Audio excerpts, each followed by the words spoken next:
Hello, guys. Tonight we will raise the curtain of time approximately 25 million years ago in the Paleolithic.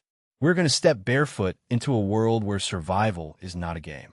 It is your full-time job. There are no grocery stores, no warm beds, no apps, no plan BS. Only you, the cold ground, and hundreds of things that could kill you before breakfast. Your heart keeps beating, but you probably won't survive. Hey, before getting comfortable, take a moment to give a like to the video and subscribe. But only if you really like what I do here. And let me know in the comment from where you watch us and what time it is for you. Now, lower the lights, maybe turn on a fan to have a soft background murmur. And let's start tonight's journey together. You wake up not in your bed, not even on a mat, but curled up on the hard floor of a cave between stones and bones, with your breath fogging your face. The fire that you vaguely remember from the night before has turned to ashes.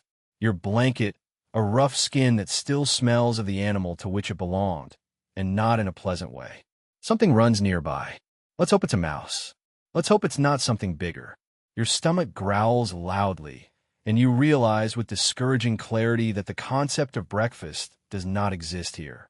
There are no cereals, no coffee, only the chance of finding mushrooms that you don't know how to identify, or a handful of cold worms if you're lucky and fast.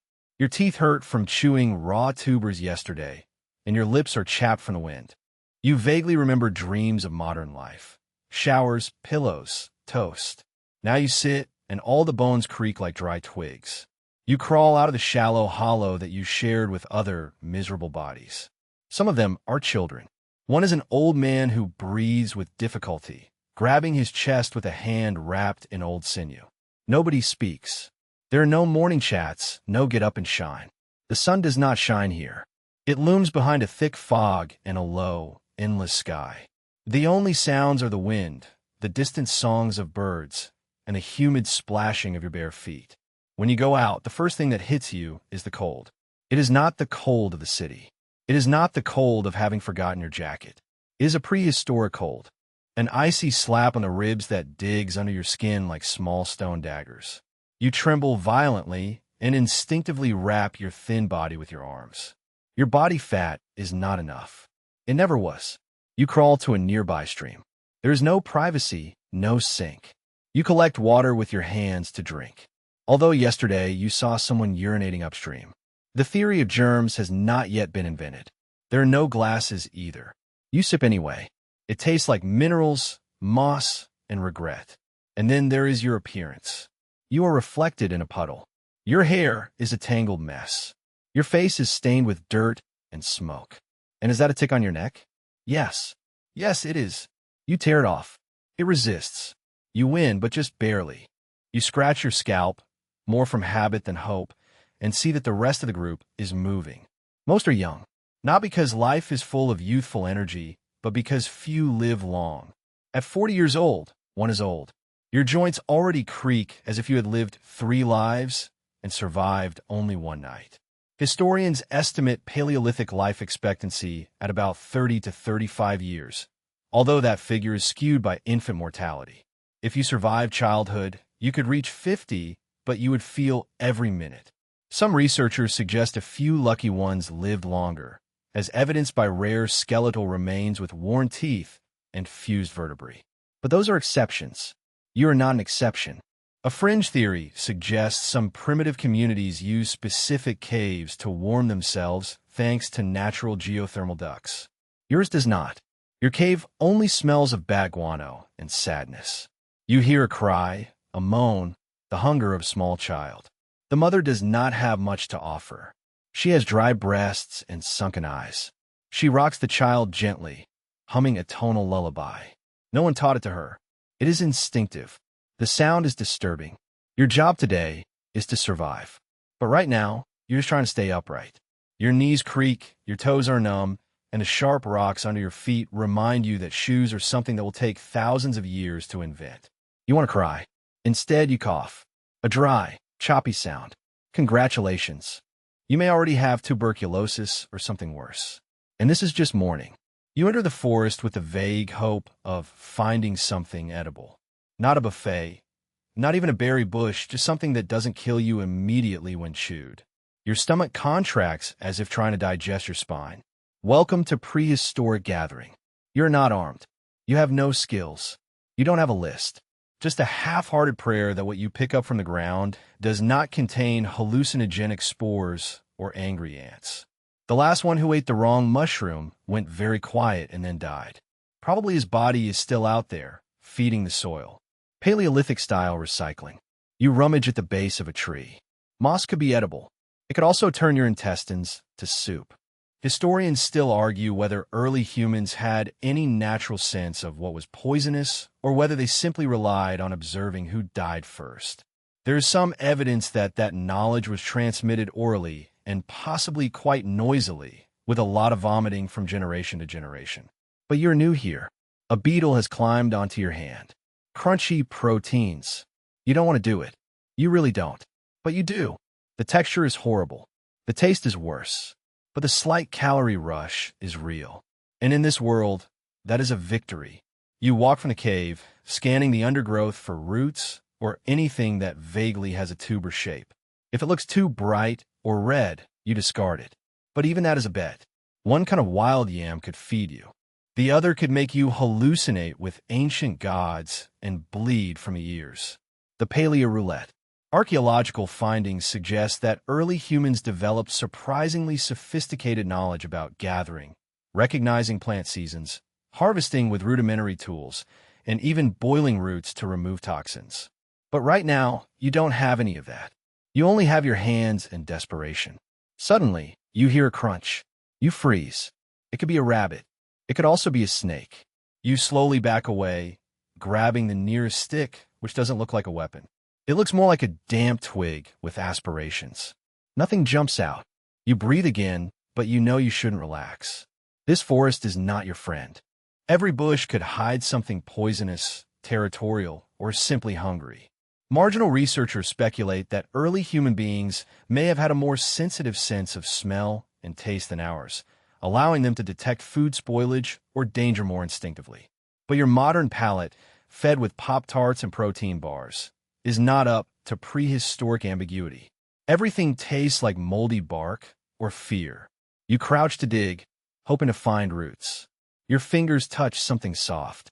It's a worm, fat, wriggling, and unfortunately alive. You hold it in your hand. It rides as if mocking you. You swallow, mentally and literally, and eat it. It bursts like a grape full of remorse. You have silent retches. After another hour of this ordeal, you have collected 3 mushrooms. You are only moderately sure they are edible. 2 beetles, a sad-looking root, and a handful of leaves that you tell yourself are probably okay is not enough, but it could calm the worst hunger. The sun barely filters through the clouds. Your internal clock is broken. You have no idea if it's mid-morning or mid-afternoon.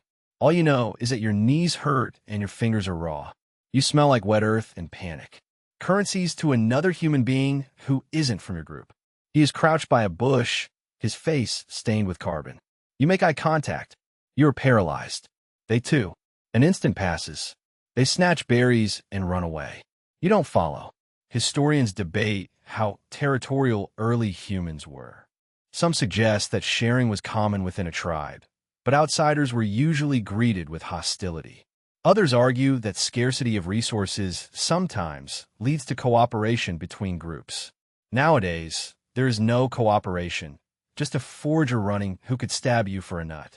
You return slowly to the cave, your bones creaking with each step. You didn't die. That's something. But you haven't eaten anything, either. You're still hungry. You're still shaking. You are still deeply aware your life depends on remembering which mushrooms don't scream when chewed. Welcome to lunch. Tomorrow you will eat the same, assuming you're still alive. When you return to the cave, the collective body odor hits you like a mammoth's tail. It's not just unpleasant, it's an atmosphere. An acrid fog clinging to skin, hair, and dignity. You have smelled worse things, sure, maybe your high school locker room. But this is inescapable.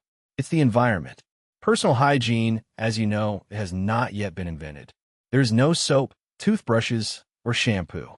Only sweat, smoke, and sediment. Everyone stinks, including you. Especially you. Even the air smells like armpits partying with a bonfire and forgot to clean. You sit near a woman who combs lice out of her son's hair with a splinter of bone. The boy's scalp is patchy and red. You try not to look. The woman picks up a louse and crushes it between her fingernails. A pop is heard. The boy doesn't flinch. It's normal here. Historians know tools for personal grooming existed. Primitive combs were made of ivory or wood, but not a luxury. They served to control pests, but didn't always work. A well-preserved mummy was found with a lice ecosystem lodged in its hair. You scratch your head. You have no comb, nor clean fingers to help. Only you and the colony settled behind your ear. Some fringe theories suggest early humans used wild mint or ash to mask scent or repel insects. But if that's true, no one here found out or they ran out. You try to clean yourself in the stream, but the water is colder than betrayal, and dirt is now your skin. It extends. It doesn't come off. Your nails grow dark with mysterious dirt. You smell of smoke, feed, and rot. Not figuratively, but literally rotten. Something dead brushed your leg and left a small piece of itself behind. You didn't have strength to worry. Your breath is no better. You run your tongue over your teeth, instantly regretting it. They are hairy and sharp, like coral wet with meat juice. The dental hygiene of cavemen was, at best, natural. At worst, they lost teeth and died of sepsis. There is archaeological evidence of prehistoric grooves in teeth, suggesting rudimentary dental care. But mostly you live with the pain until something else killed you first. Your gums are bleeding. Great. And yet, this is normal. No one around complains about the stench. In fact, you realize that people smell one another when greeting each other. It's part of how they recognize each other. Smell as identification, perhaps even attraction. Some anthropologists argue smell played a more important role than visual cues in the formation of early bonds, especially in the dark. Think about it. Someone runs past you, and your nostrils are assaulted by a wall of unwashed skin, body fat, and slightly sour milk. You feel nauseous, but don't say anything. You step aside from the cave and sit down. A dog-like creature curls nearby. It is one of the semi-domesticated wolves that sometimes share leftovers. It also smells bad, but curiously less so than the humans. Maybe it's the fur. Maybe it's absence of dairy. Scholars debate when the animals that joined human settlements were domesticated, but evidence suggests canids may have been the first collaborators. This one looks at your handful of chewed roots and looks away in what you swear is a gesture of disapproval. You try breathing through your mouth. Error. Now you can taste the air. A girl staggers past, chewing something indescribable. Is it meat, bark, or bone? No one stops her. Anyway, you wouldn't know what to say. Few words are used here. Mostly grunts, facial expressions, and rough gestures. Language in its current form will not exist for thousands of years. You point, they squint, you shrug. Later, someone smears something on their armpits. Animal fat, perhaps mixed with crushed herbs. For a moment, you hope it's a primitive deodorant. But then the fat starts to go rancid. The cave now smells like roasted foot with herbs. There is no escape. No clean socks, no mint gum, no showers, just layers of dirt accumulating with each passing hour. And you realize, sitting there in your own stench, that you don't even miss cleanliness for comfort anymore. You miss her out of hope, because when you smell so bad and you feel so dirty, it is difficult to believe that tomorrow can be better. You decide that today is the day in which you will conquer the fire. You have seen others do it, more or less. It implied a lot of smoke, frantic rubbing, and what seemed like whispers shouting at a pile of sticks. But in the end, the flames appeared, brief, glorious, and so comforting that they almost make you cry. Do you want that? You need it because without fire, this cave is cold storage and you're the meat. You drag some dry twigs and pile them up. Dry is generous. Everything here is slightly damp, as if the forest is sweating. You crouch and begin the age-old tradition, rubbing sticks as if your life depends on it, because it does. In minutes, you have raw palms. Your arms hurt. You haven't even gotten a spark yet. All you've managed is scatter bits of bark all over your lap, like sad confetti. You look around, hoping that no one is watching. They're doing it. A man lets out a slow, critical grunt. You pretend you were just practicing. Historians still debate when and how the first humans learned to make fire at will. Some evidence points to fire use as early as 15 million years ago. But whether it was natural or a real creation is most discussed. Did they come across trees burned by lightning and simply keep embers alive? Or did they discover the science of friction? In any case, you have not discovered anything. You try again, this time using a bow drill method you saw someone do yesterday. You make the little contraption. You feel smart for a second, but then the rope breaks and hits your face. You taste blood. The frustration is immediate. You hit the ground as if that would help. It is useless. The earth absorbs your tantrum. You sit, dizzy from effort, weak from hunger with no smoke at all. And of course, right at that moment, the weather changes. It starts with a thin, sharp wind, as if nature exhaled into your ear. Then drizzle. Cold, insistent, just the opposite of what you need now. The firewood you gathered begins to get wet. Your clothes are wet again. Your soul feels soaked. In the distance, a real fire burns. It's not yours. It's someone else's. Someone who knows how to make a fire. They huddle around it, speaking in that low, broken language you can't decipher. You want to approach, beg, haggle, but you also remember the berry thief from yesterday and how fast people get when food or fire is involved. You stay where you are, soaked, shivering, soot-free. You remember the warmth of the community fire from the night before, that dancing light, the crackling that reminded you of home, though you no longer know what home means. Some anthropologists argue that fire was more than a tool. It was an inflection point, a meeting place, a hearth, a proto-domestic center of gravity where humans told stories, cooked, and kept monsters away. At this moment, the only story is of a person who fails to die of exposure. Tests with flint. You have seen someone strike stones and get a spark. You don't know what stones. You choose two at random and strike them as if you were starting a geological war. There are no sparks, just bruised fingers and crossed pebbles. You sniff through your nose, not from tears, though they're about to sprout, but from the cold that gets into your bones. A humid and penetrating cold that makes your joints ache and slows your thoughts. Your breath condenses before you. You blow on your hands to warm them, but they're too numb to feel it. Some researchers suggest that some of the first humans might have depended on fire keepers, individuals whose only job was to maintain and protect the flame. If that is true, it makes sense. Fire was life. Fire was power. And today, you have neither. In the end, you huddle around your failed bonfire like a sad scarecrow. No one comes to help. This world is not cruel. It simply doesn't notice. They are not punishing you. They have simply forgotten you.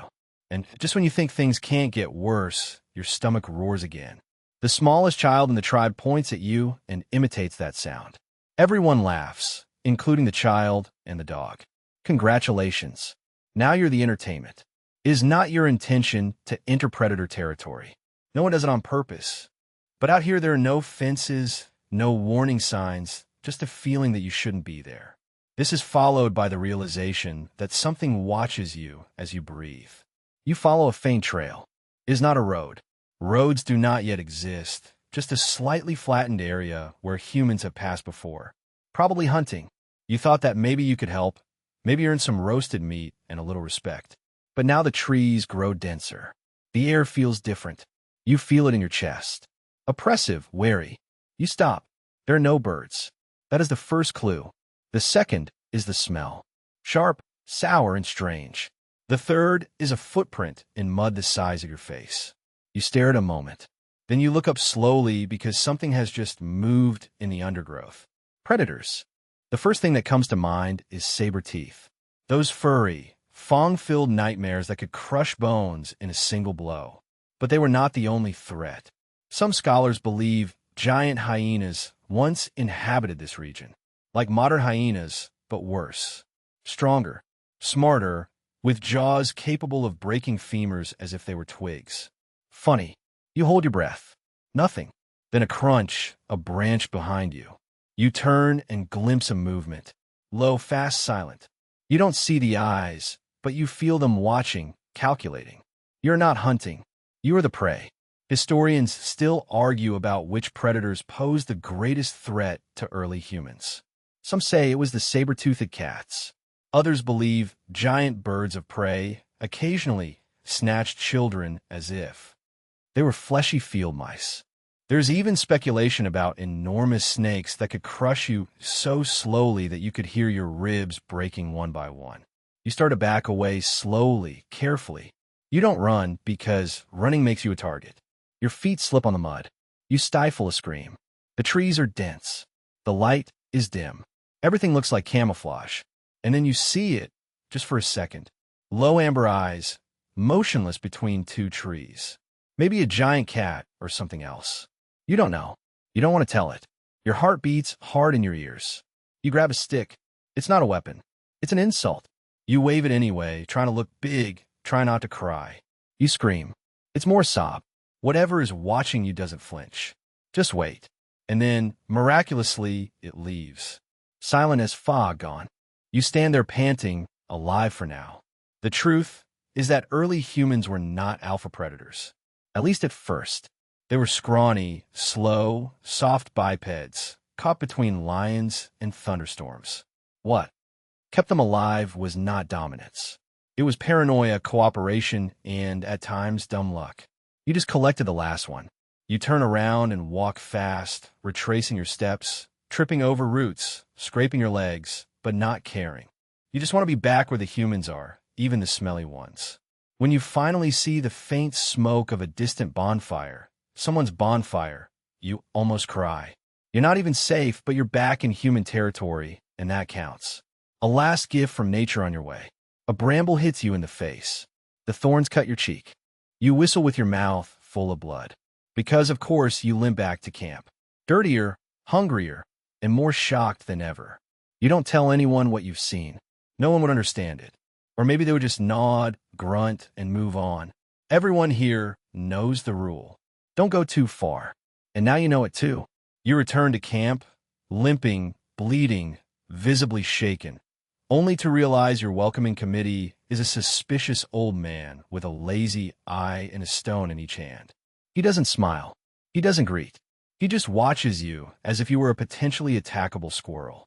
You raise a hand in greeting. He raises an eyebrow. You try to smile. He responds by spitting on the ground. It's not ideal. You've been here less than 2 days, and you're already trying to join a tribe that hasn't even acknowledged your existence beyond an occasional grunt. You shuffle closer to the fire and are immediately greeted with wary glances. You are not one of them. Not yet. Maybe you never will be. Anthropologists still argue about how Paleolithic tribes treated newcomers. Some argue that the bands of 25 to 50 people were insular and deeply wary of outsiders due to resource scarcity. Others suggest that there was a ritualized acceptance, tests, offerings, demonstrations of worth. You have nothing to offer except dirt and trauma. You try to sit by the fire, close enough to warm your feet. A woman gently but firmly pokes you with a stick. She is not malicious, she just sets firm boundaries. You nod as if you understand, because you do understand. Then comes a test. One of the men, barefoot, wrapped in a fur blanket and frowning, throws you a bone, literally a boneless femur, dark from the passage of time. Everyone looks at you. You hesitate, then take it to your mouth. It's dirty.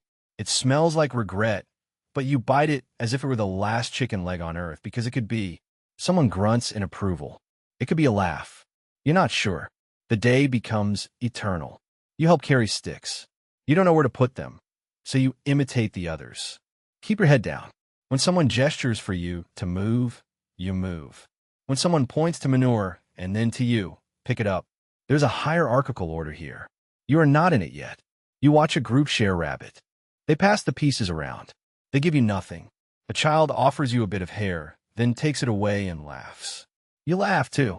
It hurts. Later, someone drops a cracked pumpkin at your feet, full of something that looks like a mixture of broth and mud. You drink it gratefully. It is bitter, hot, and unidentifiable. It is also the best thing you tasted all day. Historians believe sharing food played a key role in early human bonds. Those who contributed gained security, but freeloaders starved. You walk a tightrope between charity, exile. As night falls, the tribe starts rituals. A man paints shapes on the cave wall. Red ochre, charcoal, maybe blood. Figures of mammoths and humans with spears. You crouch nearby, try not to look. The painter ignores you, but the child who mocked you leans over and paints a red line on your forehead. Everyone laughs.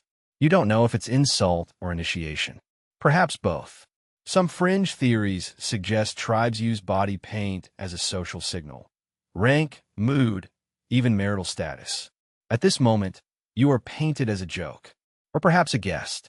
In any case, you don't argue. Then, a final test. A small child staggers over, hands you a stick. You take it. The child applauds. You have passed. You're not part of the group. Not yet. But you're not excluded either. You exist in the blurry, tense space between tolerance and oblivion. That night, you curl up on the edge of the cave, wrapped in your flea-ridden skin. Someone throws a half-eaten bone. It's probably not a gift, but you eat it.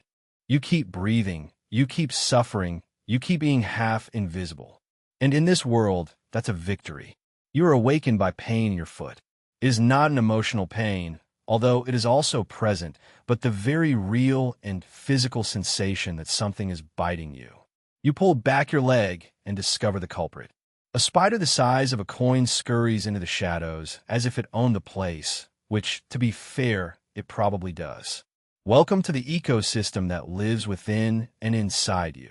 You leave limping, already fearing the coming day.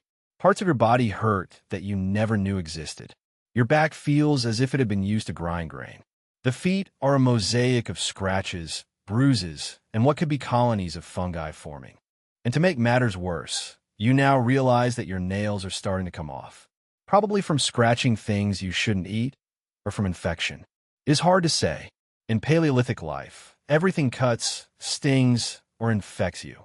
The natural world is not merely indifferent. It is actively hostile to soft human flesh. A sharp rock can cut a heel. The jaw. A thorn can cause a blood infection. That ant full of formic acid. That puddle teeming with bacteria. And your immune system is about to come into contact with pathogens that your body has never seen before. You scratch your arm. Badly done. The red spot has spread. Your skin is hot. Maybe it's a rash. Maybe it's a reaction. Maybe it's something worse. Marginal anthropologists speculate that some of the first human beings could have instinctively used clay or ash to relieve skin irritations. You pick up mud and spread it on yourself. Now you look like a sick statue, but the burning is slightly soothed. Meanwhile, your body continues its campaign of betrayal. You have inflamed gums. Your joints ache. You feel constant tickling in your throat. Is it a cold? Is it mold? Is it the beginning of the end? Historians agree that the first human beings suffered almost constant injuries and that the treatments were improvised with stones and parts of animals. If something hurt, it was rubbed with leaves. If that didn't work, they shouted. If you were lucky, someone had recently chewed bark and remembered which kind tasted less like death. You sit by the fire, if only to warm up. One of the elders has an infected wound on a leg. The smell is awful. The flies gather. Someone pours something dark and bitter on it. Probably a plant extract. Maybe just old soup. The old man doesn't react. He has been through worse. You look at your own feet, covered in open cuts and mud, and who knows what else. There are no bandages or neosporin, just scabs that form before the next wound tears them off. Next to you, an old woman chews something fibrous. He spits it in his hand and smears it on the swollen finger of a child. You get nauseous. The child doesn't even flinch. Apparently, that is the local equivalent of a Band-Aid. You try to ask for a little. She looks at you squinting, spits again, and hands you the chewed lump. You hesitate, then press it against a blister on your heel. It burns. You whistle. She nods, satisfied.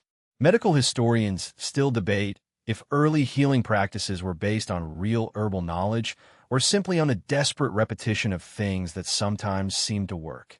You're no longer sure what to believe. All you know is that the spit leaf paste seems a little more effective than panicking. Later, you stumble and fall again, this time on a stone tool that has been left in the grass. It cuts your thigh. It's not deep but enough to hurt. Blood spurts. You press moss against the wound and hope you have chosen a variety that is not irritating. You hear coughing nearby, a deep, choppy sound, the kind of cough that says, this person has a few weeks left, at most tuberculosis, pneumonia, general lung rot. It doesn't matter. No one isolates themselves. There is no quarantine. If one person is sick, everyone is. The tribe is a petri dish, and you live inside it. The dog licks your wound. You are too tired to stop it. When the sun sets, you have 3 new cuts, a possible infection, and a tooth that suddenly hurts for no reason. You haven't even fought anything today. You have only existed. And tomorrow may be worse. You have seen the hunters leave before dawn, their shadows lengthening against the morning mist. They carry crude spears with fire-hardened stone tips, and that calm that only the roulette of daily death gives. Today you're going with them, not because you are prepared, but because one of them has pointed his thumb at you and grunted something that translates more or less as useless, and you, full of pride and bad decisions, have responded with another grunt. So now you go into the forest with a stick and a bad feeling. The ground is damp. Your feet are raw. Each step is a bet against blisters, snake bites, or falling into a hidden ditch full of animal droppings. The group of hunters advances in silence. 3 men, an older woman, and a teenager with a look too serious for his age. You, meanwhile, sound like a walrus in a panic with a hunter. Every twig that breaks under your feet makes you look sideways. Grip your spear as if it were a magic wand. I wish it were. Anthropologists point out that Paleolithic hunting required not only strength, but also coordination, patience, and a deep knowledge of the environment. You have none of that. You have caffeine, withdrawal syndrome, and anxiety. The others disperse without speaking, placing themselves with ease acquired through practice. You stay close to the teenager because he seems least willing to let you die on purpose. Suddenly, there's movement, a boar, huge, muscular, furious. It snorts and charges straight through the undergrowth like a battering ram with tusks. The others react instantly, flanking it with roars and feigned swoons. You are paralyzed, as is logical. The teenager shouts something to you. You interpret it as help, but it could be a warning. You throw your spear. It sticks in a tree a meter away backwards. The wild boar turns and sees you. Your gazes meet. It snorts. You run. There are no smooth paths, no emergency exits. You trip over something and fall hard, breathless. The wild boar charges but swerves at the last moment as another spear hits its side. Someone saves your life. You don't know who. You owe them more than you can ever repay. The wild boar bleeds, stumbles, then another spear. It collapses. The group surrounds it. Blood gushes from its body like hot ink. You crawl, panting, covered in mud, maybe urine. It's hard to tell. You haven't contributed anything. And yet, they let you stay. The older woman takes a knife of flint, polished by use, and begins butchering the animal. You try to look, but it's visceral. The snap of tendons, the skinning. You want to look away, but need to learn. Historians point out that every part was used. The meat, the skin, the tendons, the bones, even organs. Nothing was wasted. But it wasn't just about efficiency. There was reverence. The teenager murmurs something before the sacrifice. A soft ritual that you don't understand. Some say that Paleolithic peoples had proto-religions, animistic beliefs, ancestral spirits, sacred animals. Others say that survival left little room for theology. Someone hands you a piece of raw liver. It's still hot. It's your part. Your first real part. You feel nauseous, but you eat it. It tastes like copper and rebellion. Later, they let you carry part of corpse. It is heavy, uncomfortable. The blood soaks your tunic, but you don't complain. That's how it's valued here. Transporting meat, sharing blood, being present. When you return to camp, others gather. The children touch the fangs. The smell attracts everyone. You sit by the fire, trembling, exhausted, but finally well fed. You did not help kill it, but you helped bring it home. It is the first time no one takes you from the heat. And as the fire crackles and your stomach slowly fills, you feel something you haven't felt since arriving. A little less doomed. That night, someone dies. You don't know her name. She was old by prehistoric standards, meaning she was perhaps 40 years old, although her face seemed carved in stone and smoke. You had seen her limp for days, coughing more than breathing. Now she is still. There is no priest, no chants, no coordinated ceremony, just silence. The tribe gathers around her body at dawn, forming an irregular circle. No one cries. No one speaks. Even the children are quiet, wide-eyed, clinging to their parents' skins. Here death is not surprising. It is constant, predictable. But even so, it marks a change, a reminder. You look at her hands, shrunken like dry leaves, and wonder what they will have held, how many fires they will have lit, how many wounds they will have cleaned. How many children were born under her care? Now she can't anymore. One of the men, the same one who threw you the bone days ago, kneels and begins to rub ochre on her face. A thick, rusty red color spreads across her cheekbones and forehead. It is not decorative. It seems ritual, symbolic, perhaps protective, perhaps a mark. Scholars still argue about the purpose of funerary pigments. Was it a spiritual preparation, a primitive attempt at dignity, or simply a way to mask decomposition? No one knows for sure, but here and now, it feels like something sacred. The body is wrapped in skins. They're not clean. There is none of that, only the skins that can be used. Then they slowly and unevenly take her from the cave. You follow, not because you are invited, but because everyone else is moving and you don't want to be alone. You walk for a long time, without speaking, without crying, only the wind, the feet, and the silent moan of pain that needs no language. Finally, they stop at a shallow grave already dug, perhaps by herself in another time, perhaps by someone else more recently. They lower her. They don't drop her. They lower her. And then something strange happens. One of the children steps forward and places a small carved object next to her body. A human figure, perhaps just a lump with arms and eyes. Someone else adds a shell. Another, a feather, small gifts, memories, a last offering from the living to the dead. Marginal anthropologists debate whether Paleolithic people believed in life after death. Some point to funerary objects as proof. Others argue it is just the human instinct to make sense of the end. But here, with the ankles sunk in the earth in the time, it seems something more than a custom. One thinks of all the funerals to which he has attended in the modern world, the hymns, the funeral eulogies, the polished coffins. This looks like nothing like that. And nevertheless, in some way it is more. The hole is covered, not sealed, just closed with delicacy. Rocks and earth, hand in hand, without shovels, without prayers, only gifts. And then it is over. The group disperses slowly. There is no banquet, nor wake, only the task of continuing. But something remains in air. It is not fear, it is acceptance, of the kind that wraps like an old coat. Everyone here knows that their hour will arrive, without illusions of immortality, without hiding from the end, only a quiet understanding. Life is brief, brutal, and better shared. That night, you sit at the cave entrance, staring at the dark trees. The wind out there sounds less like a threat and more like a memory tonight. One of the children approaches and sits next to you without a word. He just drops and begins peeling bark from a stick. You do the same. You realize that no one explained what has happened. No one had to do it. You have seen it. And in this world, seeing is enough. The night arrives without ceremonies. The sun slides as if tired of seeing you fight. The fire crackles. The cave breathes. And you begin to understand why prehistoric humans were so afraid of darkness. Because this is not modern darkness. It is not the soft blue of city streetlights. It is not even the silent velvet of a camping trip. It is pure, suffocating black that consumes everything. The kind of darkness that not only hides things, but invents them.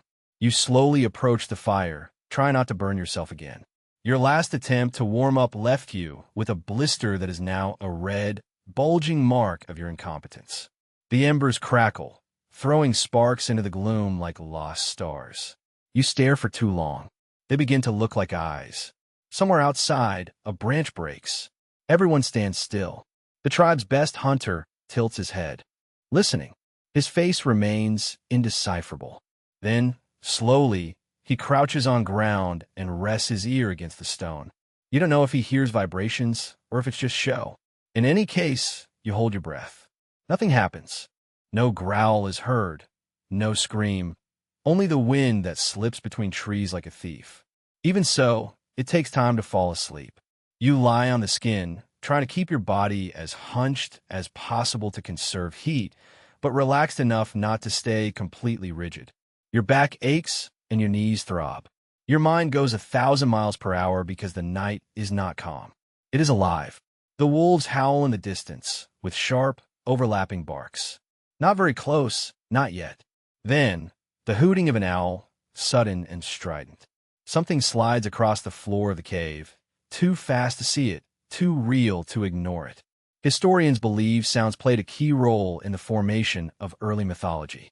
The fear of darkness gave rise to spirits, monsters, and legends passed down from parents to children.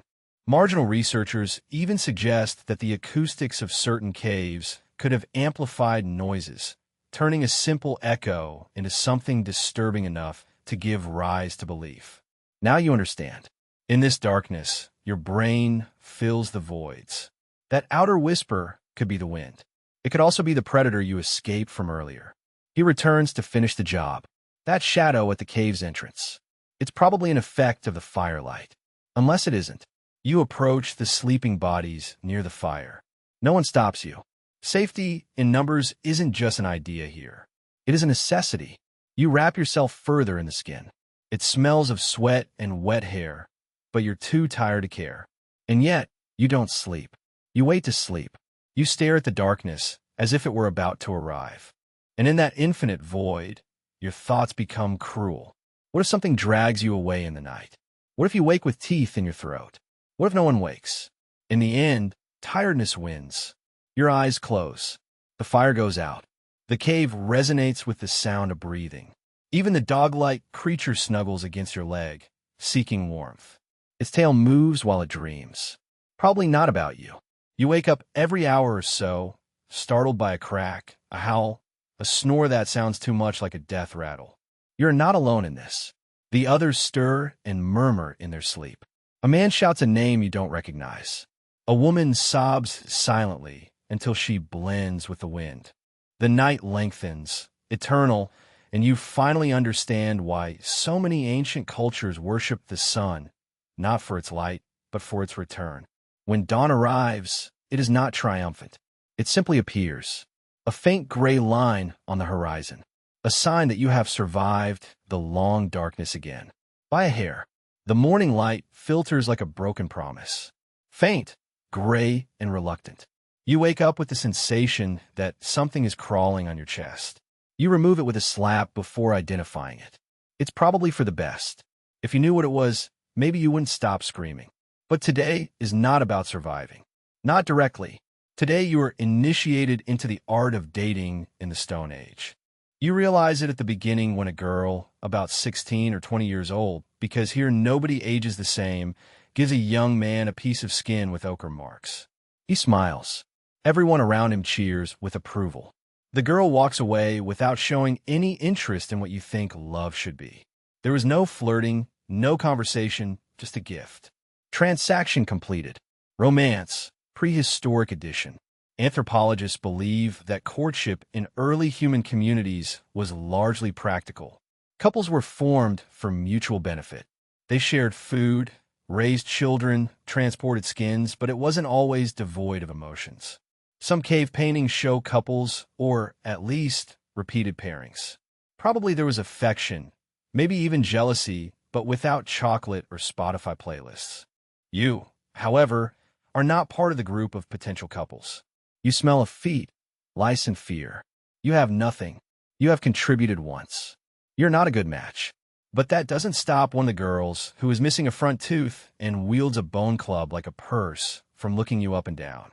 She points to your wrist and then to a shiny black stone hanging from her neck. You assume it's a flirtation or extortion, maybe both. You look at your own wrist. There is nothing there. She snorts and walks away. Later, you watch another young couple sitting next to each other, not touching, just eating from the same piece of meat. That's intimacy here. Silent, practical, and probably full of diseases. Marginal theories suggest that the first symbolic objects, such as feathers, carved bone pendants, and colored stones, were used as primitive symbols of commitment. One researcher even proposed that ancient humans used red ochre as a kind of romantic signal, like a swipe on a prehistoric dating app. You would swipe right mainly for food, warm skins, and someone to watch while you slept, so you wouldn't be dragged away by wolves. You cheer up. You try to sit next to someone, a woman with broad shoulders and a stern face. She doesn't move. You offer her a roasted beetle. She takes it, eats it, and grunts. Progress. Then she points to your ear. You blink. She reaches out and pinches your lobe. You shudder. She withdraws her hand, shrugs, and walks away. You aren't sure what has just happened. Initiation, inspection, some games. Later, you overhear a couple arguing. They don't shout, they just make sharp growls. Tense gestures. He leaves, stomping. She throws a bone at his back. It does not hit him. Both growl again. Hours later, they are seen sharing a gourd with water. Whatever their system is, it works better than most dating apps today. Some children playing nearby, pretending to chase each other using sticks. One wears a necklace of small bones. Another wears a feather behind her ear. The games imitate the adults. There they pretend to hunt, simulate courtship, and emit exaggerated growls that pass as love songs. Now you realize that, although everything here is brutal, relationships remain relationships. Messy, uncomfortable, encoded in looks and growls. And they still demand that you contribute something, even if it's just a flat rock with insects on it. That night, you find a pebble with a bright stripe in the center. You clean it, wrap it in a strip of skin, and approach the girl with the missing tooth. She looks at it, then at you. She takes the stone and taps your arm. It hurts. You smile. She does too. You wake up itchy. Not just a little. It's not just a mosquito bite or two. No. Every inch of your skin seems to house a flea market where you're the merchandise. You scratch your chest, arms, scalp, and instantly regret that. Your nails are covered in dirt. Now you're just pushing dirt deeper into the trenches of your own skin. You need clothes, or rather, better clothes. The skin that surrounds you is all the warmth of wet socks and the smell of a barn fire. It barely covers you, held by knots and optimism. And the worst thing is, it itches. It's not the soft itch of a wool sweater. It's like fibrous sandpaper against a sunburn that makes you want to be naked to feel less exposed. You watch the others. Some wear layers of animal skins sewn roughly with sinew. Others simply wrap themselves like sad tacos and hope for the best. Nobody has any style. They all look like mannequins from some post-apocalyptic liquidation. You try to improve things. You collect pieces of skin and try making a tunic. You've seen others do it more or less. They make holes, then sew, and ready. A prehistoric hooded sweatshirt. You try the same thing. Your tool, a stone sharpened to look like a knife, only from afar. You prick your skin. It bends, resists, and laughs at you. The most extravagant theory suggests that early humans might have used fish bones, thorns, or even bird beaks as primitive needles. You try with a fish bone, it breaks. You try with a thorn, it bends. In the end, you end up pricking the skin repeatedly with a piece of flint until a hole forms. Progress. You thread the sinew. It slips. You try again and again. Finally, after what seems like a full episode of prehistoric DIY hell, you tie two pieces together. It doesn't look good. It doesn't feel good. But for now, it stays in place. Historians debate when true sewing emerged. Some argue that it began with the Neanderthals, given the discovery of awls and eyed needles made of bone. Others insist that Homo sapiens were the first tailors. In any case, whoever invented sewing deserves a monument. You try walking with your improved outfit. Bad idea. The knots dig into your sides. The skin shifts with each step, revealing more than it covers. You look like a garbage bag in a wind tunnel. A child points and laughs at you. You consider crying. Instead, you tie another strip around your waist like a prehistoric belt. It barely serves. Then there is the footwear. You have seen some people wrap their feet in pieces of leather tied with fibrous cords. You try it. In a matter of minutes, the shoes fall apart, move like dying fish, and make you stumble and fall on your face. You spit dirt out. It tastes like irony. You realize that clothing here is not just fashion. It is their armor, their insulation, their identity. A woman wears eagle feathers in her hair, clearly a sign of status. Another has beads strung on her chest, perhaps indicating that she is a mother or simply someone who wants to fight. There are no brands, no sizes, no return policy, just the function of the skin and what the local porcupine has donated that week. That night, you sit by the fire with your new tunic stiff from dry sweat and failure. The others make no comment. A man looks at you and throws you a better-cut piece of skin. You nod your head in gratitude. He grunts. It is probably a sign of friendship. You try to patch up your ensemble. It more or less fits. The child who made fun of you before now pats you on the leg as a sign of approval. Your debut in the haute couture of caves. You are not comfortable but dressed. And in a world where the wind cuts like obsidian and all surfaces try to tear your skin off, that counts for a lot. You lie down, you scratch your neck, and you thank in a low voice whoever was the first to tie sinew with skins. You sit on a flat stone, looking at the two rocks in your hands as if they owed you money. One is irregular, the other round and blunt. You hit them together. Nothing happens. You hit them again. Nothing. One more time. Now your finger bleeds. It turns out manufacturing tools isn't a talent you're born with. It is a talent for which you must bleed. You have seen the others do it. The best toolmaker in the group, a gaunt woman with half an ear and the temperament of a snapping turtle, can turn a piece of flint into a blade in a matter of minutes. You tried imitating her technique. You ended up with a handful of pebbles and one fewer nail. Archaeologists agree that the first humans were extraordinarily skilled at making tools with stone, wood, bone, and even horns. They carved flint for cutting tools, scraped hides with jagged stones, and drilled holes with bones and endless patience. You don't have those materials, nor that patience. You try again. You hit, scrape, splinter turn. The flint comes off. You finally get a splinter with an edge. You smile as if you had lit the fire. But when you test it on a piece of skin, the edge breaks. Your pride, too. Marginal theories suggest toolmaking wasn't purely instinctive. It was taught, transmitted visually, imitated with practice, perhaps even with a proto-language. A grunt to say sharp, another to say no, silly. Not like that. You suspect you hear that second grunt a lot lately. The turtle woman watches you. You raise your failed tool. She approaches, crouches next to you, and without a word, takes your flint and begins shaping it. Quick blows, smooth, almost elegant movements. A clean edge appears. She gives it back and nods. You nod, too. A lesson taught solely through flint and silence. Now you try again, slower, more carefully. You imitate her movements. The rhythm, how she tilts the stone before hitting it. You release a splinter that isn't useless. It has a rough edge. You use it to cut bark. It barely cuts, but it does. You have made a tool. And in this world, that's like discovering electricity. Historians debate when the first composite tools emerged, those combining materials, such as wood and stone, with adhesives. Some say 300,000 years ago. Others argue it was much earlier. But what's certain is that tool manufacture marked a great advance in human evolution. It allowed for hunting, construction, and survival. You don't feel evolved. You feel exhausted. But you also feel capable. You try carving something more ambitious. Perhaps a small scraper. Your hands tremble. Your cuts are superficial. But when the sun sets, you have a small pile of pieces of flint and two objects that, although they are not weapons, are not entirely garbage. You show them to the snapping turtle woman. She grunts. Then she shows you hers. 5 blades, perfectly balanced and sharp as an insult. Both nod. She is still far ahead, but at least now you are on the map. The teenager from the group of hunters sees your work, gesturing to you. He holds a stick and stone, imitating the gesture of joining them.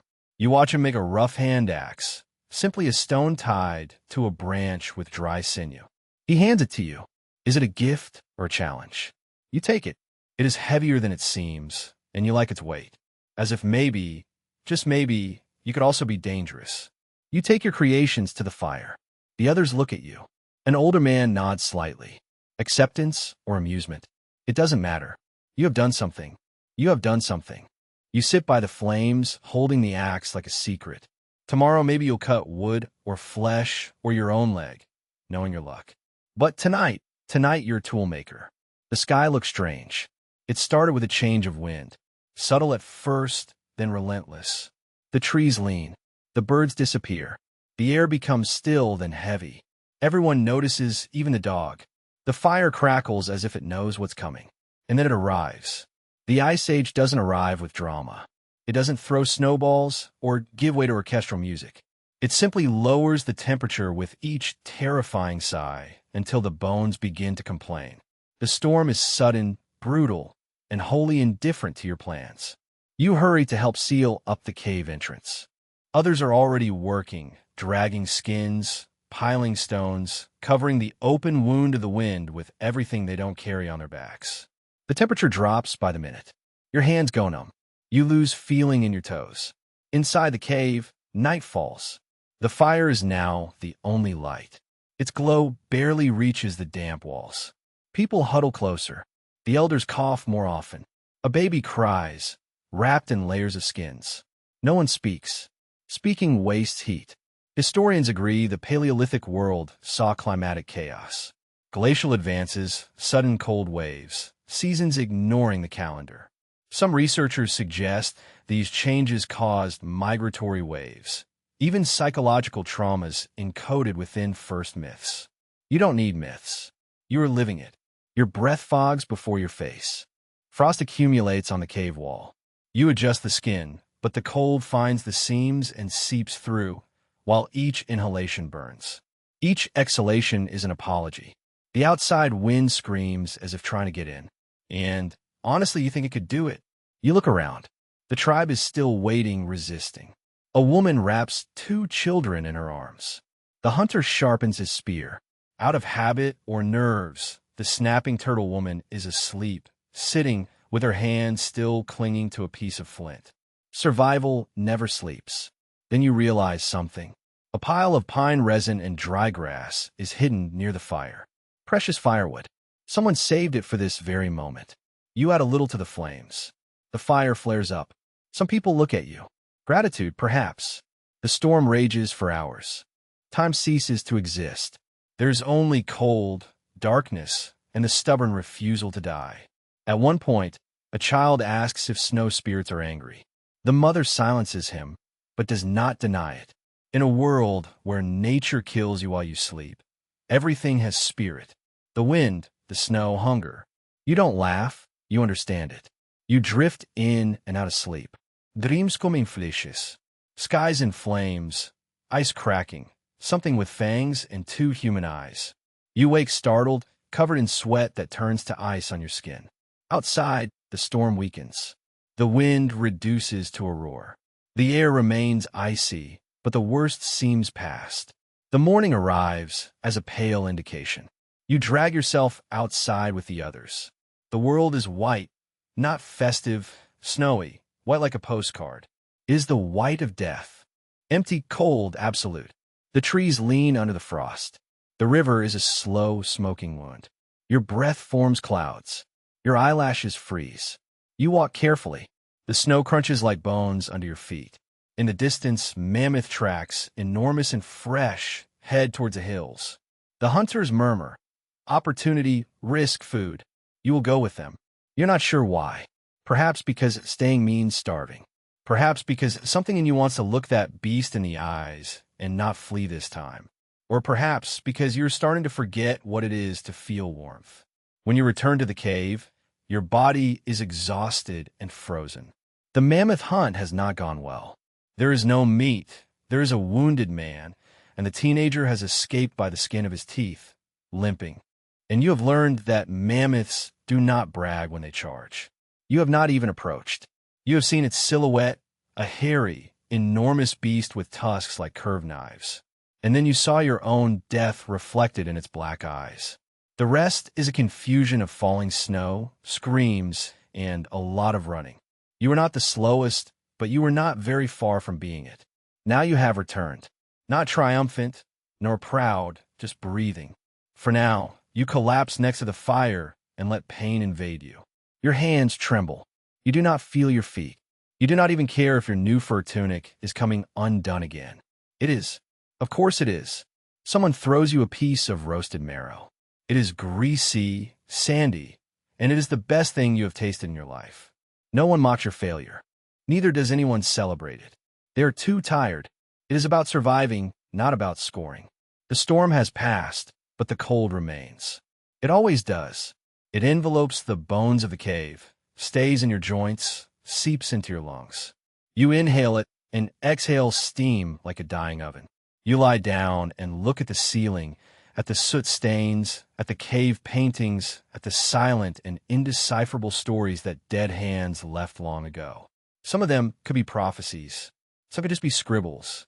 Marginal researchers believe primitive rock art was more than decoration. Perhaps a ritual. Perhaps a memory. Perhaps the first desperate attempts to make sense of a world that gave so little and took so much from you. Do you believe it now? Because in a place where days are confused and life's measured in jerky and bruises, meaning becomes a survival tool. You curl under your skin and listen. The tribe breathes around you. Some cough, others dream, someone farts. Even here, humanity persists. Think of the version of yourself that existed before all this. The one who worried about emails, Wi-Fi, and ergonomic chairs. That person would not last an hour here. And you? You have barely lasted a day. Your muscles contract as you let yourself go. Your mind floats between memory, imagination. You see the fire flicker between shadows of mammoths. You hear the crunching of the snow and the whisper of the wind, as if it were calling you by your name. And little by little, gently, you begin disappearing into sleep. The cave grows quieter. The fire, which before crackled with life, becomes a soft glow. Only enough light to keep darkness at bay. The stone under your body is no longer sharp or cold. Now it is simply part of you, as ancient as sky. Around you, the tribe begins to sleep. One by one, breaths become deeper, shoulders relax, dreams arrive, some full of warmth, others of ice. Nobody speaks. It is not necessary. In this silence, there is security, a fragile peace carved from fear and fire. Outside, the wind has calmed, the snow stopped falling. The forest, that ancient cathedral of branches and beasts, watches as the stars blink slowly, awakening over Earth. Time softens here. The night lengthens slowly and slowly. You pull the skin harder, although it no longer matters. You have succeeded against all odds, against the weather, against your own doubts. You survived a day that would have shattered many, perhaps even yourself. But for now, there is rest. For now, you are warm. For now, you are not alone. So let your breathing slow. Let your limbs become heavy. Let your thoughts fade like smoke in the cold, starry sky. Tomorrow will be just as brutal, just as wild. But tonight you will sleep as the first humans did. Close your eyes. You have succeeded. Hello, guys. Tonight we descend into the dirty and foggy trenches of the First World War. You are not here as a visitor. No, you are a soldier, covered in mud, sleepless, and always wet. The first thing that hits you is the smell. A mixture of rotten meat, spilled sewage, and wet wool that hasn't dried properly since the day you arrived. The shells whistle in the distance, and the ground trembles as if suffering a nervous breakdown.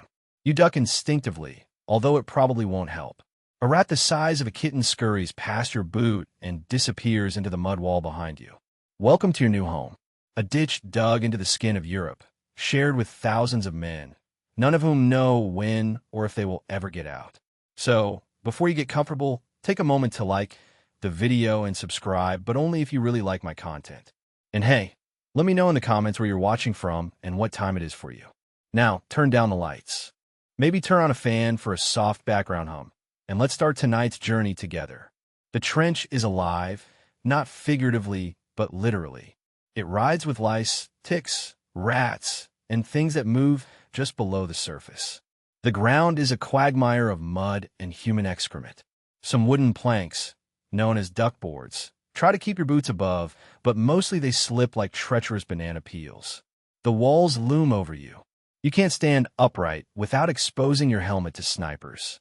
You can't sit comfortably because the mud sticks to your butt and offers nothing in return. They give you a rifle, a bayonet, and a vague promise that your sacrifice means something. No one explains to you what it is. You are here because someone in a fancy office said your country needed you. They don't mention that the trench is more likely to kill you than the enemy. Conventional history calls this trench warfare, a fighting method in which progress is measured in centimeters and paid for with liters of blood. What they don't tell you in textbooks is that it also means urinating in rusty cans, eating cookies so hard they break your teeth, and watching your friends lose their sanity because the sky never stops roaring. You settle into your bunk, which is nothing more than a shallow shelf of damp earth. If you're lucky, the previous occupant has left you a piece of canvas to sleep on. If you're unlucky, he's still there. Historians continue to argue whether trench systems were a brilliant strategy or simply glorified tombs with better signage. What they do agree on is that the conditions were a grotesque parody of civilization.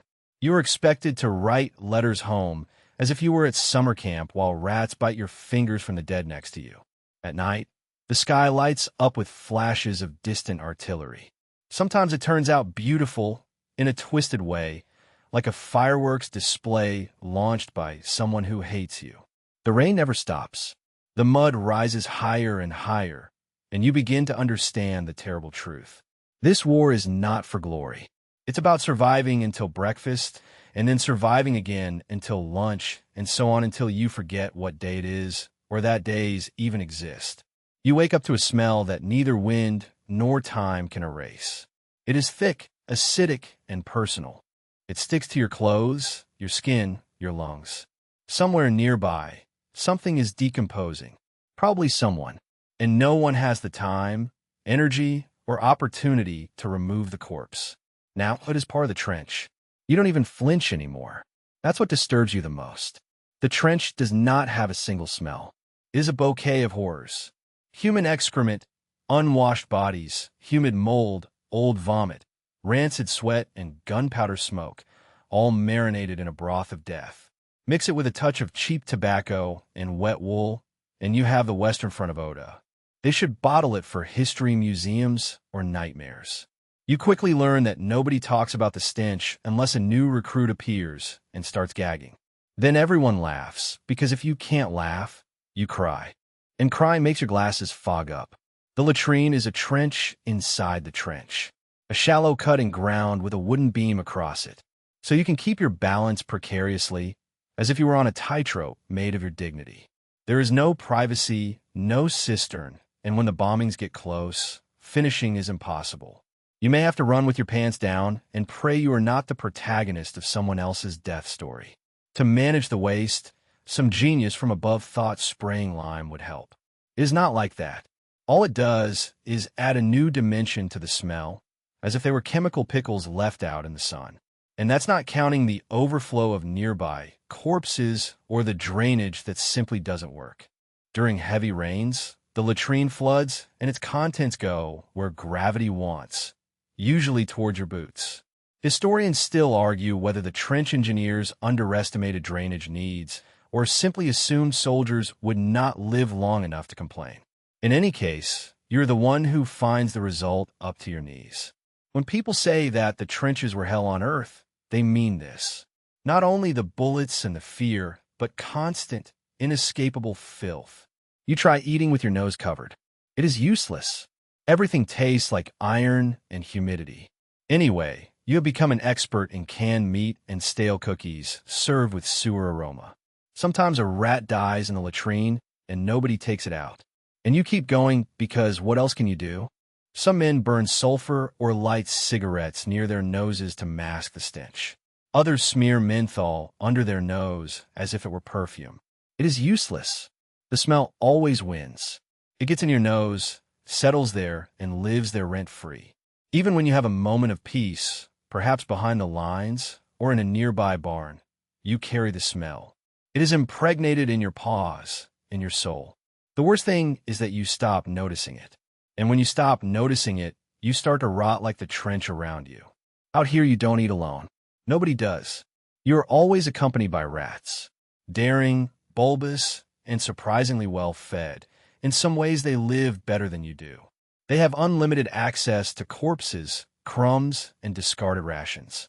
They multiply with terrifying efficiency and are not shy. They don't run away like city rats. These look you in the eye, challenge you. Sometimes they win. Your cookie tin rattles with their interest even before you take the lid off. One of them, let's call him Lieutenant Whiskers, pounces on a piece of meat as if it's his.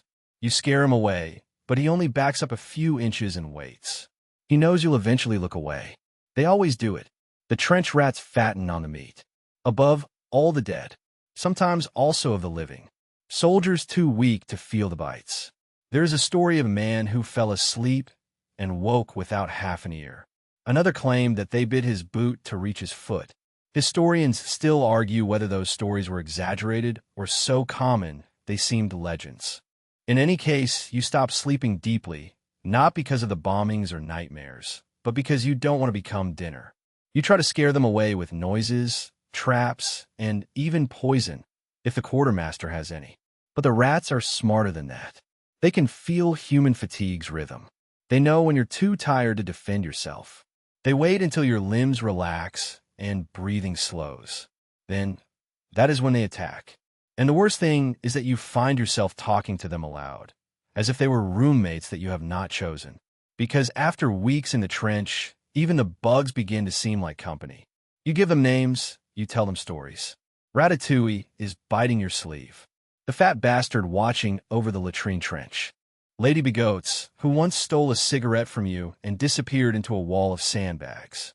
You're losing your mind, and you're not the only one. Some soldiers try to adopt cats, but most don't last long. The dogs do a little better, trained as messengers or pets. But even they become skittish. The constant noise, the ground that trembles, unpredictable gas attacks. No creature prospers here, except for the rats. And the lice. Don't forget them. You will soon know them. For now, you eat your hard biscuit while you watch a rat drag a human toe from the mud. You pretend not to have seen it. You chew, swallow, and try not to think about what crawls around the edges of your vision. Somewhere above the trench, life goes on. The sky turns pink for a moment, as if still capable of showing beauty. But underground, everything is gray, rides, and is vaguely humid. You crush a rat with the butt of your rifle, and you feel nothing. Neither guilt nor relief, only exhaustion. Here you are not the highest link in the food chain. You are at some intermediate point, trapped between hungry vermin and indifferent death. Your boots have not dried in weeks. Not hours, not days, weeks. You no longer remember what your original skin was like. Now it is soft, swollen, pale as a boiled potato, and smells like cheese left too long in the sun. Congratulations. You are cultivating a good case of trench foot.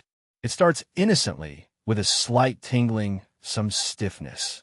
You blame the cold, the mud, or the fact that you have not changed your socks since the last time someone remembered to send clean ones.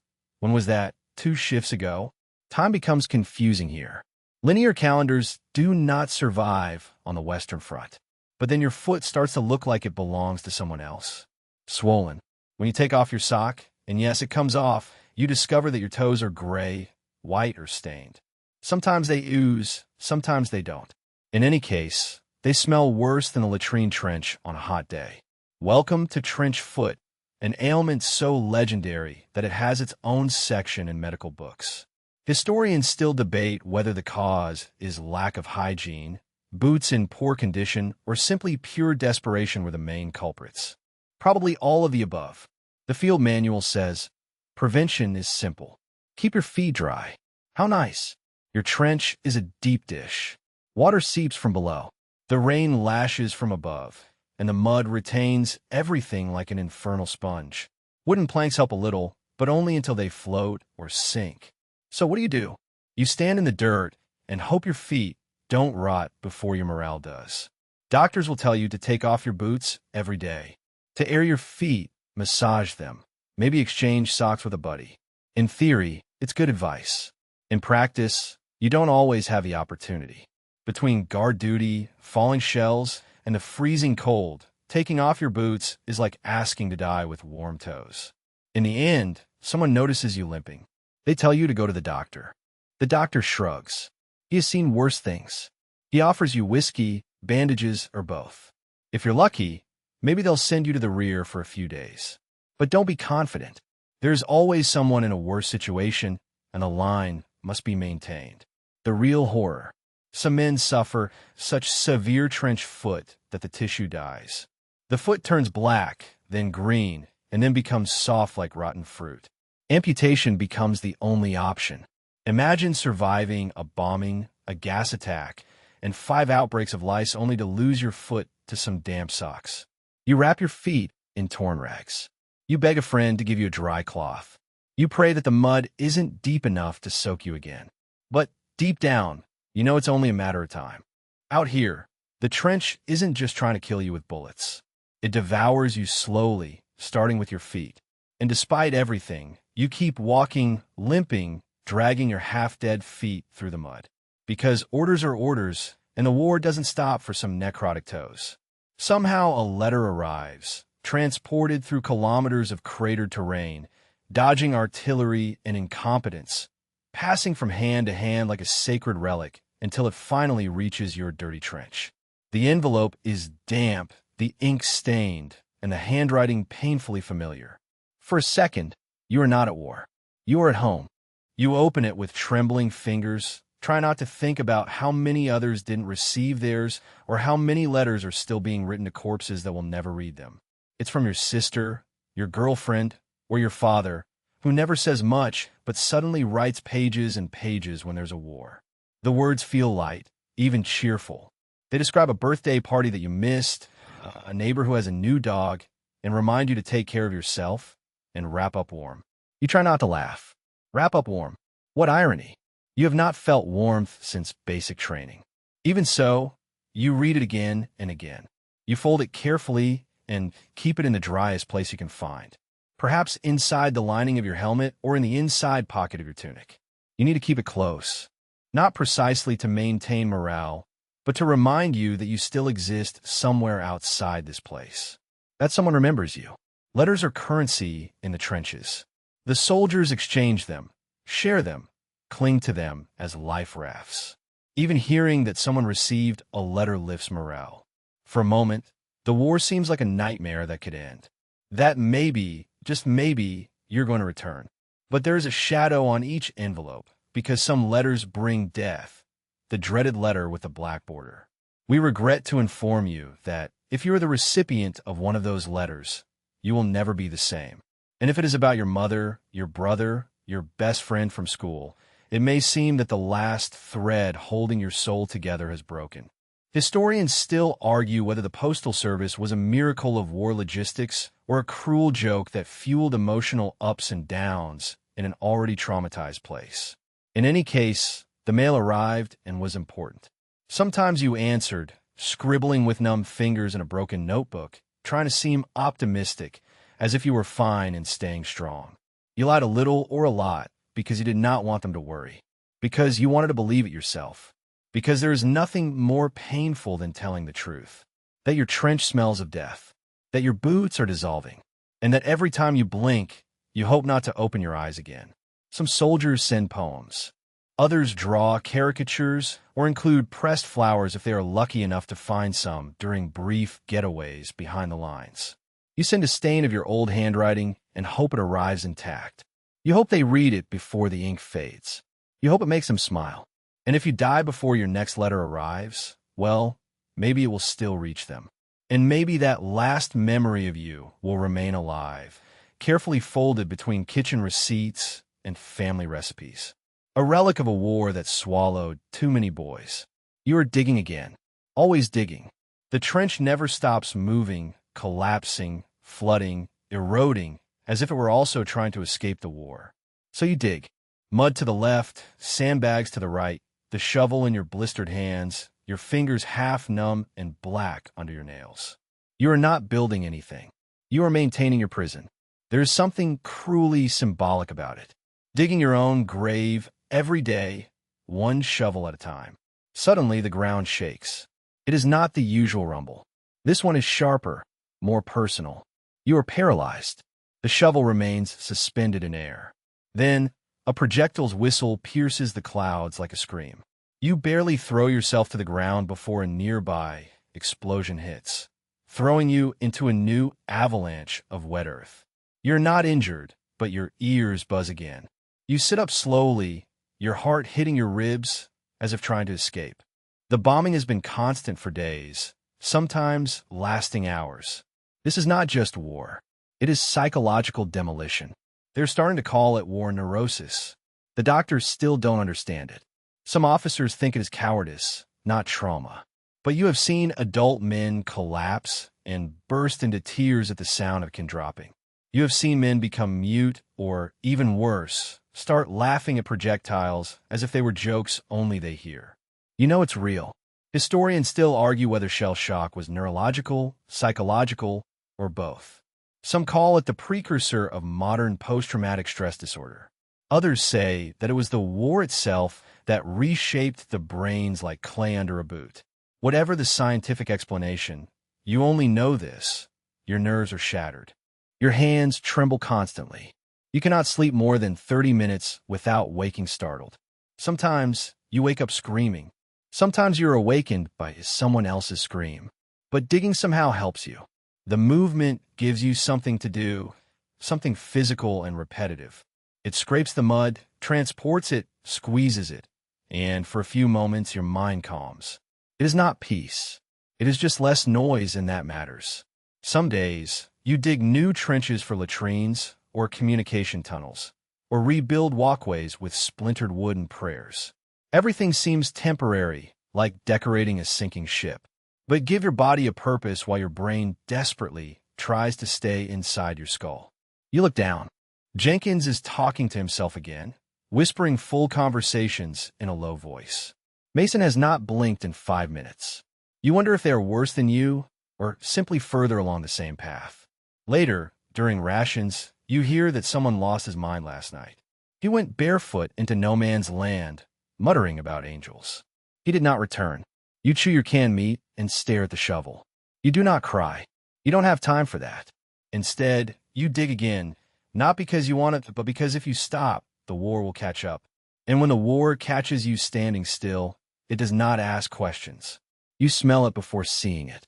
A sweet, nauseating smell, like chlorine mixed with copper coins and burnt leaves. Someone shouts, "Gas!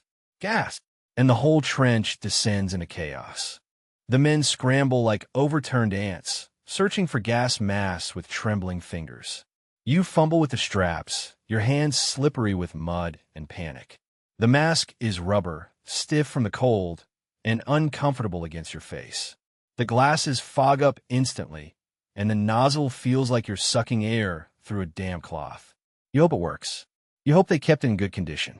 You hope it isn't the cheap version they gave to the new recruits last week. Hope is all you have left.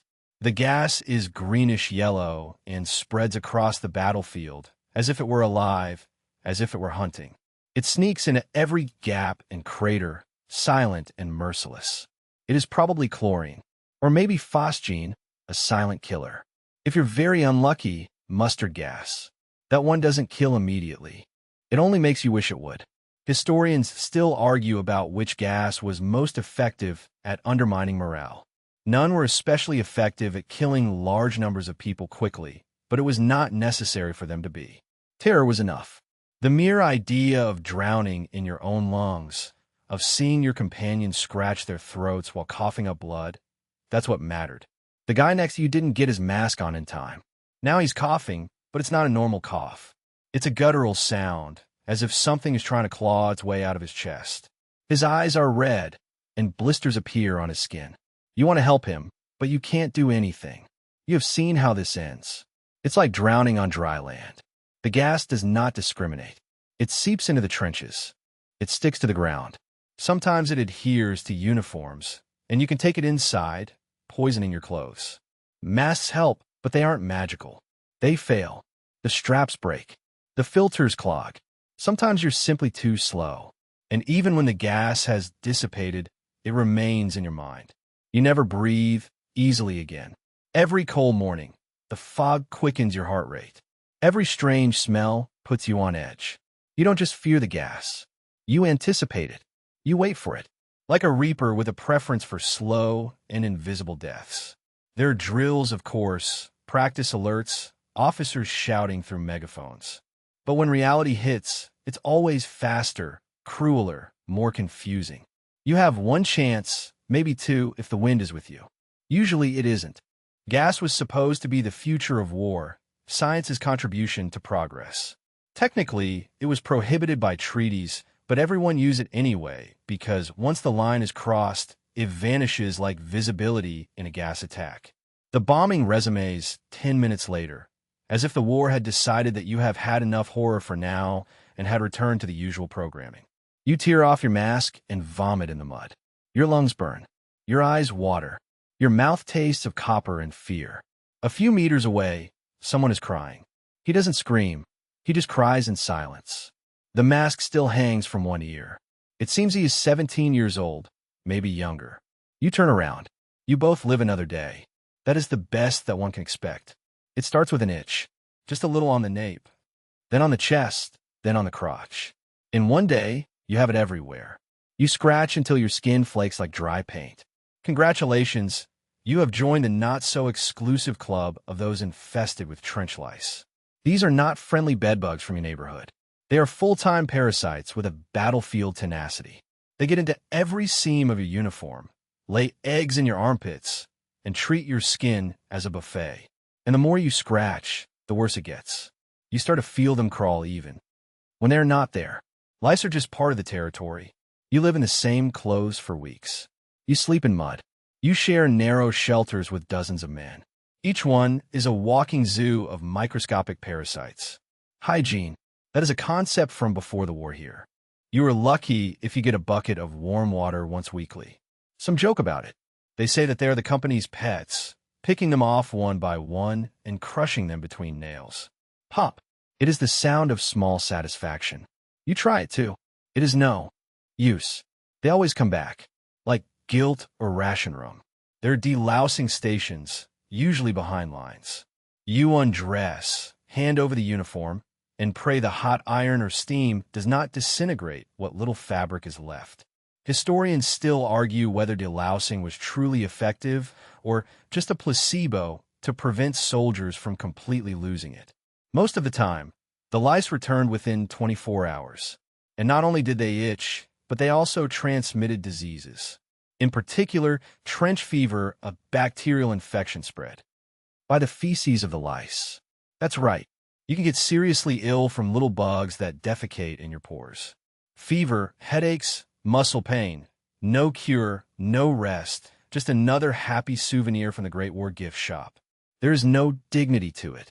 You scratch during roll call, meals, and bombings. At some point, you stop worrying about who watches you. You could be on fire and still scratch your waist like a Victorian ghost with unfinished business. You try boiling your socks. You try to wash with frozen rain. Some shave their entire bodies. Others smear their skin with lard in a desperate attempt to drown the little monsters. Nothing works for long. In the end, you stop feeling shame. Your bunkmate scratches himself. The officer scratches himself. The chaplain scratches himself. It becomes the soundtrack of life in the trenches. A whisper of dirty fingers on dirtier skin. But it does something to your brain. The constant itching, the helplessness. You start to feel that your body is no longer yours. That you're just a vehicle rented for dirt. The war invades every part of you, even those that you thought too small or insignificant to matter. When the lies are especially hard, you can't sleep. You lie in your corner of the trench, looking at the stars through a gap in the sandbags, and you wonder how humanity invented Mozart, the pyramids, and steam engines, but still hasn't figured out how to kill the bugs. The order arrives in the middle of tea time. You are crouched next to a rusty lunchbox, dipping your last lump of sugar in what can barely be called water. The corporal approaches, his face tense, and murmurs 4 words that upset your stomach more than spoiled canned meat. Tomorrow we go to the other side. You knew it was going to happen. You just hoped it wouldn't be your turn this time. Crossing means leaving the trench, going into no man's land, and heading straight for enemy machine guns. It is not so much a strategy as a ritual sacrifice, repeated endlessly because someone at headquarters still believes that, with enough corpses, they will end up advancing. The plan is always the same. The artillery weakens them. Then, when the whistle blows, you climb the ladder and run. That is all. No cover, no guarantees, just mud, wire and bullets that move faster than thought. Historians still argue whether the World War I generals were visionaries trapped in obsolete tactics or simply criminals without imagination.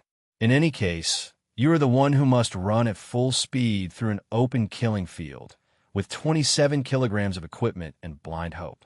You spend the night looking at your boots, without sleeping, without even blinking, just looking. Clean your rifle again, even though it was already clean. You fold the letter you have written home in case it is the last one they find on your body. You count the minutes, then the hours, then the minutes again. Dawn breaks, a whistle is heard, and then movement. Chaotic, desperate, clumsy movement. You climb the ladder with trembling legs and lungs full of fog. No Man's Land is a wasteland full of boxes, broken helmets, barbed wire, and corpses. A fog clings to the ground, thick with cordite and blood. You run. The machine guns start firing immediately. Rat-a-tat. You see men falling in all directions. The limbs bend as if they were made of straw. You keep moving forward, not because you are brave, but because stopping is worse. You pass a man who screams calling his mother, and another who does not move, just looks at the sky with wide, glassy eyes. You stumble on a root. No, it's a rib cage. You try not to think about it. You keep going. Your feet are bleeding inside the boots. You breathe with difficulty. They carry you by the legs. They carry you. You shoot your rifle without aiming, just to do something, just to remind yourself that you're still alive. When the whistle of retreat finally sounds, if it sounds, somehow you are still standing. You stagger back to the trench, diving headfirst like a swimmer returning to the surface. Some others also make it, not many. There is no celebration, just silence and breathing and the soft moans of the wounded, if they are lucky enough to still be making noise. You don't ask about Jenkins or Ellis. You have already seen what happened. You sit down. You wipe the blood from your sleeve and wait for the next whistle. Because there is always a next whistle. You are on night watch, which is a polite way of saying you have been chosen to remain completely still in the frozen mud while you slowly lose contact with reality. The stars shine, millions of them, and they are no use for warming you. The moon illuminates the trench like a stage, and you, dear actor, are the center of attention with death lurking backstage. Everyone else is asleep or pretending to be. You envy them, although most are probably dreaming of their home, or not even dreaming, just trembling silently, waiting for dawn. You, however, have to remain alert because that is when they arrive. The enemy is not stupid. He knows you are tired. He knows that it is easier to slit someone's throat in the dark than to charge at noon. So you keep your eyes wide open and your finger near the trigger. Every noise is a possible patrol. Every crackle of twigs is perdition in disguise. The cold is an enemy in itself. It finds the cracks of your coat. It seeps into your joints and bites your bones. Your breath fogs in front of your face, a small cloud of heat that you wish you could get into. You haven't felt your fingers in half an hour. You haven't blinked properly in 10 minutes. The only thing that keeps you standing is duty, and the fact that if you sit down, you may not get up again. Your imagination begins to betray you. Is it a figure beyond the barbed wire? Has something moved? Or is it your mind that paints shadows and turns them into ghosts? You squint in the gloom, your heart pounding, and you feel that primal urge to fight or flee. But you can't flee. There's nowhere to go. So you fight against the panic. Historians still argue whether the psychological wear of the night watch was more harmful than combat itself. Some veterans swore that the waiting, the anticipation, was worse than the fight. You begin to understand their point. Then you hear it, a slight tinkle, metal against metal, perhaps a shovel, perhaps a bayonet brushing the wire. Your blood freezes. You whisper to the man next to you. There is no answer. He is asleep or too scared to answer. You nudge him. Still, there is no answer. So you are alone. You squint your eyes. Nothing happens. Minutes or hours pass. You lose track of time. Then, without ado, the sun begins to rise. The pink spreads across the sky like an apology. The danger fades, hiding until nightfall. Another poor devil relieves you with frozen, empty eyes. He greets you with his head as a ghost greets another. You don't speak. You just get off and curl up in your damp trench corner.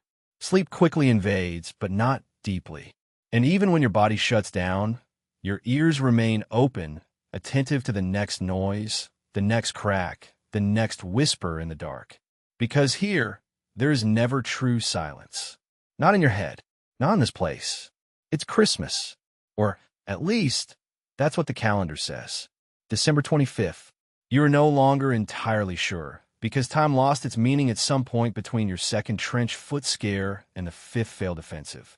Still, today there's something different. The air is strangely still. The weapons have gone silent. And then you hear it. A strange, weak, impossible song. It does not come from your trench, but from theirs. Slowly, carefully, you stick your head over the parapet. You are not greeted by bullets, but voices. German voices singing quietly. You recognize the melody, Silent Night. It resonates in no man's land like something out of a dream, fragile and supernatural. One by one, heads rise on both sides. There are no shots, no screams, just singing. Someone from your unit starts humming. Another joins. Then someone raises their voice and begins singing the English version. In a matter of minutes, both trenches hum the same melody, half in English, half in German, totally incredulous. Then someone gets up and leaves the trench unarmed, hands up. You watch in horror and amazement as he enters no man's land. A moment later, someone from the other side does the same. They meet halfway. They shake hands. The initiative spreads quickly. The men come out of the trenches, laughing nervously, like children who have broken curfew. Soon, you are there too. Boots sink into the mud. You approach men you tried to kill the day before. One of them offers a cigarette. You give him a tin of jam. Someone distributes chocolate around. A soccer ball appears, and suddenly a game begins. British against Germans. The rifles are left aside like firewood. Historians still discuss if the Christmas truce of 1914 was a spontaneous miracle or an accidental ceasefire that became legend. But none of that matters now. The only thing that matters is that for a few hours, the war has stopped. You discover your enemies have names. They show photos of their wives and children. You don't understand all words, but enough. You laugh. You try speaking in your broken German. They try speaking in their broken English. Someone teaches a soldier to play harmonica badly. Everyone applauds anyway. But when the sun sets, the spell breaks. The officers appear. Orders are shouted. People begin to retreat clumsily, reluctantly. A man shakes your hand again and says, "Good luck." You would like to be able to say something more, something meaningful. But the words now weigh on you. You return to your trench. The soccer ball is left abandoned in mud. A small reminder of humanity buried under this chaos. The weapons sound again the next day, at the beginning almost apologetically, then confidently. The war continues where it left off, as if the truce had been only a pause that the generals held for too long. And now killing is even colder because you have looked into the eyes of the people you are supposed to destroy. You kill anyway because it's your job. But a part of you will always remember that impossible day when the world forgot to hate. You hear the scream before you see the wound. It is a high-pitched, heartbreaking sound. It is not so much a scream as the last protest of a wild animal. You turn your head, and there he is slumped over a bullet crater, clinging to what used to be his leg. He has not died yet, but give the trench a minute. You run towards him. You press with your hands, where blood gushes, and you feel the sticky heat seeping between your fingers. He is trembling, eyes wide, repeating something over and over. You fail to understand it. It could be a name, prayer, or simply nonsense. Someone calls for the stretcher bearers. You keep pressing. Someone offers rum. You take it mainly for yourself. The medicine here is a lottery. You could receive morphine. You could receive brandy. You could get a sore. The doctors arrive and work quickly. They're good at working quickly. They have to be. They sell the stump. They place it on a stretcher and run. Yes, they run through the mud and smoke to the nearest aid station. You follow them, or maybe they order you to do so. Everything becomes confused. The field hospital is a tent or hut, depending on where you are. However, inside it smells worse than in the trenches. Blood, disinfectant, fear, and something burned. A surgeon, with rolled-up sleeves and tired eyes, examines him. He nods. Amputation. No one cries. No one asks. It is routine. You don't look. Instead, you stare at the wall. There's a hole in it through which the sky is seen. You fix your gaze on a cloud and try to pretend that you don't hear the bones break. Historians still argue whether medical care in the First World War was a marvel of improvisation or a grotesque gamble. Probably both. Antiseptics were scarce. Tetanus vaccines were a recent invention. Anesthesia worked sometimes, but survival mainly depended on the wound, not reaching vital organs, and someone arriving in time before bleeding to death in the mud. If you managed to get out, alive and wounded from the trench, you are still in danger. Infection is the real cause of death. The green gas masks the skin and swells it. Sometimes the whole body simply gives out, and doctors can't do much when their tools are reused and their hands tremble from exhaustion. You sit next to your friend's bed. He is sleeping or unconscious. It is difficult to know. You stare at the bandage that covers what was his leg. You wonder if he will thank or hate you later. Elsewhere, someone groans. Another. Man has lost a hand. Another coughs blood into a can. You're surrounded by people who are barely alive and others who are not quite dead. The smell of rot permeates all corners. A nurse passes you. You nod. She returns the gesture. Neither speaks. You return to the trench later that night. Your hands still smell of blood and soap. You look at your own limbs, intact for now. You try to sleep, but your cot feels unfamiliar, and your skin is too clean. You close your eyes and see the saw again. You hear that scream again. You curl up and hope that tomorrow there will be fewer miracles. There is a part of the trench that you don't discuss. A soft spot near the far end, beyond the boards, and near the rotten support wall. It looks like a simple puddle of mud until you step in it and it swallows you. The first time this happens, it's Jenkins. He heads towards the latrine when his boot sinks a little. He laughs, pulls up, and his leg disappears to the knee. He takes another step and sinks to his chest. When you reach him, panic is reflected in his eyes. He is scratching at the mud, trying to get up, but it is like quicksand mixed with death. You approach, and others too. But it's too late. The trench takes him down. You tell yourselves that it was coincidence. A collapsed shell crater filled with rain. A weakened section of the ground. But deep down, you know the truth. This place eats people alive. The mud is not just dirt. It is flesh, rot, blood, and chemical waste. There are layers of men who died where they stood and were never taken out. The water table is high here. The drainage is poor, and the war keeps throwing more corpses. Historians still debate how many soldiers died not from bullets or gas, but of mud. Some are never officially counted, only filed away in memory as missing. There are entire sections of the Western Front that became liquid tombs. You avoid these areas. You walk carefully now. You test the earth as if it were a wild animal. And the thing is that the mud traps everything now. It eats rifles, shovels, even horses whole. Once you saw a supply mule disappear into it, thrashing. Nobody speaks about that. The mud is always wet, always cold, always present.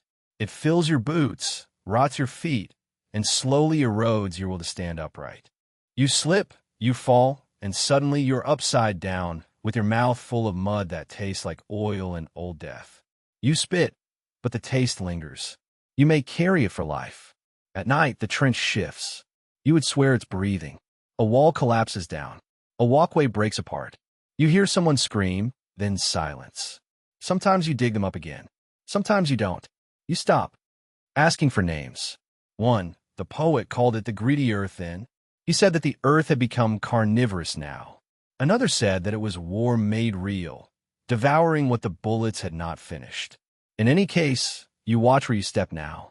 You learn to listen to the revealing sound of the mud sinking down. And if the boot grabs you, leave it behind.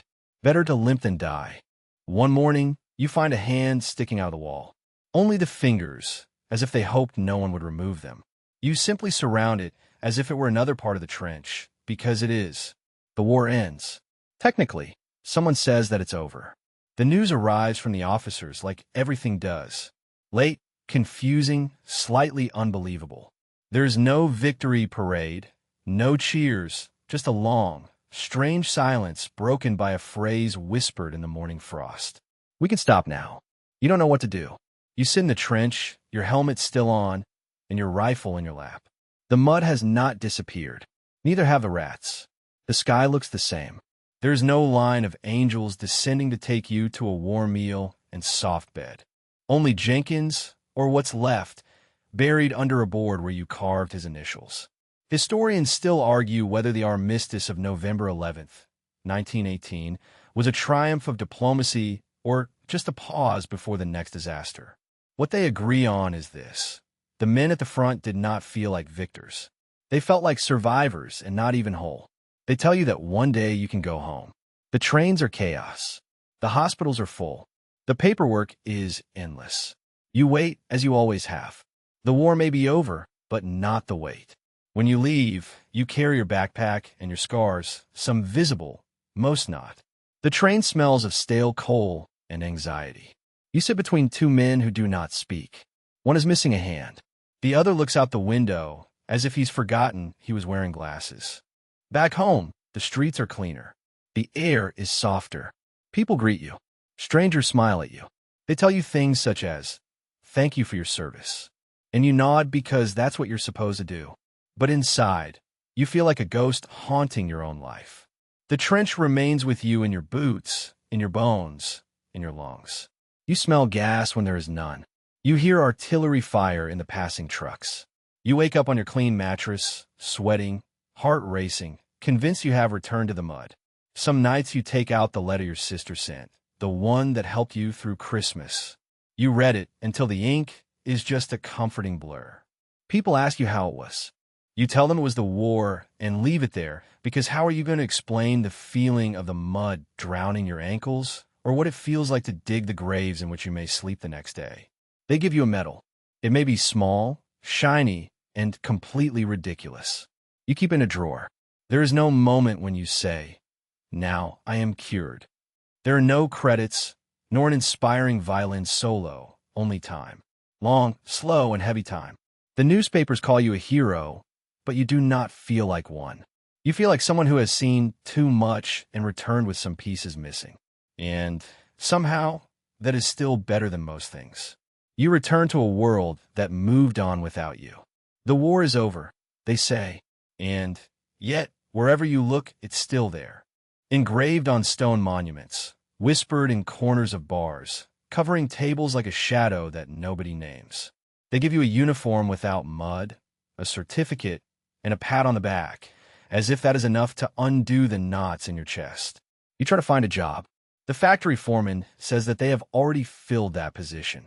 The farmer says that you're too rigid. The bank tells you that your hands tremble too much. And it is true that they do tremble. They have never stopped doing so. Not entirely. You spill tea.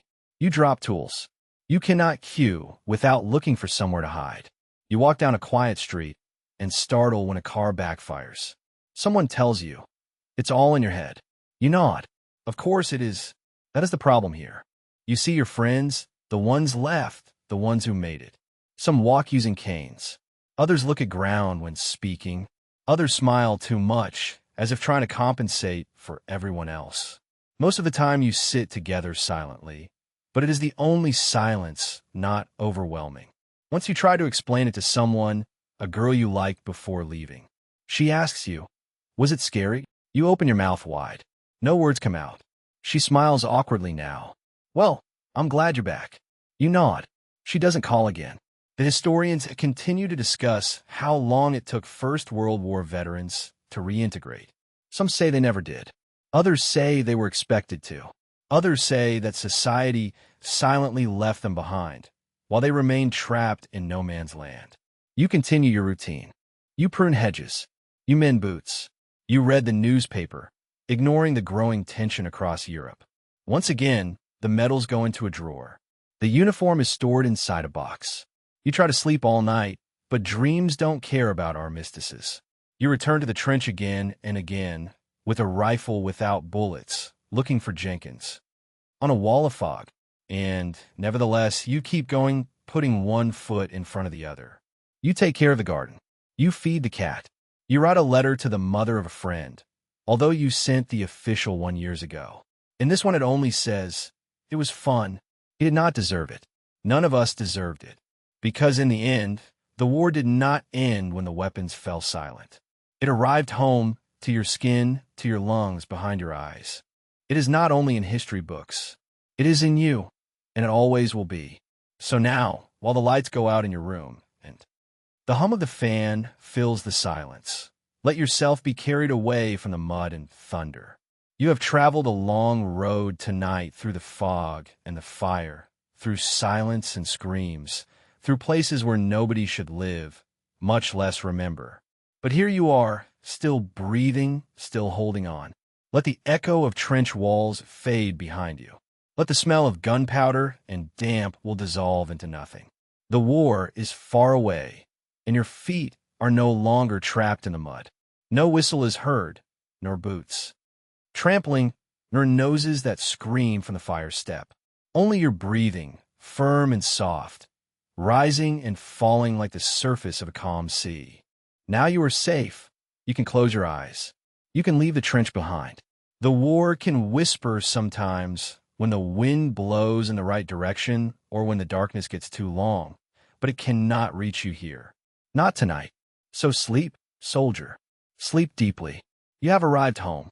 Hello, guys. Tonight we travel to an era of fjords, freezing and beards so unkempt they could house their own cattle. Welcome to the Viking era, a world of long, creaky houses, smoky air, and constant suffering. Tonight, you are not the fearsome invader of Hollywood legends.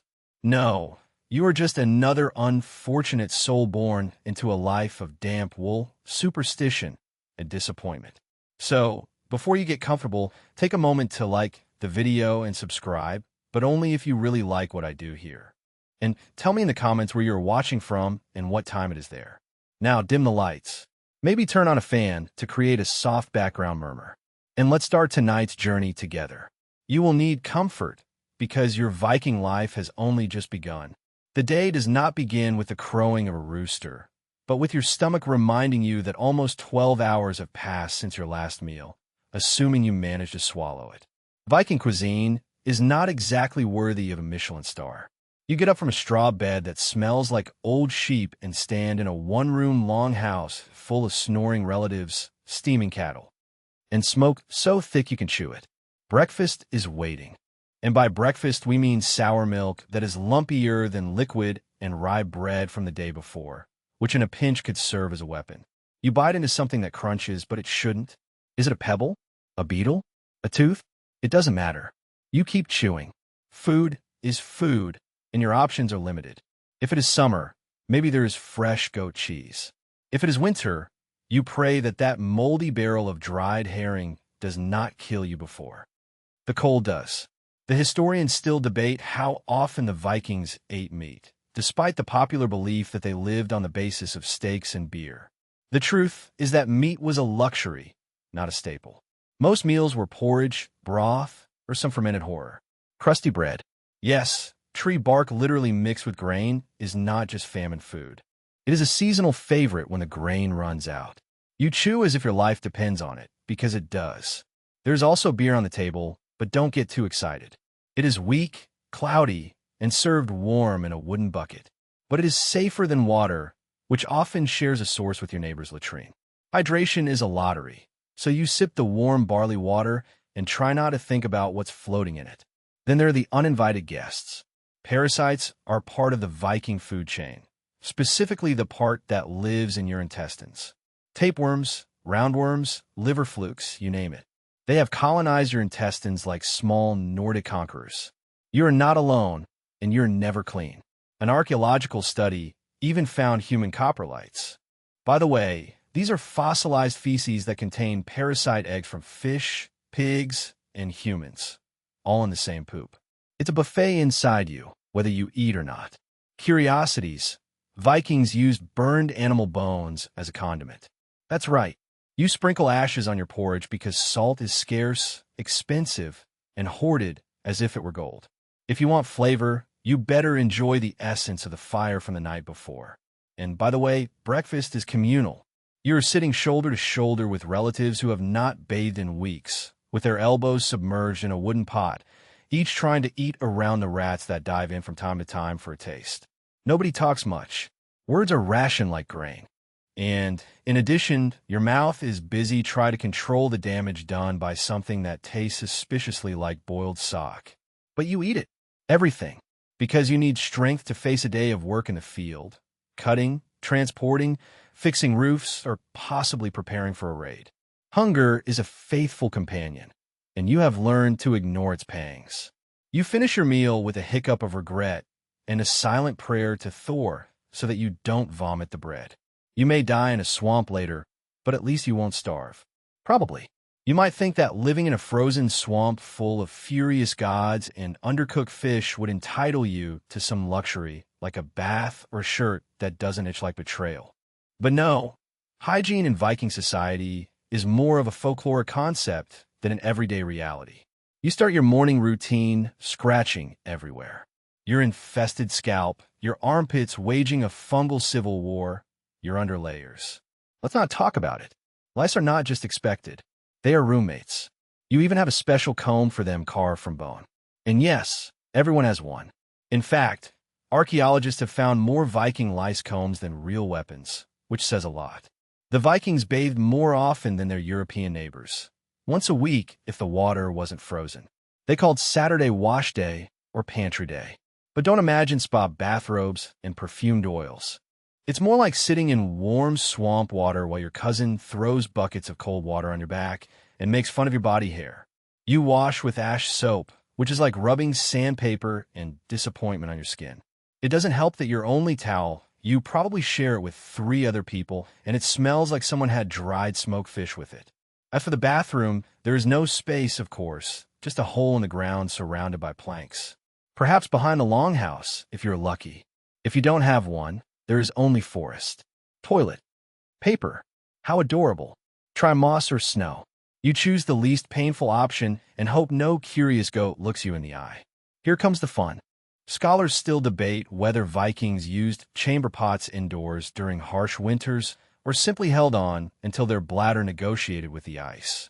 In any case, indoor plumbing is a dream for another millennium.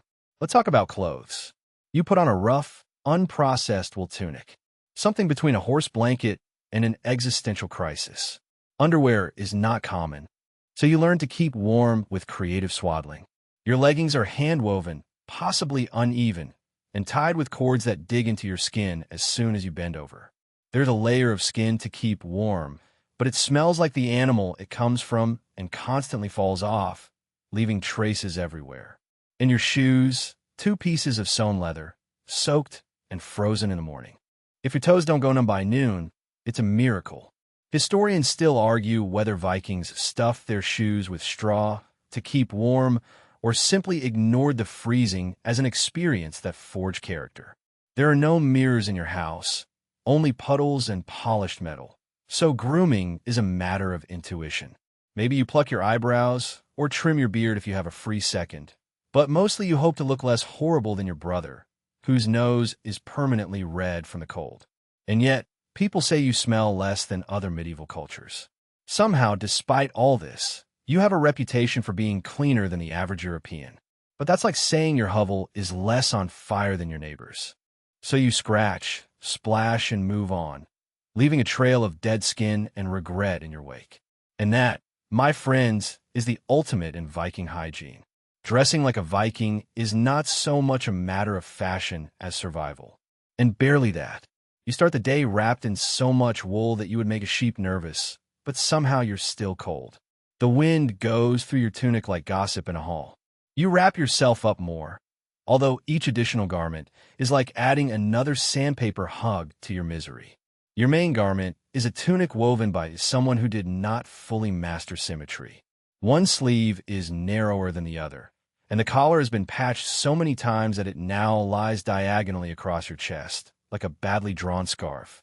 If you're lucky, it's dyed brown, which means it's dirty and we've given up trying to fix it. The outer layer is fastened to the shoulder with a brooch that you inherited from an uncle who probably died face down in a peat swamp. It is a symbol of status, technically, although the brooch does not hold up well. And the cape flaps violently in the wind like a broken sail. Some brooches are beautifully engraved. Others are simply pieces of bent metal that someone swore looked like a wolf. Historians still debate whether wool cloaks were common or an uncommon luxury. What is not discussed is the constant chafing. You walk like you've been riding a wooden horse uphill for 3 days. And all because your pants are sewn with goat wool that still has an emotional charge. And the shoes? Normal Viking boots are 2 pieces of leather sewn together with dried gut and blind optimism. No soles, no grip, no arch support. If you step in mud, which you will, your foot becomes a portable swamp. Freezing is not so much a risk as a seasonal tradition. The belt holds everything together. Knife, bag, flint, and if you go out for long, some dried fish. Pockets do not exist, meaning you're constantly checking like a forgetful thief. And if you are rich, you may have metal rings sewn onto your clothes, not for decoration, but to prove you did not die in a ditch last winter. Viking women do not have it any easier. In fact, their outfits are even more complex. Multi-layered dresses with aprons fastened by oval brooches that also serve as improvised tools. Everything is tied, knotted, or fastened with bone needles, meaning that getting dressed is basically arming yourself. In fashion, just forget it. You are not going to start a trend. If your clothes are too pretty, people will think you're trying too hard. If it is too tattered, they will think you've already died once.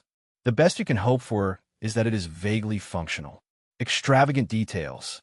Vikings sometimes dyed their clothes with crushed insects or fermented urine to get the right shade. So yes, you are wearing what is basically a sweater of bugs and pee. It smells as good as it sounds.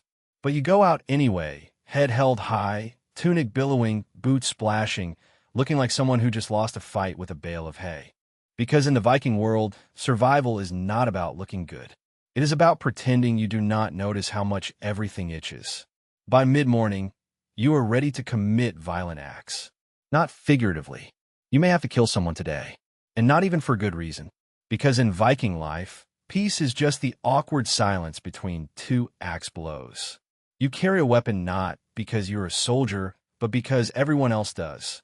Even the 12-year-old son of the blacksmith has a knife, and the goat herd has a club that has seen more action than the local chief.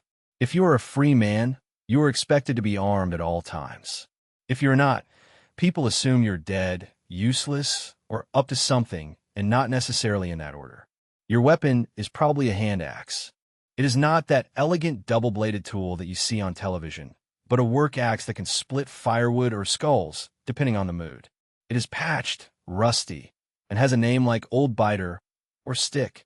If you are very rich or incredibly lucky, you may have a sword, but most people only see one in their life, and usually from the wrong side. Historians still argue about whether Viking violence was constant or seasonal. Some say raids were infrequent and selective. Others claim that vendettas were as common as birthdays. One thing is certain, discussions escalate quickly. A dispute over some sheep can turn into a multi-generational bloodbath with legal proceedings, exile, and the mysterious burning of someone's house overnight. You head to the countryside with your axe, not only to cut firewood, but because your neighbor once accused your uncle of stealing his fishing net. That grudge still lingers. Everyone smiles, but no one forgets. That is the Viking version of the community. There is no police, no sheriff, number 9/11. Justice is served cold, with iron or, sometimes, with fire. The closest thing to law enforcement is the local authority, a public assembly in which drunken farmers shout their disputes while someone holds a goose for reasons that no one explains and narrates. If your boss says it is time to set sail and terrorize the English coast, you go. You cannot refuse. You are not claimed by enlistment notice, but by obligation, by the pressure of your peers, and by the hope of stealing enough silver to fix your roof before it collapses again. A curious detail, the Vikings sometimes carried their own cattle on ships, tied in the corners to have fresh meat. Imagine that, crammed next to a bleeding sheep as you sail into battle, wondering which of the two will be the first to be devoured. But even everyday violence is exhausting.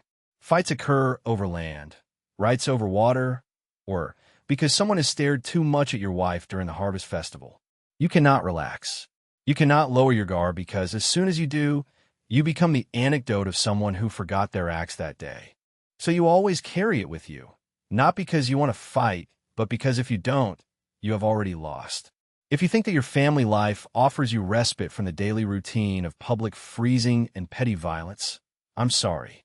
Being a Viking at home is like working on a sinking ship, but with more tasks and noisier animals.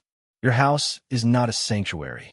It is a crowded, smoke-filled barn disguised as a home. You share with your parents, siblings, grandparents, and, depending on your marital status, your new spouse and a mother who disapproves of everything. Oh, and at least a few goats. There's one room, a stove, and zero privacy. You are never alone, except in your head. And even that is a shared space during the winter. From childhood, you are expected to work. There are no charming coming-of-age stories. There are no sabbatical years. At 5 years old, you transport firewood. At 8, you clean the animal pens. At 12, you are fully trained in grinding grains, repairing tools, and existential fear. School? That's adorable. Your education consists of what you can hear between arguments and animal grunts. Historians still argue about whether Viking children had time to play or whether that concept is just a modern projection. But let's be honest, if there was free time, they probably spent it trying to stay warm or watching their older brothers get beaten for not warming up. The family structure is brutally practical. Marriages are arranged to strengthen alliances, not because you feel butterflies in your tunic. Love can grow over time, like moss on boots. But the most common thing is that it is a tolerated coexistence with some teamwork during goat births. You don't choose your spouse, but you negotiate them. The dowry and the bride price are haggled over as if it were livestock. She is strong, fertile, and only slightly cursed. Sold. And once married, you better like your in-laws. They are not leaving. The extended family is the norm. You wake up with your father-in-law snoring half a meter away, your young son stepping on your face, and someone else's son screaming because a hen has pecked his finger again. You work together, you eat together, you fight together, and when the mead takes effect, you cry together, but silently. Emotional outbursts are reserved for funerals and fits of rage. Everything else, you keep it in the depths of your rune-engraved soul. Fun fact, the Vikings sometimes resolve family disputes through poetry contests. That's right, your father could have challenged your uncle to a battle of wild verses instead of a fight. Insults in a friendly tone, small and large. But, in general, life at home is exhausting. Your days are full of plowing, milking, repairing everything that breaks, which is everything, and teaching your own children to survive in a world that tries to kill them with the weather, wolves, and extremely questionable cheese. There's no time for you. There's time to fix the roof. Stir the stew before crust forms. Repack so it stops raining inside again. The closest thing to leisure is sitting by the fire while everyone shouts because the goat has escaped again. So when people say that home is where the heart is, remember that in Viking life, it is also where the smoke, the goats, and your nerves run out. The gods are always watching, judging, or both. In Viking society, you cannot have personal beliefs. They are inherited along with grandma's wool coat and your father's debt. Your spiritual life is not so much inner peace as how many animals you can sacrifice before the fjord floods. Your day is woven with small rituals and great anxieties. You wake up, thank Thor if your cabin has not collapsed, and try to interpret whether the strange raven flying in circles over your head means that you're doomed, blessed, or simply that nature is mocking you. Spoiler, it's probably the third option. Viking religion is not a pleasant mythology. It is a terrifying chaos of temperamental gods, cryptic prophecies, and the unsettling certainty that fate already hates you. Odin, the father of all, gave up an eye in exchange for wisdom, which sounds noble until you realize that he also sends ravens to spy on you and could curse your entire lineage for insulting his poetry. Historians still argue about whether the Norse gods were worshipped out of fear or respect. Honestly, probably for both. You pray to Thor because he protects farmers. You sacrifice to Freya to get a good harvest, but you never relax in her presence. You don't speak lightly of Loki unless you're prepared for a goat to spontaneously explode near you. And the sacrifices, oh my. A good ritual may include a chicken or a goat, if times are generous. A great ritual may include a horse. You cut its neck, collect the blood, and sprinkle it on the walls, the statues, and yourself. The smell is unforgettable. It permeates. It haunts you. But you do it because if the gods are unhappy, they send plagues. They simply let your crops rot and your son break an ankle in the snow. The runes are not helpful either. Sure, you can carve them into bone or wood and ask them questions, but their answers are desperately vague. Beware the path of many feet. What does that mean? Geese, raiders, a really bad parade. Viking dreams are not private either. If you wake up screaming about a giant wolf or a river of teeth, the whole family gathers to decide if it means death, pregnancy, or a leaky roof. Dreams are treated like divine emails, poorly written but always urgent. And if something really goes wrong, like your house burns down or your goats disappear overnight, people don't ask what happened. They ask who has cursed you. A jealous neighbor? A wandering seer? That one-eyed old man who mumbled strange things and went into the forest walking backwards. A curious detail. Viking sorcerers, who worked cedar wood, sometimes wore clothes of the opposite sex and used staffs to weave fate. That's right. Your local magic consultant could be a man dressed in a dress waving a stick while everyone nervously pretends everything is fine. You live in a world where your next cold could be a curse, your dreams are omens, and every thunderclap could be Thor looking askance at you. Faith is not a comfort. It is a negotiation, one in which the gods have all the cards, and you're just trying not to be punished before dinner. So you pray, whisper to the wind, kiss your amulets, and hope that the gods are not bored today, because bored gods are the most dangerous of all. Now we enter the part of your Viking life that really tests your commitment to suffering, the sea voyage. The moment someone shouts that the ships are ready, you pretend to be excited. Everyone else shouts about glory and silver and makes the terrified monks wet themselves. You think above all about how easy it is for you to vomit. Your boat is an engineering marvel. If you are a shipbuilder of the 10th century, if you are human, it is a glorified wooden canoe with a dragon's head on the bow, without any consideration for comfort. There are no seats. You sit on a chest, yours if you are lucky, or on the sweaty remains of another if you don't have one. There is no shade, no roof, just 40 smelly men crammed together like smoked herring. Row for hours, sometimes days. Sunburn on the left, frostbite on the right. Row in the rain, the fog, that kind of fog that whispers things like, perhaps the gods have abandoned you. And when the wind picks up, you keep rowing because steering a longboat is like arguing with a very stubborn log. Historians still argue about whether most Vikings were full-time looters or just bored farmers with boats. In any case, now you are here, in a creaking hull in the middle of a choppy sea, wondering if that last swig of sour beer was a mistake. The smell is biblical. Wet hair, seaweed, old meat, and men who haven't bathed since last month's funeral. There are no bathroom breaks. If you need to relieve yourself, you lean to one side and hope the boat doesn't rock. One wrong step, and you'll be swimming with eels. The only heat comes from your body and the guy sitting too close. Oh, and the dizziness. You develop a relationship with it. You give a name. It becomes your companion. You vomit. You cry silently under your reindeer cloak, and then you keep rowing. You sleep sitting if you can sleep. The ocean rocks you like an angry cradle, and rats gnaw at your supplies while you dream of solid ground that probably doesn't exist. Sometimes the crew sings. It's not cheerful. It's not even in tune. It's just a boring chant about dead heroes, giant wolves, and getting home before winter eats your children. But it keeps hands moving. A curious detail. Some Vikings believe that sea monsters waited just below the surface, ready to drag down unlucky ships. So if something hits the hull, for example, a log or a fish, you hold your breath and pray it's not Gander, the serpent of the world. And if it is, well, you hope to die quickly. When you finally see land, you rejoice until you realize there's no port. You're going to beach the boat like a wounded whale and jump into the icy water that reaches your knees, dragging all your belongings through the rocks of the surf and the odd jellyfish. And this is the good part of the raid, because then comes the fighting, the looting, and if you're unlucky, getting shot in the eye with an English arrow forged by someone who thought that Viking repellent should be a trade. But for now, you row. You row because if you stop, someone will yell at you, or even worse, sing another verse of that horrible dirge.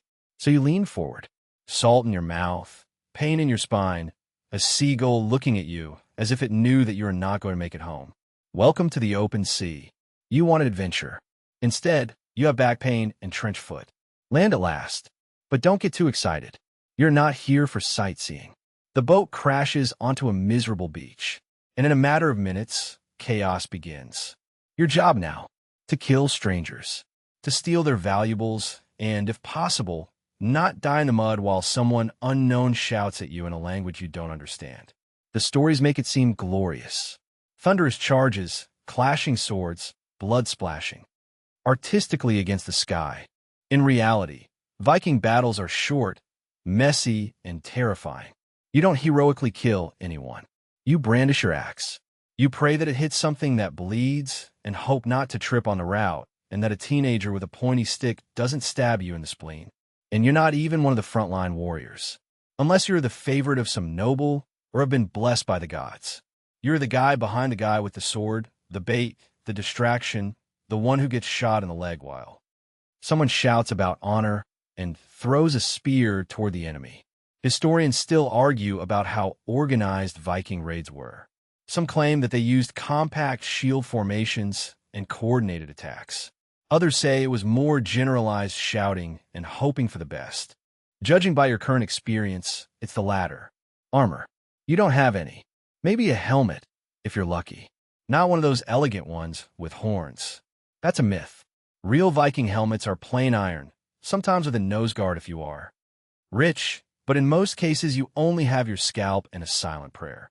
Your shield is round, made of wood, and already chipped around the edges from yesterday's training. It won't save you from anything pointy, but it makes you feel like you're trying. The worst thing is the shouting, not only from the enemies, but also from your own. War cries, cries of fear, death groans, all mixed in a soup of existential horror. You lose track of who is friend and who is foe. Someone stabs a monk, another slips in the mud, and you're there panting, bleeding, realizing that you are still alive only because no one has targeted you yet. Curiosities. Vikings sometimes took poets with them to compose verses about their bravery in battle. You could get knee to the cabbage patch of a stranger while dodging arrows, and someone in the background hummed a rhyme about your heroic stance, because nothing says epic conquest like a haiku shouted over a burning barn. And when it's all over, if you haven't died, you loot. Not treasure chests, but rather church cups. Livestock, maybe some sacks of grain. You burn what you can't carry, spit on the altar, and return to the ship, dragging a sack that smells of old onions and guilt. But the cost is high. You've lost a friend, or maybe just someone you borrowed rope from once. He is face down in the swamp with an arrow in his back and an expression of surprise. There is no funeral, no honor, just a quick murmur to Odin and the silent decision to leave him where he fell. You have survived this time, but you limp, you cough, and deep down, you begin to wonder if perhaps the raids are not as glamorous as they painted them to you when you were 12 years old and listened to the war stories of Uncle Bjorn. Even so, you get back on the boat because the only thing worse than dying in a raid is going home empty-handed. You return home not as a conquering hero, but as a barely sown disaster, full of bruises, calluses, and a slight emotional breakdown. But there is no time to reflect. Winter is coming, and unlike the poetic version, this one is real, long, and wants to kill you at all costs. You have brought some silver, a half-broken cup, and a very scared sheep. Not bad, but not enough to buy warmth. Because in Viking Scandinavia, the cold is not a season. It's a lifestyle. Your longhouse is as wind-resistant as a wicker basket, and you can already feel how your fingers are considering freezing as a permanent escape strategy. Your joints ache. You're constantly wet. Your skin cracks where you didn't know it could. There is no humidity in the air anymore, except for the thin layer of mucus and sweat inside your clothes. But you cannot rest. Winter is not rest. It's a slow disaster. Food reserves are almost always enough. You ration dried fish and porridge as if it were gold dust. You eat things you wouldn't give a dog, then eat the dog. Even the parasites don't die in winter. They just slow down and start itching slower. And then there's leprosy or dysentery, or just a cough that ends in death. Historians still argue which diseases were more frequent in Viking settlements. But one thing is clear, disease was not rare. They were family. You gave a name. You tucked them in at night. Medical treatment was rudimentary at best. Do you have a wound infected by English arrow? Do you burn it or put moss on it? Or maybe you ask the village wise woman to recite a spell while painting your chest with goose fat. Whether it works depends on your luck, your ancestors, and possibly your posture during the ritual. Fun fact, some Vikings believed diseases were caused by angry spirits or goblins that shot invisible arrows. The cure? You guessed it, more chance. Sometimes with iron scissors hanging over the bed to confuse goblins. So now you're coughing blood and sleeping under medieval wind chimes. There are also winter hands, a condition in which fingers swell, crack, and sometimes freeze. You wrap them in wool, kiss your amulets, and keep cutting firewood because no one else is going to do it. And if you lose a toe or two, keep walking literally. Limping is normal now. To keep spirits up, people sing, carve runes, or tell stories by the fire, but they're not happy stories. There are stories about ice giants, sea monsters, and gods who betray you just because they're bored. Comforting, right? And of course, someone always dies. A cousin, baby, goat, whatever. Death in winter isn't dramatic. It is quiet. A gasp, slump, long silence. No one has time to mourn properly because the roof is leaking and the stew has to be stirred. So you keep going, keep eating if there is food, keep praying if the gods listen, and above all, endure because winter does not kill quickly. It wears you down flake by flake, sneeze by sneeze, until you're not sure if spring is real or just a feverish dream that someone carved into a bone. Let's take a moment to appreciate that no one had it easy in Viking life. But if you were a woman, it wasn't just hard. It was a nightmare carefully constructed with domestic responsibilities, social expectations, and occasional accusations of witchcraft to give it excitement. You are born with a job, not a career. From the moment you learn to walk, you're taught to weave, cook, raise children, and maintain a house that loses heat faster than a cracked wineskin. You have no options, only tasks. If you are lucky, you will be praised for your embroidery. If you are very lucky, you will not die in childbirth before age 20. The women of Viking society had more rights than their European counterparts. Of course, they could own land, divorce their husbands, and even wield a sword in exceptional cases. But those facts are often idealized. Historians still argue whether this independence was widespread or limited to a few lucky farm owners with good contacts and excellent posture. For most, freedom was theoretical. Marriage has nothing to do with romance. It's about alliances, properties, and how many cows you're worth. Love may come later or never arrive. If your husband drinks too much mead and mistakes you for a sheep, you clench your teeth and move on. If he dies in a raid, congratulations. You are a widow, which may be the biggest decision you have made in your life. Then there is childbirth. No hospitals, no anesthesia, just a couple more women, a rune carved for good luck, and the willpower not to scream loud enough to wake all the ghosts of the fjord. Mortality rates are high. For every child born, there's a chance that the mother will not survive. If you survive, in a week you go back to work because the goats don't milk themselves. And if you're smart, if you talk too much, you know the herbs, or you have a dream that accurately predicts the weather. Careful.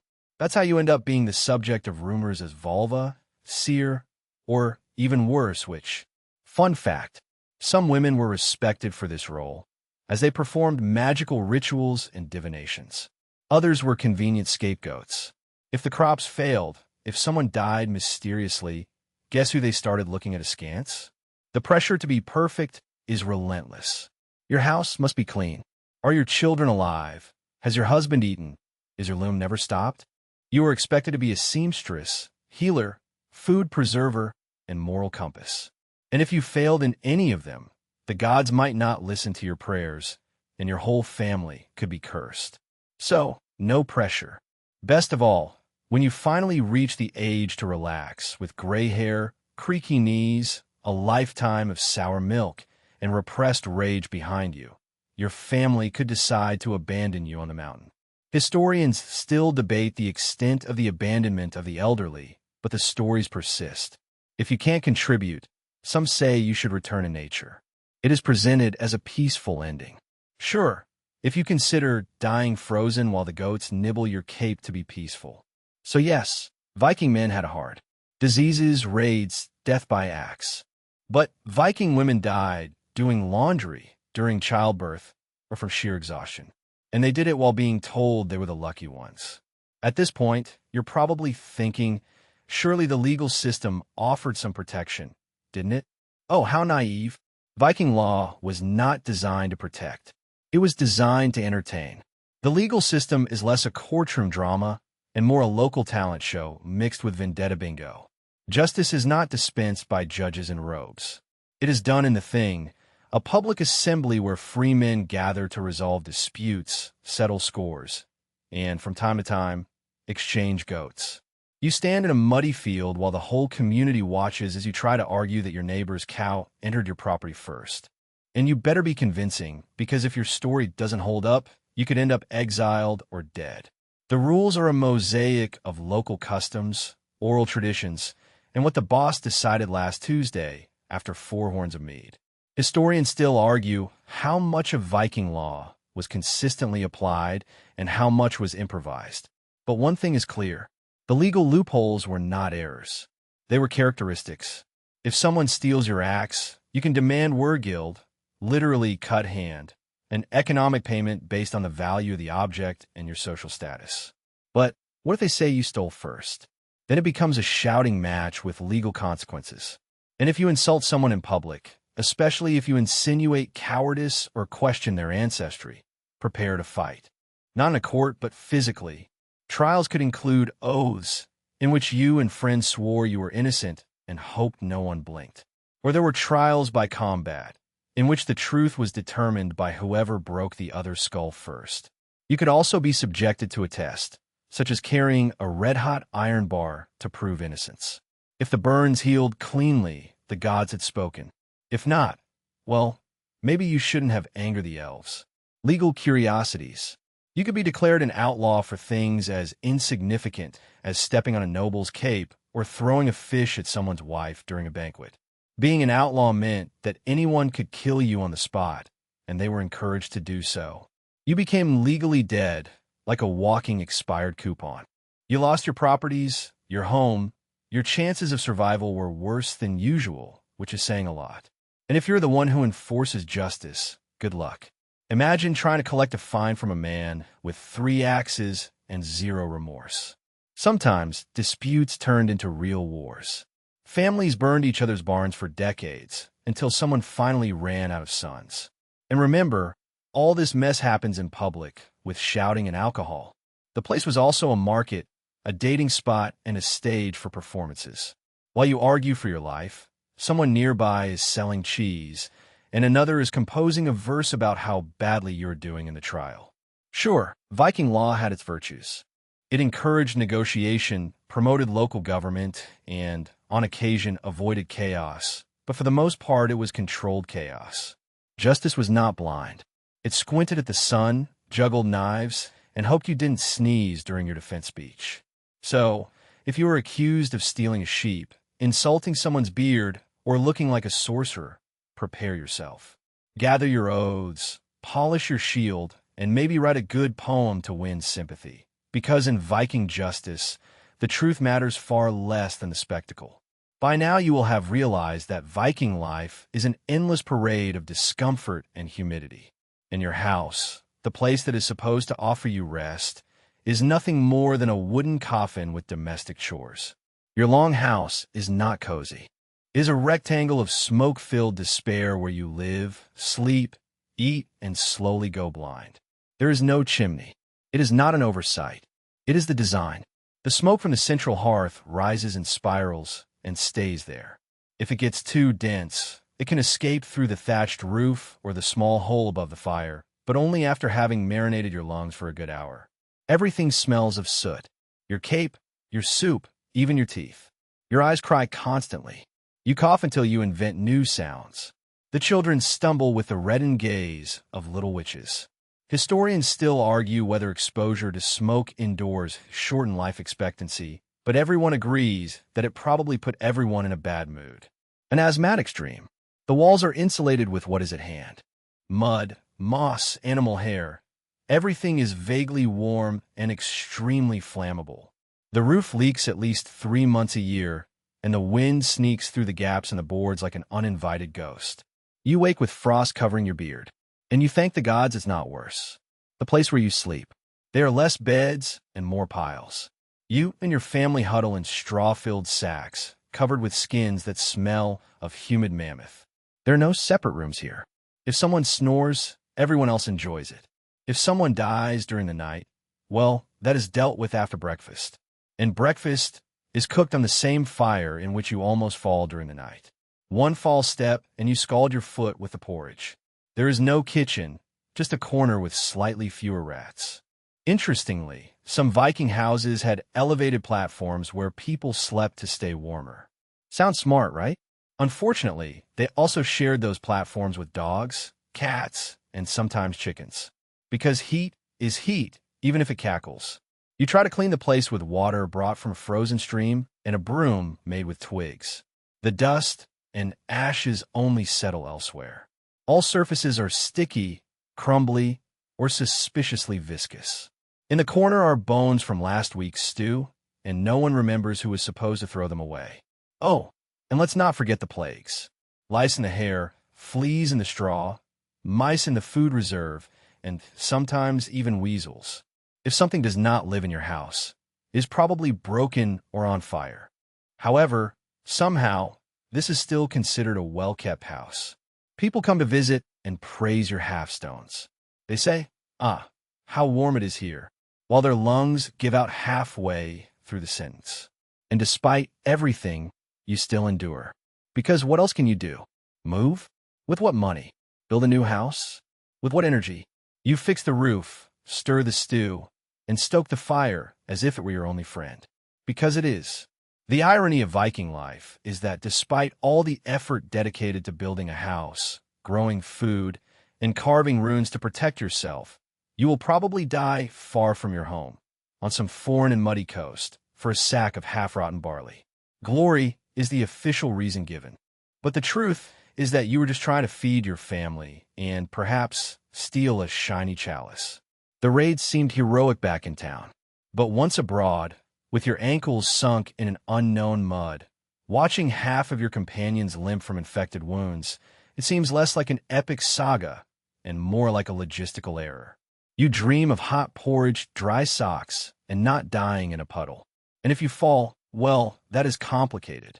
Burial rites are important in Viking culture if you die in the right place. And if there is someone left to bury you, ideally a burial in a ship surrounded by weapons and treasures. Perhaps even a loyal horse to keep you company in the afterlife. But let's be realistic. Most dead Vikings are thrown into shallow graves with the rags they have left and perhaps a spoon that someone did not feel like taking home. Historians still discuss how often ship burials occurred.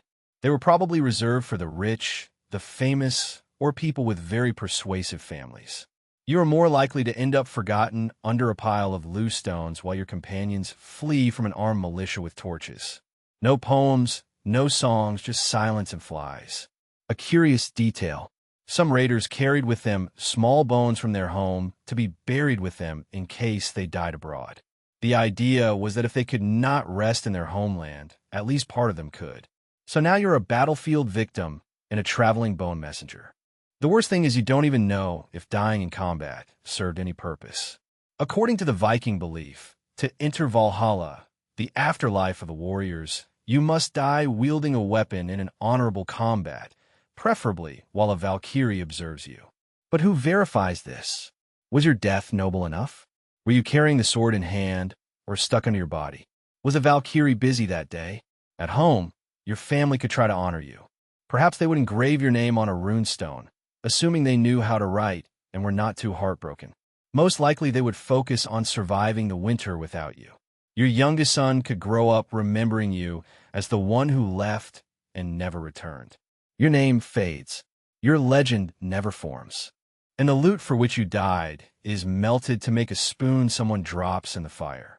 And so you disappear, not in a burst of glory, but in the cold and silent mud hundreds of kilometers from your reindeer skin pillow. And from that bowl that you like so much. Because, despite all the songs about heroes and dragons, most Vikings did not die in a legendary way. They simply died far from home, often alone, and usually too young to grow a decent beard. But maybe, just maybe, you die the right way. With a sword in your hand and your guts spilling out theatrically. A battle cry resonates throughout the fjord. And for all that misery, you are finally promised your reward. The Valhalla. Except that, once again, the fine print ruins everything. They told you that Valhalla is a great hall in Asgard where fallen warriors feast with Odin, drink from magical goat udders, and fight glorious battles all day, only to be healed during the night and do it again. Eternal combat and eternal beer. Sounds great if you like that kind of thing. But there is a catch. Several, in fact. First of all, not everyone can enter. You have to die in combat. Okay, but not by tripping over your own axe or falling off a boat. It has to be noble, visible, stylish. Also, you have to be seen and chosen by a Valkyrie. That's right. Your entry into the afterlife depends on being seen by a celestial warrior riding a flying horse while you bleed under a horse. If she doesn't see you, bad luck. Historians still argue about how seriously the Vikings took Valhalla. Some think it was metaphorical, a spiritual reward for living bravely. Others say it was as real to them as death itself. In any case, the belief was strong enough to send terrified teenagers into battle, hoping to impress divine judges who, frankly, looked overwhelmed by the volume of applicants. And if you fail to pass, you can end up in hell, the cold and humid afterlife for the mediocre. It is not torture. It's simply boring, like waiting in an endless line at a frozen post office. No banquets, no songs, just silent, endless humidity, probably shared with the guy who stole your sheep 3 winters ago. There's also the ominous clause of Ragnarok. Even if you manage to enter Valhalla, you won't be drinking mead forever. In the end, the gods go to war, the world ends, and they call you to fight and die again. This time, forevermore. So, even in the best cases, the afterlife of the Vikings is a temporary job with poor severance pay. Curiosities. Some Viking funerals included funerary rites, in which volunteers were killed to accompany the tribal chief to the afterlife as his retinue. Congratulations. You may be someone's spiritual baggage, and yet, despite all its flaws, Valhalla is what keeps you going. Through the smoke and freezing, the lice, the raids, and broken teeth, you believe there must be something more. That suffering, fear, and endless wet will lead to a better place. It has always been that way. But now, as your breathing slows and your vision fades, you look up, not at a shining Valkyrie, but at a low rain cloud and a goat chewing your bootlace. There are no choirs, no golden halls, just mud and regret. Maybe the gods are testing you. Maybe your glory has only been delayed.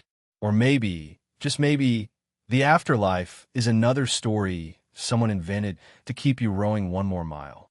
And so we gently move away from the frozen fields and stormy seas of your Viking life. The axe is already silent. The fire in the house crackles slowly, projecting shivering shadows on the soot-blackened beams. The wind whistles outside through the thatched roof, but inside there is only stillness and a slight aroma of firewood, smoke, and damp wool. Your muscles hurt no longer. The cold no longer bites. You lie wrapped in furs. The sounds of the world have softened into a distant murmur. The gods, with all their noise and thunder, have finally fallen silent. There are no more oars, no screams, no long marches through sleet and fog. Only the slow rhythm of your own breathing, constant as the tide. Somewhere far away, a raven croaks. But it is not a warning, just a goodbye. Maybe you did enough. Maybe the sarcastic ones will remember you, if only in a phrase muttered by a drunken old man who cannot rhyme. Or maybe your story, like most, will simply fade into the earth, silent, invisible, and real. But for now, rest. Let the long darkness come. You have earned your silence. Hello, guys. Tonight we put on the crunchy and somber leather boots of a figure that you have surely seen in memes. The Plague Doctor. You already know who he is. Bird mask, black coat, spooky appearance. Most people believe he was some kind of medieval superhero. He was not. Wearing that mask did not make you a healer. It turned you into a walking symbol of death, a bureaucrat with a stick, a human sponge for diseases. And yes, people hated you for it. So, before you get comfortable, take a second to like the video and subscribe, but only if you really like what I do here. And leave a comment telling me where you are watching from and what time it is for you. I love seeing those comments from all over the world. Now, dim the lights, open the window a little if you dare, and let's begin tonight's journey to the most desperate job in history ever. It dawns in a medieval town. The morning light does not bring any hope. It only reveals what darkness mercifully hid. Carts piled high with corpses, streets empty of living beings. The smell floats in the air like a physical presence. This is your world now. The first rays of sun filter through the closed window as you begin the morning ritual that will transform you from human to monster. You reach for the leather mask next to your bed, its long curved beak pointing accusingly at the ceiling all night while you can't sleep. Your fingers run over the holes of glass eyes, polished to a shine by the countless hours of use. They say that eyes are the mirror of the soul. These glass circles will be the only thing they see of you for the next 12 hours. You fill the beak with dried lavender, crushed mint, and rose petals. The sweet, pungent aroma floods your nostrils as you squeeze it tightly. An aromatic protection against the miasma, the poisoned air believed to transmit disease. You add clove, cinnamon, and ambergris. More fragrance, more protection, more lies you tell to yourself. Medieval medicine believed that plague spread through stale air. The beaked mask was not magic, no. It was desperate science during desperate times. Filling the beak with pleasant smells to filter the deadly ones, as if flowers could stop death. The leather feels cool against your face as you place on the mask. The beak extends 30 centimeters in front of you, making you look like a nightmare bird. You tighten the straps behind your head, adjusting them until the eye holes align. Your breathing sounds hollow inside of the mask. Each inhalation brings aromatic herbs closer to your nose. Each exhalation feels warm against your chin. Next comes the wide-brimmed hat, black as a starless night sky. You carefully place it on your head, thus completing your transformation. The heavy wax coat follows your shield against any contamination. You fasten it from neck down to knees. Each closure is another barrier between you and plague. The gloves are the very last thing. Stiff leather makes your fingers clumsy. The tools of your useless trade will be more difficult to handle today, but that barely matters. You see yourself reflected in polished metal plate hanging on the wall. What stares back at you is no longer human at all. It is a truly nightmarish creature. A bird-headed monster wrapped up in black. Children will scream when they see you coming near. Adults will cross themselves and quickly pass by. The sick will look at you with desperate hope that you just cannot fulfill. You don't look like any healer. You look like death itself dressed for some ceremony. And that is precisely what you really are. Not a doctor, but an omen, not a savior, a recorder of the dying now. Your presence in a home does not mean that help has arrived at all. It means that the end is close enough to now document it. You pick up your doctor's cane, a long wooden stick used to examine patients without touching, to point out ailments and keep the desperate at bay. Some of your colleagues use it to prick the dead, making sure they are not simply sleeping before marking another casualty. The herbs in your mask are starting to take effect. Your world smells of gardens and spices instead of foul disease. It is a small respite that will not last long. At noon, the stench of death will penetrate even this fragrant barrier. At nightfall, you will hardly notice it anymore. You approach the door with rigid, ceremonial movements in your protective suit. The suit was not designed for comfort or mobility. It was designed to create distance between you and the infected, between you and your own humanity. You look like a monster and smell of rotten hope. But the suit also has another function. When the townspeople see you, they do not see a neighbor or a friend. They see the plague personified. Their fear and hatred are not directed at you personally, but at what you represent. It is easier for them and for you that way. After breathing deeply one last time to protect yourself with the herbs, you open the door and enter the sick city. Another day of death begins. The weight of your outfit oppresses your shoulders as you walk through the empty streets. Each step of your heavy leather boots resonates against the stone, announcing your presence like a death knell. Citizens peek out from behind closed windows and quickly disappear when they recognize your silhouette. Your first stop is the town hall, where a somber secretary awaits you. He avoids looking directly at your face as he hands you a ledger and the list of houses you must visit today. His hands tremble slightly as he passes you a new pen and a small bottle of ink. Write down the dead. Write down the sick. That is your main obligation. The truth is that behind this mask, you are not a doctor. Not really. The streets are almost deserted as you continue on your way. Your shadow, similar to that of a bird, extends before you. A dark prophecy creeps along the cobblestones. Before the plague, you were a scribe, someone who knew how to read and write in a world where most did not. Your qualification for this position as plague doctor was simply that you knew how to write names in a book and were not afraid of blood. Or at least that is what you told them. The fear came later after seeing what the disease could do. Medieval cities were desperate to find someone willing to enter plague-affected houses. The real doctors, those who had trained at the universities of Padua or Melior, had fled to the countryside to attend to their wealthy clients or had succumbed to the disease. Those who stayed charged such exorbitant fees that only the richest could afford their services. Common people were doomed to suffering and to die without care. So the cities hired whoever they found. Barbers accustomed to bloodletting, apothecaries with rudimentary knowledge of herbs, suspended medical students, and even clerics who felt the vocation to comfort the dying. Some plague doctors were only 14 years old, barely old enough to understand the gravity of the task that awaited them. You knock on the first door with your cane. Inside, a man lies sweating on a straw mattress, with his wife leaning beside him. Dark swellings protrude from his neck and armpits, buboes full of infection. The room smells of disease and fear. The wife looks at you with desperate hope, as if your bird-like appearance could herald some divine intervention. You put down your ledger and approach the sick man. Your movements are safe, practiced. You have seen this hundreds of times before. Trust is an act for the dying, for his wife, for yourself. You have no idea what you're doing. Actually, no. The herbs in your mask cannot protect you. The leather of your gloves is too thin to really protect you from contagion. You press the buboes with your wooden cane, noting their size and color.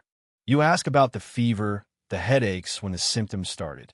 These questions serve no more purpose than ritual. You already know what afflicts him. You already know how this story ends. From a bag on your belt, you take a bottle of herbal tincture, the same lavender and mint that fills your mask, now soaked in vinegar. It will not serve to cure the plague, but it could relieve the fever or, at least, provide comfort from having done something. You instruct the wife to administer 3 drops every few hours. She nods enthusiastically, grabbing the bottle as if it were salvation. Her eyes, above the mask, look at you with the reverence usually reserved for priests. The cities paid the plague doctors a decent salary, much more than scribes could earn in normal times. The high salary reflected not their skill, but their scarcity. Few were willing to take on such a dangerous job. Some plague doctors were granted free accommodation, tax exemptions, even citizenship if they were foreigners. The advantages were substantial because the risk was immense. But no amount of money could buy real medical knowledge. The training period of a plague doctor could be as short as a single day, just enough time to learn how to put on the protective equipment and record the deaths in the registry. Your medical training consisted mainly of theories about humors and miasmas transmitted by ancient texts that had never been questioned. You write in the registry: name, age, symptoms, prognosis. You write that last part in Latin, a language that common people cannot read. It protects them from the brutal truth. It protects you from having to say it aloud. You see yourself reflected in a tarnished mirror hanging on the wall. The beaked mask, the wide-brimmed hat, the long cloak, all creating the illusion of authority. But behind this disguise, you are nothing more than a bureaucrat with a cane pretending to treat the apocalypse. Your main qualification is knowing how to read and write, not medical knowledge. Your main objective is not to cure, but to count, to quantify the catastrophe so that municipal officials can follow its evolution. As you leave the house, making the sign of the cross on the door with your cane, the herbs in your mask, now mixed with the smell of disease, you wonder if real doctors know more than you. Their expensive education taught them to balance humors and align planets, not about invisible killers carried by fleas on rats. Their cures are as useless as your tinctures and prayers. The difference is that they know it, you suspect, and the faint hope is that neither of you is right.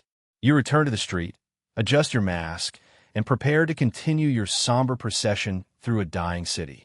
The usual sweepers are dead, dying, or hiding. There is no one left to take away the daily accumulation of a city's existence. What was previously swept away now remains, rotting under the summer heat. You stop at an intersection, leaning on your cane to catch your breath. The herbs in your mask have begun losing their aroma. Their smell is overwhelmed by that of the city's week. Under the lavender and mint, you can now smell it. The unmistakable smell of rot. Not only the rot of garbage and waste, but also that of meat. Human meat.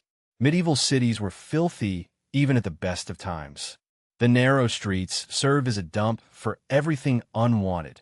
Food scraps, human waste, animal corpses. Butchers killed animals in the middle of the street, letting blood spill into the same sewers where children played. The tanners used urine and feces in their work, filling entire neighborhoods with a stench of ammonia so strong it made eyes water. But the plague transformed this daily misery into something far worse. The systems that barely kept cities habitable had collapsed. The men who collected the nocturnal excrement disappeared. The women who emptied chamber pots in designated areas now emptied them through windows, afraid to go out into the street. The pigs that previously roamed the streets eating garbage now would rot next to their owners. You walked carefully around a pile in the middle of the road, covered with a dirty sheet. The shaped guest below is unmistakably human. Not everyone waits for the death carts anymore. Some families push their dead into the street and retreat to their homes, hoping someone will take care of the remains. The smell intensifies as you approach the next house. Before you can call, the door opens and a gaunt man lets you in without a word. Inside, the stench is unbearable. Your mask already protects you very little. 3 people lie on pallets on the floor, all in different phases of the disease. An old woman has already died, but no one has closed her eyes or covered her face. A young man writhes in fever. His buboes burst, oozing a dark liquid. A girl no more than 6 years old breathes with difficulty. The revealing swellings begin to form on her neck. There is no separation between the sick and the healthy in these tiny dwellings. There is no isolation, no quarantine. Everyone breathes the same air, touches the same surfaces, shares the same bucket of water. The disease spreads through homes like fire through dry straw. You move among them. Your leather coat brushes against bedding soaked in sweat and worse things. Your gloves, already stained from previous recognitions, become more moist with each patient you touch. The wax layer of your clothing begins to soften from the stifling heat of the crowded room. Medieval medicine did not have the concept of germs or contagion as we understand it today. There are no gloves to change between patients, no hand washing, no disinfectants. The plague doctor's suit, with all its theatrical protection, was not designed with hygiene in mind. It could not prevent the invisible transmission of the disease. You write down your observations in the logbook, trying to keep the pages clean despite your dirty gloves. The father asks you if there's hope for his son. You nod because you don't dare tell the truth.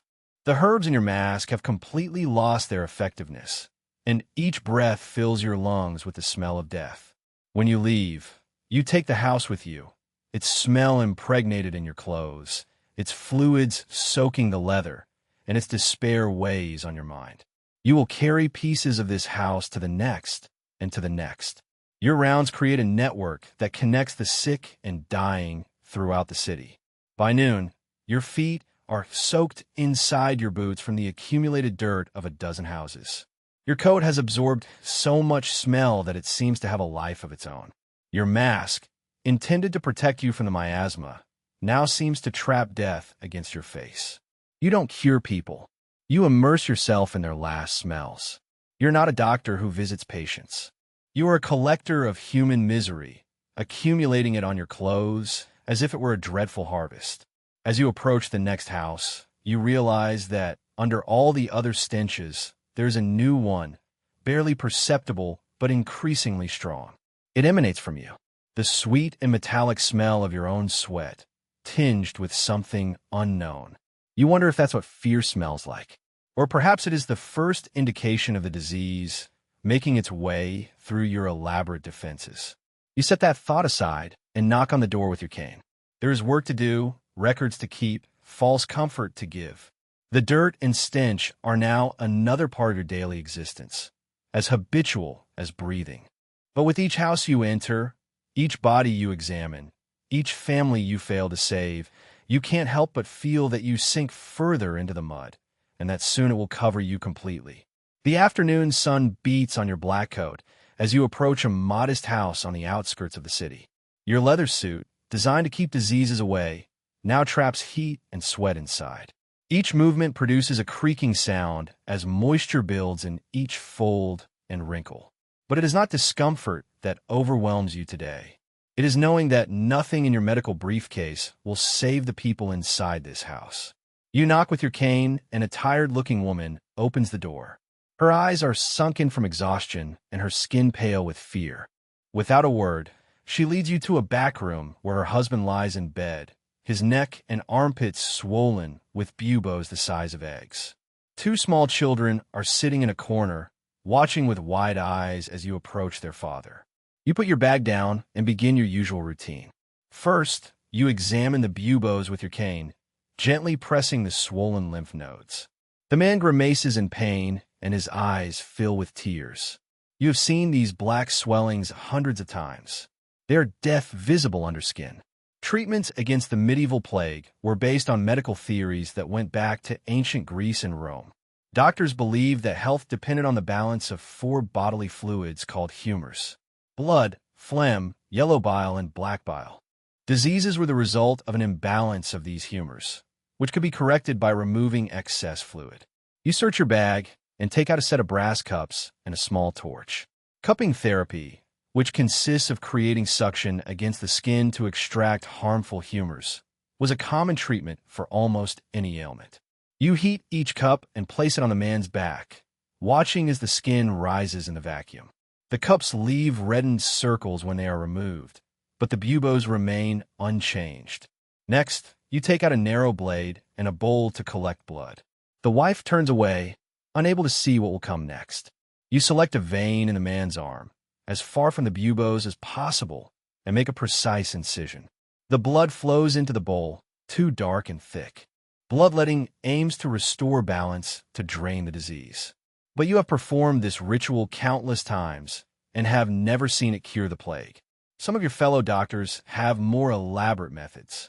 They pierce the buboes directly, releasing a putrid mixture of blood, pus, and lymph. Others apply leeches to extract small amounts of blood over longer periods. The most educated doctors prescribe complex herbal remedies containing dozens of ingredients: powdered emerald, unicorn horn, actually gnarled tusk, or even crushed Egyptian mummies. The rich pay fortunes for these exotic treatments. The poor settle for onions, garlic, and pigeon droppings applied directly to the swellings. Nothing works. Not for the rich, not for the poor, not for anyone. You bandage the man's arm and move to the next treatment. From your bag, you take out a small clay pot with an ointment made of goose fat mixed with herbs. You instruct the wife to apply it to the buboes 3 times a day. The ointment may relieve some pain, but it will not stop the progression of the disease. The husband asks how much time he has left. An honest answer would be 3 days, maybe 4. Instead, you talk about recovery and strength and fighting the disease. Your words are as useless as your treatments, but it is the only thing you can offer. The children continue to watch from a corner, with faces that show neither hope nor understanding. You wonder if they, too, will soon develop the symptoms. You wonder if the woman is already infected. You wonder if you're taking the disease to your house each night. Before leaving, you write a recipe on a piece of parchment. The writing is intentionally elaborate, with flourishes and Latin abbreviations that few can decipher. He recommends a tincture of rosemary and wine with prayers recited at sunset and sunrise. The recipe's complexity gives it an air of legitimacy, of medical authority. But the truth is simpler now. Nothing prescribed on that parchment will save the man. As you prepare to leave, you advise the family about preventive measures. Clean the house using vinegar. Burn juniper branches to purify air. Avoid melancholic thoughts, as they make the body susceptible to disease. These recommendations come from the same medical texts that suggest rubbing a live chicken against the buboes to extract the poison. Some colleagues recommend more extreme measures. Avoid bathing, as it opens pores to disease. Sit near hot fires, even in summer, to burn off the miasma. Consume your own urine mixed with molasses as protective tonic. Wear a dead toad around your neck to absorb poison from air. You're not curing anyone here. You're only part of the ritual prior to death. Outside, you make a mark on the door frame as a record for city officials tracking the spread of disease. It joins dozens of similar marks in the neighborhood. Your official duty is now fulfilled. One more family on plague registry.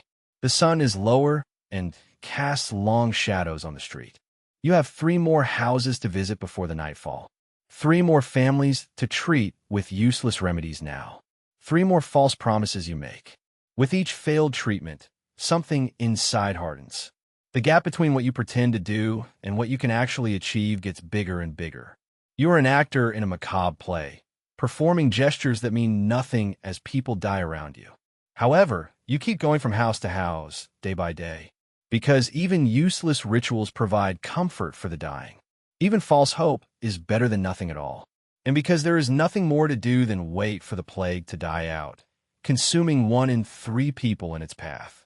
You adjust your mask, with the beak pointing forward like an accusation, and head to the next house. The sun begins to descend toward the horizon as you walk the streets. The shadows lengthen, spreading like dark fingers across the cobblestones. Now you walk faster, aware that you must complete your round before night. Darkness brings dangers that even plague doctors now fear. A woman sees you from the door of her house now. Her face contorts as she recognizes you, and she hurries to put her small children inside. The door slams shut hard. You hear the heavy wooden bar fall into place.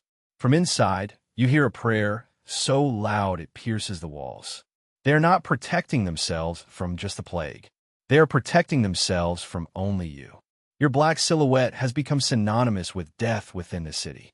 When people see your beaked mask and wide-brimmed hat, they don't think of comfort or healing. They think of extreme unction, death certificates, corpses piled in carts. Your arrival on a street means that someone is dying or soon will be. Your knocks at the door are the sound they fear most. In a tavern window, a man makes the sign against evil when you pass. Another spits at you, though he keeps his distance. The tavern keeper frowns and closes the shutters tight. Even during times of plague, the taverns stay open. Fear and pain drive many to drink, but they won't serve you. Nobody wants to share a jar with the bringer of death. Medieval communities were deeply superstitious. When plague decimated towns and villages across Europe, people desperately sought explanations and someone to blame. The Jews were massacred, accused of well poisoning. Cats were killed, considered kin of witches, and the plague doctors, with their strange bird-like appearance and ineffective treatments, became objects of hope and hatred. You turn into a narrow alley to shorten the way to your next patient. Halfway there, Three figures block your path. They are young men, thin from hunger, but emboldened by cheap wine and fear. One holds a club fashioned from a table leg. Another wields a stone the size of a fist. "My mother died yesterday," says the one with the club. After your visit, you tighten your grip on the doctor's cane. It is your only weapon, though you have never used it as one. You retreat slowly backward.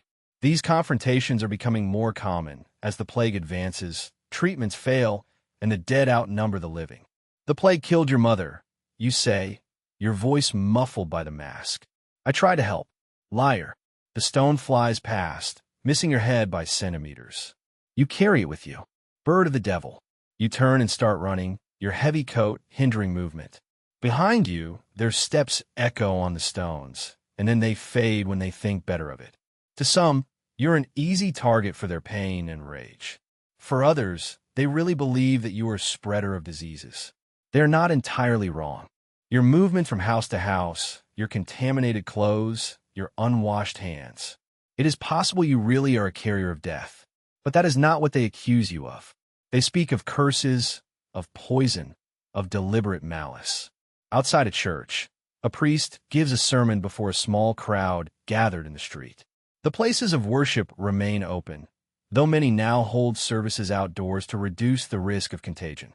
As you pass, his words become clearly audible. And these doctors, if we can call them that, move among us like the very angels of death, with their faces mocking the creatures of God, their ineffective treatments, and their presence an omen. Is it a coincidence that death follows where they walk? Or is it perhaps God's judgment for our dependence on earthly medicine instead of heavenly salvation? The crowd murmurs in agreement. Several heads turn to look your way. The priest looks at you through the crystal eyes of your mask. His expression is one of barely concealed contempt. He makes the sign of the cross, not as a blessing, but for protection against evil. The clergy and plague doctors maintained a tense relationship throughout the pandemic. While some priests collaborated with the doctors, others saw the medical professionals as competitors for the souls of the dying. When the prayers failed, as often as the medical treatments, the blame fell on the most convenient authority figure. You slipped away before the sermon incited action. Your next visit is to a rich merchant's house near the city center. Here, at least, you could expect a different reception. The educated classes usually have more faith in medicine than superstition. But when you arrive, you are greeted by a servant instead of the master. He hands you a bag of coins and a letter. The merchant has decided to hire another doctor, one who studied in Padua and claims to have a special remedy from Constantinople. Your services are no longer necessary. It is not the first time you are fired in favor of a more promising doctor. The rich have the luxury of believing that someone somewhere has found an effective cure. They can afford to pursue that hope from one doctor to another. The poor only have you, with your salary and useless treatments. As you put the coins away, a small crowd gathers across the street. They watch you silently, with hostile faces. A child begins singing a rhyme that has become popular in recent weeks. Beak and black plague on the back, where life stops. He counts the dead in his wake. The adults do not silence the child. Some join in. You are supposed to save the sick, but even the healthy fear you. Your attempts to offer comfort meet suspicion. Your medical authority is undermined by constant failure. Every day, as the number of dead increases, the hatred grows stronger. You are the face of plague, the embodiment of their suffering. Night falls quickly. You should go back to your house, to your empty rooms, where no one will step aside from your path or spit at you as you pass. But you have one more house on your list, one more family, counting the hours until you arrive. They will not receive you with open arms, but they need you. Not for your medicines, but for your authority to declare their loved one dead, to make official what they know. You straighten your hat, adjust your mask, and continue down the street. The crowd reluctantly opens to let you pass, their whispers following like shadows. Devil's bird, bearer of death, make of crow. You keep walking, alone in a city full of people, hated, feared, yet desperately needed.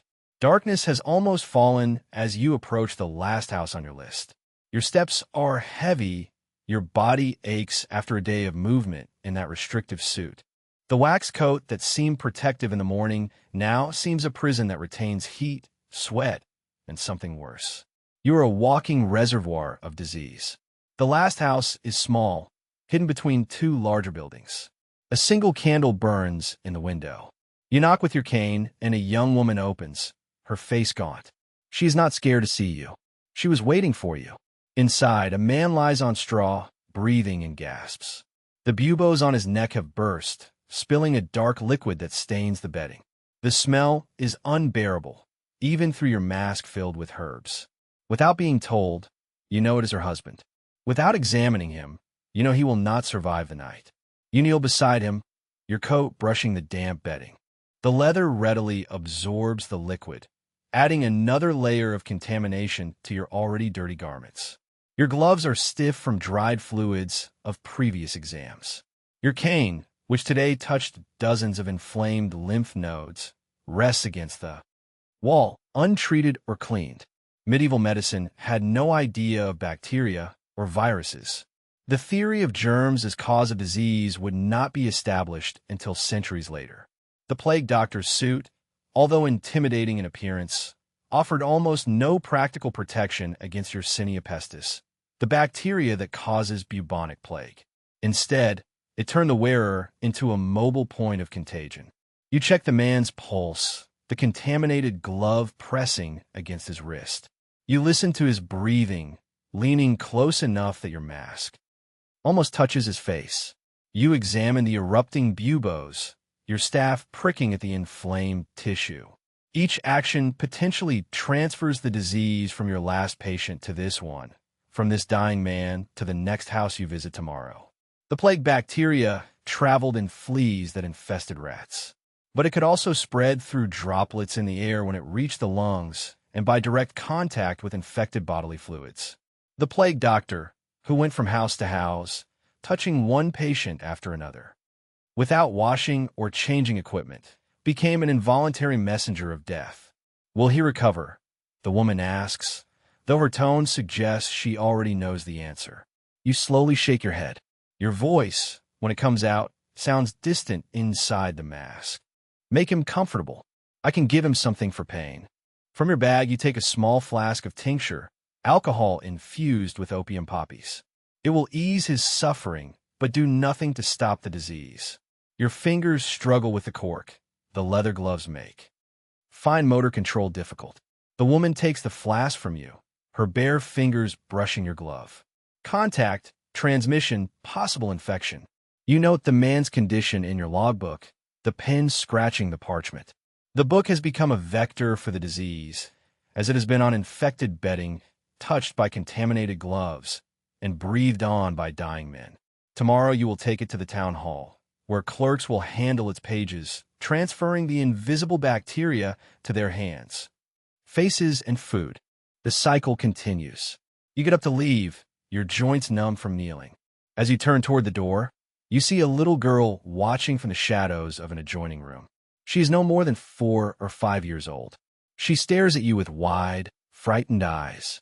You raise a hand in what you hope is a reassuring gesture. The mother sees the exchange and quickly approaches the girl, pulling her into shadow. Stay away, she whispers, not to the girl, but to you. Go away. She knows it, perhaps. Not scientifically, but instinctively. She senses that your presence brings something more than the record of death. It brings its cause. Outside, the night air feels cool against the holes in your mask. The stars have begun to appear in the darkened sky, indifferent to the suffering below. You stand for a moment alone in the empty street and realize a deep exhaustion that goes beyond physical fatigue. Your clothes feel heavy, not only from the weight of the leather and wax, but from the invisible burden of disease. Every fiber has been exposed to plague. The hem of your coat has dragged through contaminated streets. The beak of your mask has been filled with breath of the sick and dying. Your cane has touched more infected flesh than any other object in the city, and tomorrow you will take it all to new homes, to new victims. Some plague doctors try to mitigate this risk. They burn their clothes regularly, though few could afford to change them daily. Some wash their hands with vinegar, believing its acidic nature would purify it. Others refuse to touch patients directly, using their canes for examinations. But these precautions were based on the miasma theory of disease, rather than knowledge of bacteria. They were security measures more than effective ones. You begin the long road home through dark streets. Your route takes you past houses visited earlier this week. Several now have death marks on doors, new since your visit. You can't help but wonder how many of those deaths you may have accelerated with your exams, your contaminated equipment, your travels between sick homes. It is a terrible burden to bear. To suspect that the mere act of trying to help may cause harm. That under the suit, behind the mask, you are not death's adversary, but its accomplice, its carrier, its vector. You pass a public fountain and stop, overwhelmed by a sudden need to clean yourself. You take off a glove and immerse your bare hand in the cold water, watching the dirt of the day wash from your skin. But you know this superficial cleaning is useless against microscopic killers who have made your suit their home. The water from the fountain will now carry your contamination to all who drink from it tomorrow. You pull your hand away as if burning and hastily put your glove back on. There is no escape from the cycle. There is no way to break the chain of transmission when its existence is unknown. You are a healer who spreads disease, a doctor who carries death from door to door. The plague may already be inside you, and if not today, maybe it will be tomorrow or the day after. The odds worsen with every house you enter, with every patient you touch. Your protective suit has become your greatest vulnerability, a contagion collection system that never leaves. You resume the march, with your shadow lengthening like that of a bird in the light of the crescent moon. The city sleeps restlessly around you, unaware its appointed guardian carries the danger it most fears. You survive the day, but the plague travels with you, patient and invisible, waiting for the moment to transform you from doctor to patient, from registrar to statistic. The small room you call home is above a candle shop on a quiet street.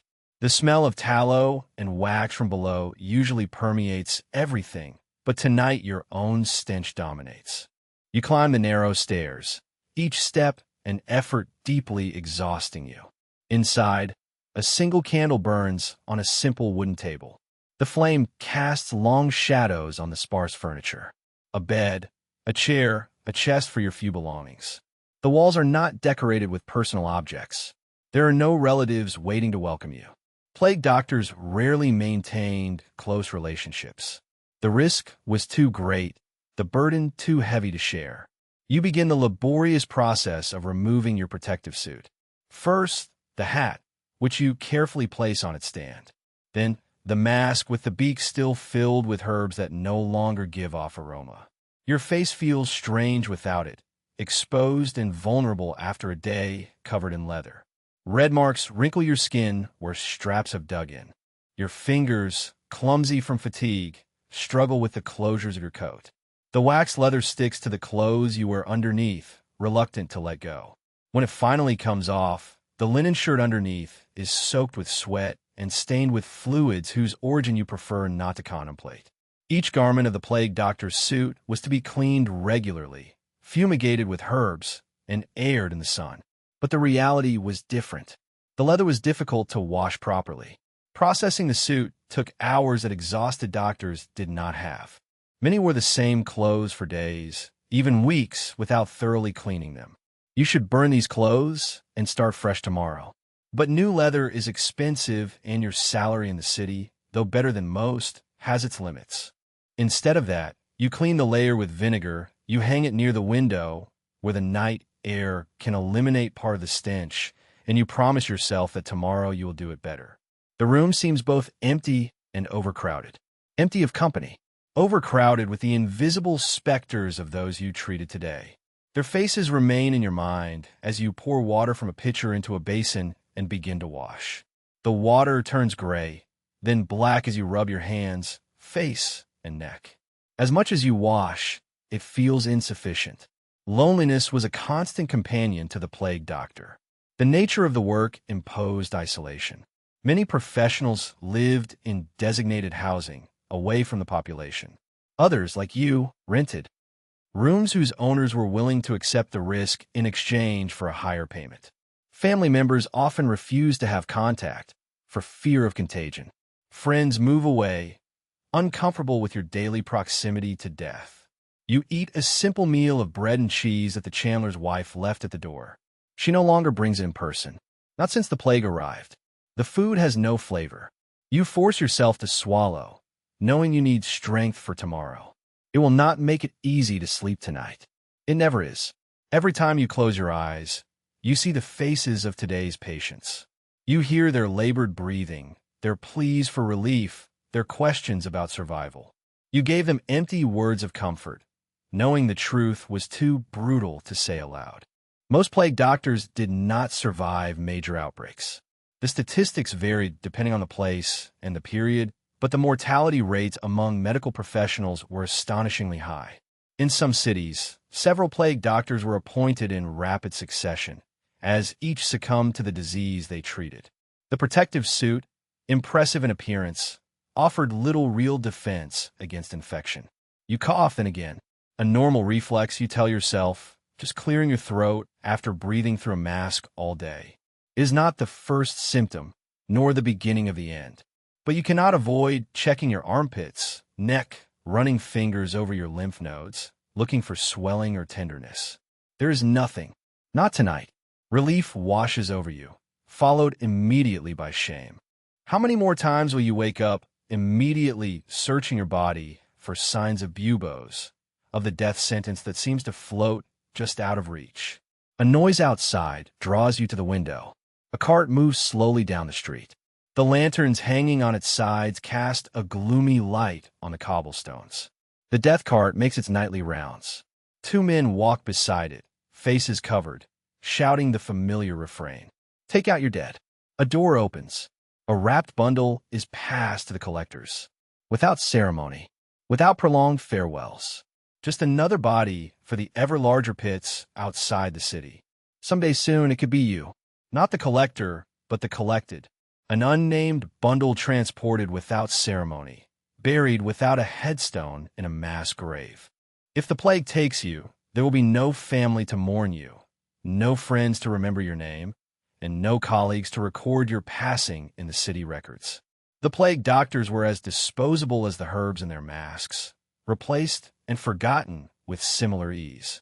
You move from the window and turn off the candle.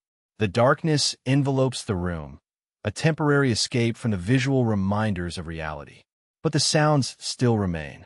The rumble of the death cart, the somber announcement of the messenger, the occasional sob from a house that yields its dead.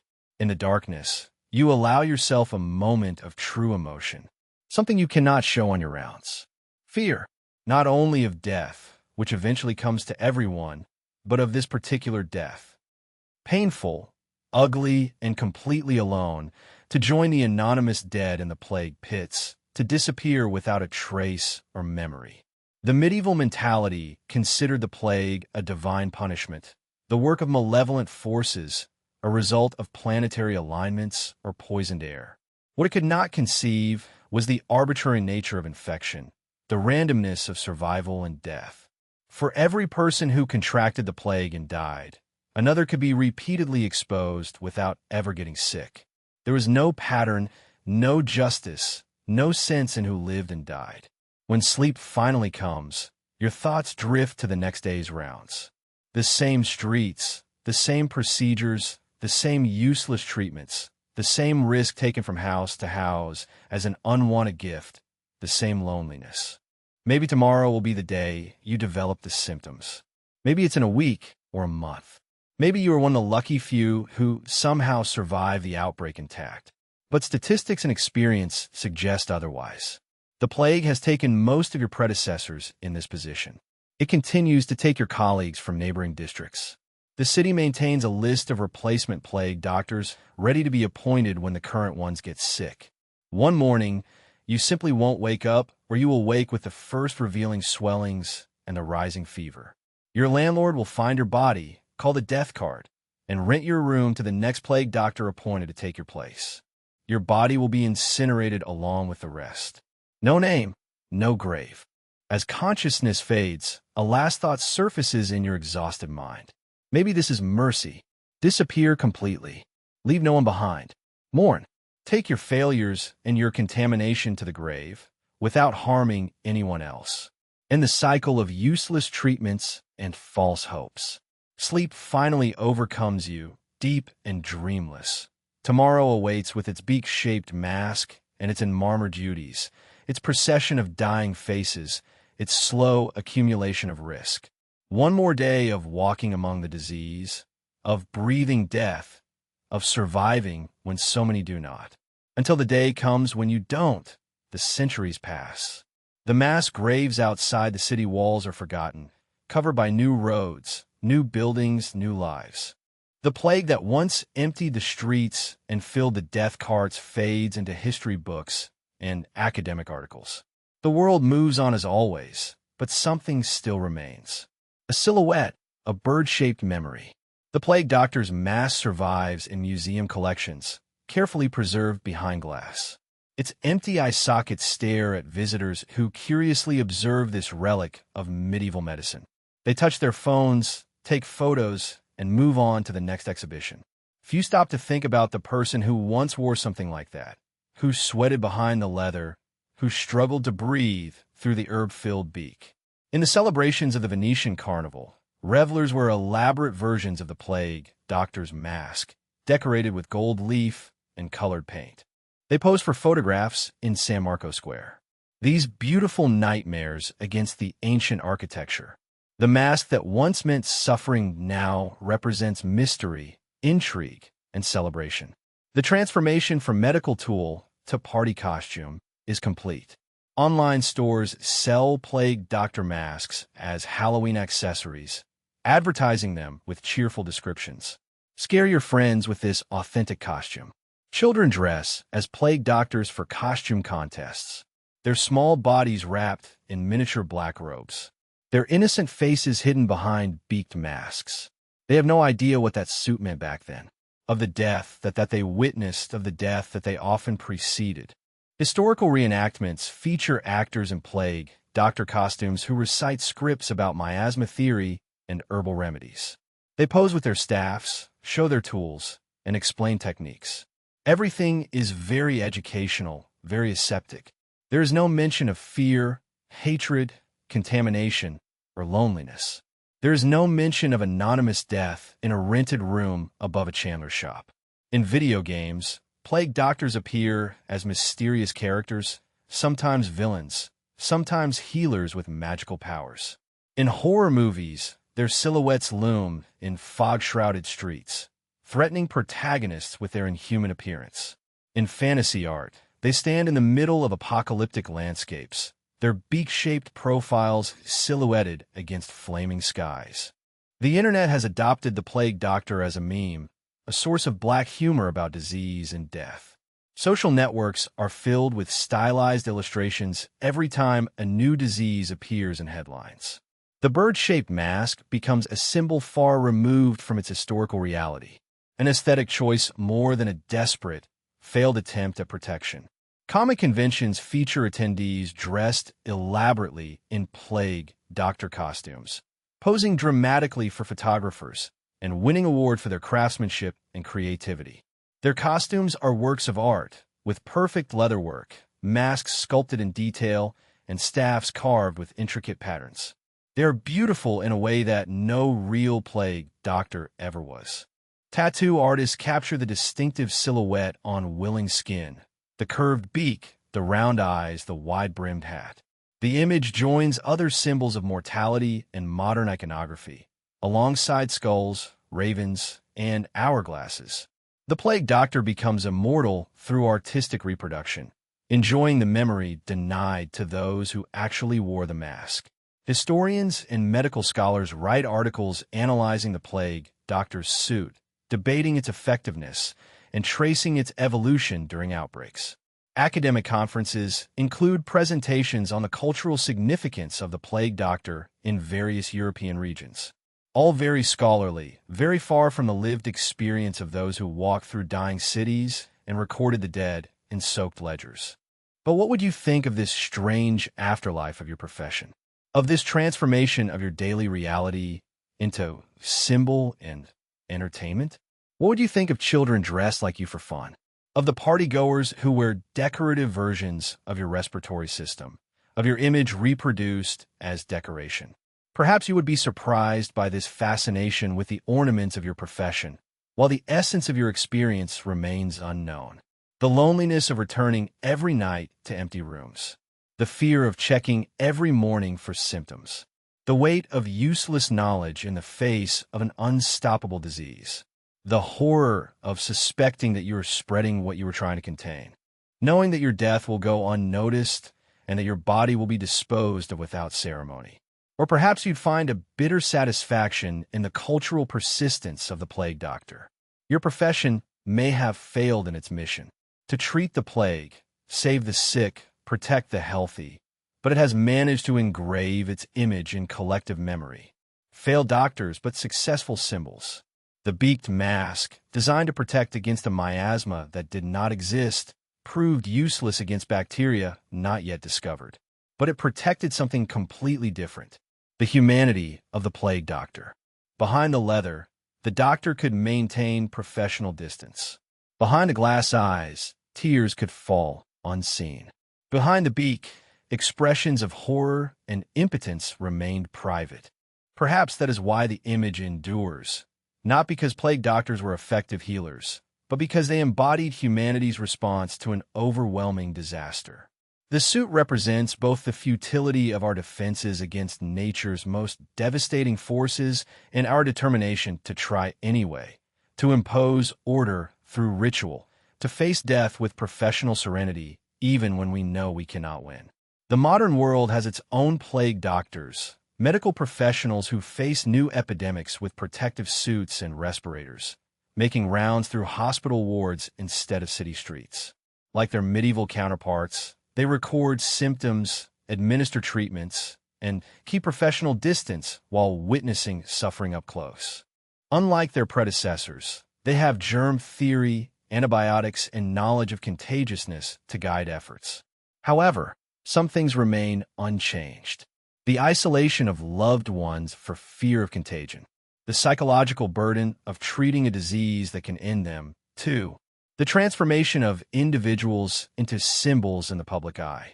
The weight of the protective equipment may differ, but the weight of responsibility is the same. So perhaps the legacy is not entirely a lie. The image of the plague doctor does not endure as a historical curiosity, but as a reminder of the persistence of humanity when facing overwhelming mortality. The curved beak points forward through centuries as a question. What would you do when facing death on an unimaginable scale? Would you flee, or would you stay? Would you put on a mask knowing that its protection is largely illusory? Would you make your rounds knowing that your treatments are ineffective? Modern eyes see only the strange silhouette, the theatrical costume, the memorable profile. They may not see the person inside.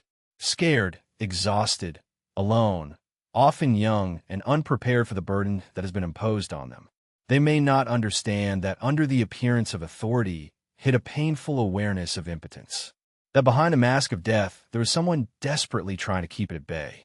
You became a symbol, but never a hero. The image of the plague doctor achieves what the plague doctor could not. A kind of immortality, persistence beyond the grave. Your name has been lost, your grave unmarked, your death records filed and forgotten. But your silhouette remains easily recognizable, reproduced endlessly.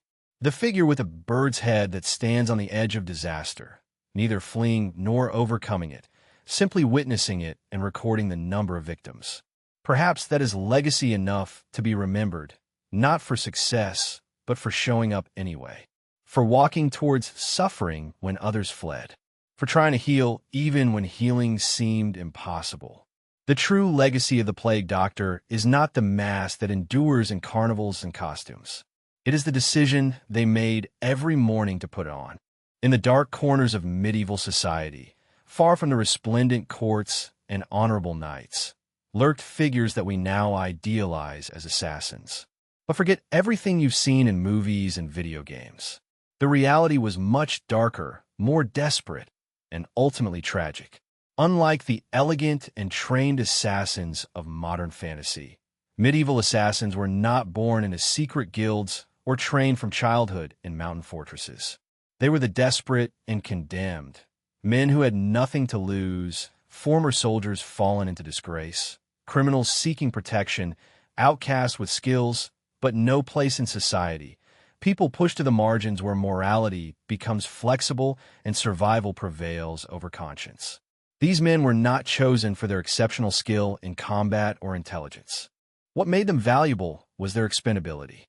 When powerful men needed to eliminate someone without a trace, they looked for those who could disappear afterwards, either blending back into the shadows of society or disappearing forever. Recruitment took place in taverns and prisons, in debtors' quarters, and among vagrants. A whisper of opportunity, a chance to earn money or escape punishment, perhaps a chance to take revenge on a society that had marginalized them. The promises were vague but tempting. Wealth, protection, perhaps even respect. The dangers were rarely mentioned. In some exceptional cases, such as that of the infamous Nazari Ismailis, often called the Hashishin, recruitment took on religious dimensions. They were not common mercenaries, but devoted followers of a cause, who believed that their actions served a higher purpose. However, even here, most recruits came from poor backgrounds, attracted by the promise of paradise, both in this life and the next. The training was not the years-long martial excellence regime that we imagine today. Most assassins received minimal instruction, enough to approach a target and attack effectively. They learned to camouflage themselves, to appear harmless, to get close enough for a sword or poison to do its job. Some already had prior skills. The former soldiers knew how to kill. The thieves knew how to move stealthily. And the servants knew how to go unnoticed among the powerful. The most important thing was not skill, but reliability. Would they fulfill their mission? Would they remain silent if discovered? The perfect assassin was not the most skilled fighter, but the most obedient tool. Someone who would sacrifice everything, even their life, to complete their mission. Someone whose loyalty surpassed their instinct for survival. Thus began the dark career of the medieval assassin, not with glory nor special powers, but with desperation and manipulation. They were not elite agents, but pawns in the games of the powerful. The first lesson they learned was not how to kill, but how little their own lives were worth to their employers. The shadows could offer them an escape from poverty or punishment, but rarely provided what they actually promised. For most, becoming an assassin was not the start of a legendary career. It was simply exchanging one form of desperation for another, often deadlier. Once recruited, the true transformation began. Medieval assassins underwent very different training than what is shown in modern entertainment. It was not about acrobatics or elegant sword fights. It was psychological conditioning designed to create obedient assassins who would follow orders without question and accept their likely death. For groups like the legendary Hashishin, indoctrination began with isolation. Separated from their former lives, the recruits entered a world in which their only reality was what their teachers told them. Religious fanaticism became a powerful tool. Leaders like Hassani Saba understood that men would do for faith what they would not do for money. The recruits were told stories about the paradise that awaited those who died in service of the cause, a powerful motivation in an era of unwavering religious beliefs. Some historical accounts describe how the Hashishin leaders drugged the recruits with hashish and took them to elaborate hidden gardens inside a fortress. Upon awakening in these artificial paradises, with food, wine, and women, they were told that they had glimpsed the afterlife that awaited loyal followers. Whether these stories are entirely true remains a matter of debate, but the psychological manipulation was real and effective. For secular assassins, training focused more on practical skills and fear. They learned to move silently, to identify poisons, and to quickly strike vital areas. Their teachers were not martial arts masters, but experienced assassins who taught them brutal efficiency. Why learn elaborate sword techniques when a simple knife between the ribs suffices? Why master dozens of weapons when only a hidden blade was needed? Physical training emphasized subtlety over strength. They spent hours practicing how to hide weapons in clothing, how to approach targets without arousing suspicion, how to blend into a crowd. The assassins learned to appear as servants, beggars, pilgrims, or merchants, roles that guaranteed them access without attracting attention. The best weapon was not the sharpest dagger, but the most convincing disguise. Mental conditioning proved as important as physical skills. The manipulators deliberately dehumanized the targets, describing them as obstacles rather than people. Some assassins did not even know why their targets had to die. They simply received orders. This separation from the motives behind the murder made it easier for them to act without hesitation when the time came. The most effective psychological tool was fatalism.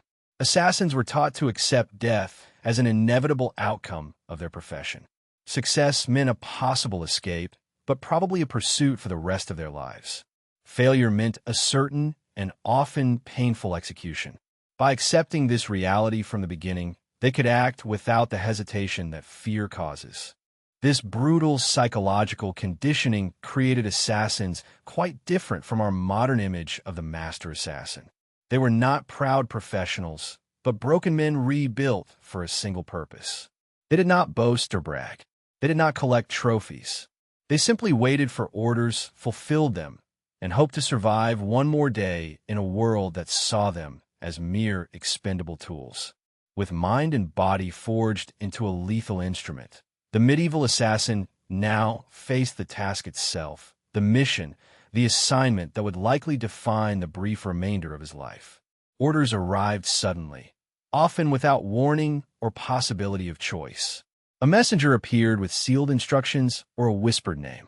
For those who worked in organized groups like the Hashin, the orders could come directly from their leader or through a chain of trusted intermediaries. 4 solitary assassins linked to noble houses or political factions. A butler or advisor could deliver the order with barely veiled threats if they hesitated. The most striking aspect of these missions was the scant information assassins usually received. Modern fiction portrays elaborate briefings with detailed data about the target.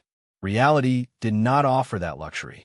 Most assassins only knew what was strictly necessary, who had to die, where they were approximately, and when the job had to be carried out. The motive remained a mystery. This was not simply cruelty, but a calculated strategy.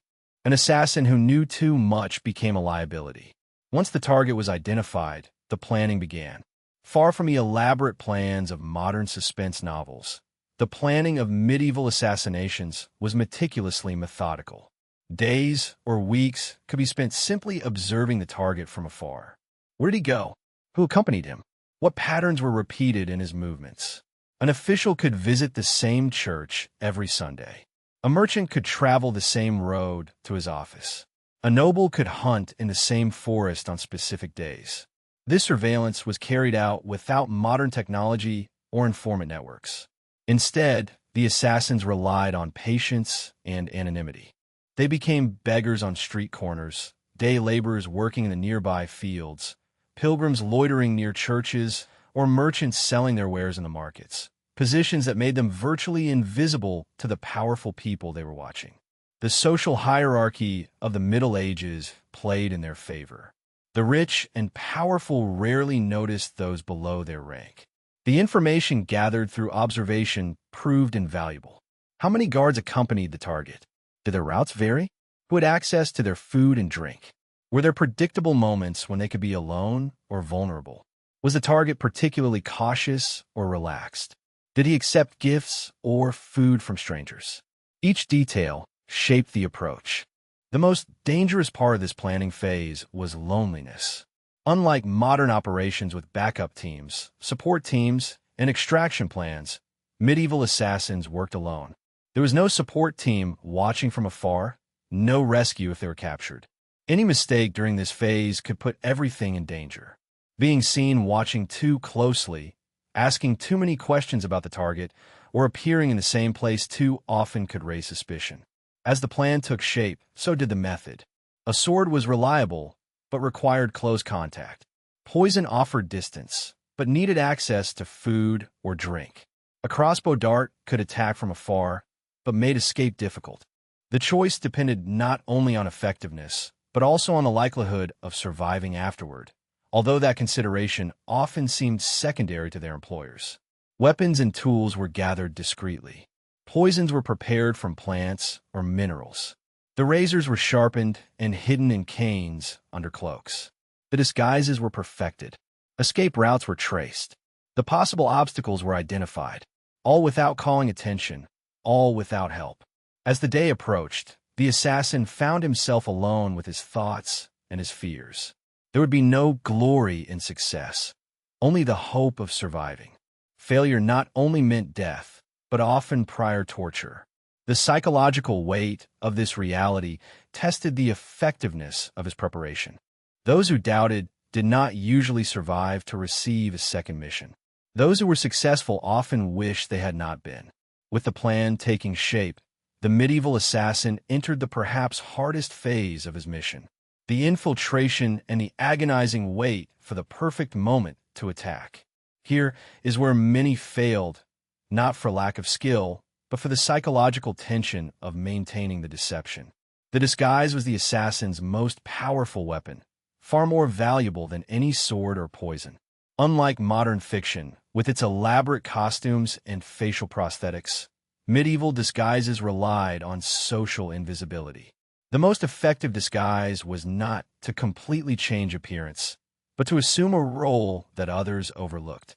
The servants moved through the noble houses unseen. The monks traveled without raising suspicions. The beggars sat for days in the same place, watching and listening while passers-by looked away.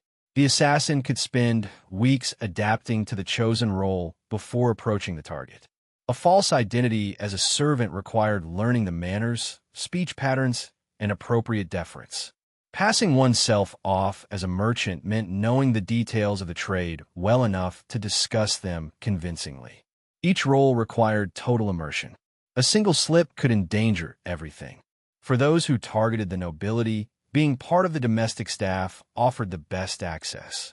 This could mean starting at the lowest levels, such as stable boy, kitchen worker, or gardener, and gradually rising to positions close to the target. Patient assassins could serve for months before acting, gaining trust and access while observing from within. The Roman concept of the trusted slave who suddenly became lethal was a recurring nightmare for the powerful throughout the Middle Ages. Religious disguises proved especially effective. In an age of faith, few questioned the motives of pilgrims or friars. Monasteries provided refuge. Nobles welcomed religious figures into their homes, and cities opened their doors to those who wore religious habits.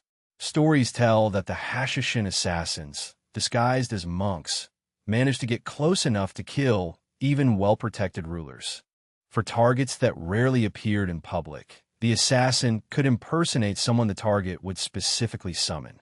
Healers for the sick, entertainers for the bored, or messengers carrying important news. The advantage of such disguises was immediate proximity to the target, although they required a convincing performance under intense scrutiny. Once in position, the wait began. Medieval assassination was not based on quick blows, but on patient opportunity. Days or weeks could pass before the perfect moment presented itself. A moment when the guards were distracted, when the target was alone, when flight seemed possible. This wait tested the assassin's mental conditioning more than any physical challenge. During this time, the assassin could become a familiar figure in the environment. The servant who always took care of a particular garden. The beggar who sat on the same corner every day. The merchant who entertained the target when he passed by. Familiarity did not breed contempt, but invisibility. People stopped noticing what they saw every day. For those using poison, proximity to food or drink was essential. The kitchen workers, cupbearers, or waiters at banquets had unique opportunities, although those positions were usually reserved for trusted people. On the other hand, poisoners could contaminate wells, food stores, or even gifts like wines or sweets sent to the target. The psychological burden that waiting entails cannot be underestimated. only among enemies, constantly alert while pretending to be relaxed, balancing preparation with patience. These contradictions wore the mind down. Sleep was fitful. Each interaction carried the risk of discovery, and the constant anticipation of violence took its toll. It is likely that many murderers suffer from what today we would recognize as extreme anxiety or post-traumatic stress. Although these disorders were not known in the Middle Ages, as days turned into weeks, the assassin's determination was put to the test. Those who succumbed to pressure, who acted too soon out of impatience or fear, rarely survived to tell their story. Those who were successful maintained their facade until the perfect moment arrived. When opportunity and preparation finally converged, after days or weeks of surveillance, planning, and waiting, the moment finally arrived. The perfect convergence of opportunity and preparation. The vulnerable target, the escape route clear, witnesses few or distracted. It was the crucial moment toward which all previous efforts had been directed. A moment that would last barely seconds, but that would define the rest of the assassin's probably short existence. Medieval murders were broadly divided into two categories: those that aimed to send a message and those intended to remain a mystery. Each demanded different approaches, different weapons, and different considerations for escape. Each carried its own risks and rewards. The choice rarely corresponded to the assassin, but was dictated by whoever commissioned the murder. Public murders were theatrical acts designed to terrorize or send political messages. The target was killed during a ceremony, banquet, or public appearance, moments in which many witnessed the death. The murder of Conrad of Montreuil in 1292 by the Hashishin assassins occurred in a crowded market in Tyro. The assassin approached disguised as a monk, attacked with devastating precision, and caused instant chaos. These types of murders were demonstrations of power, warnings to enemies, or demonstrations that no one was truly safe. The weapons for public murders had to be effective at close range and instantly lethal. Daggers were common, in particular the misrored, a narrow blade designed to slide between armor plates or ribs. Some assassins used poison blades to ensure even a superficial wound was fatal. Speed was essential. The target had to die before the guards could intervene. Precision was fundamental. Vital areas such as the neck, heart, or base of the skull were attacked. There would not be a second chance. These public murders required accepting capture as a likely outcome. The assassin could have an escape plan, disappear into the crowd, use smoke or fire as a distraction, or have accomplices who created distractions. But most understood that survival was unlikely. That is why religious or ideological indoctrination was so important. The assassin needed to believe that his death served a greater purpose, whether it was a heavenly reward or an earthly political change. Private murders, on the other hand, were designed to create confusion and uncertainty. The target was found dead in his chambers, poisoned at a private meal, or drowned in the bathtub. The goal was not only to kill, but to hide who was responsible, perhaps even making the death appear natural or accidental. These murders had different political purposes. Eliminate rivals without creating martyrs. Remove obstacles without revealing who benefited. Poison was the preferred method for covert assassinations. Medieval poisons came from natural sources: belladonna, hemlock, monkshood, arsenic extracted from minerals. The effects varied greatly, from rapid, painful deaths to gradual illnesses that mimicked natural diseases. The assassins learned to select poisons based on the desired result: immediate death that would cause alarm versus a slow deterioration that would arouse less suspicions. Administering poison required different skills than handling a sword. The assassin might have to infiltrate kitchens, access private cellars, or contaminate personal items, such as clothing or candles. Patience was again crucial, as was knowledge of the target's habits. Did they have tasters? Did they share meals with others who could not be harmed? Was their food prepared separately from the rest of the house? Every detail determined the approach. Other covert methods included organizing apparently accidental deaths, weakening the girths of the saddles before hunts, manipulating stairs or railings, or creating conditions conducive to drowning. These methods required meticulous planning and mechanical knowledge, but offered the advantage of avoiding suspicion. In an era of frequent accidents and limited forensics, these deaths rarely aroused suspicion.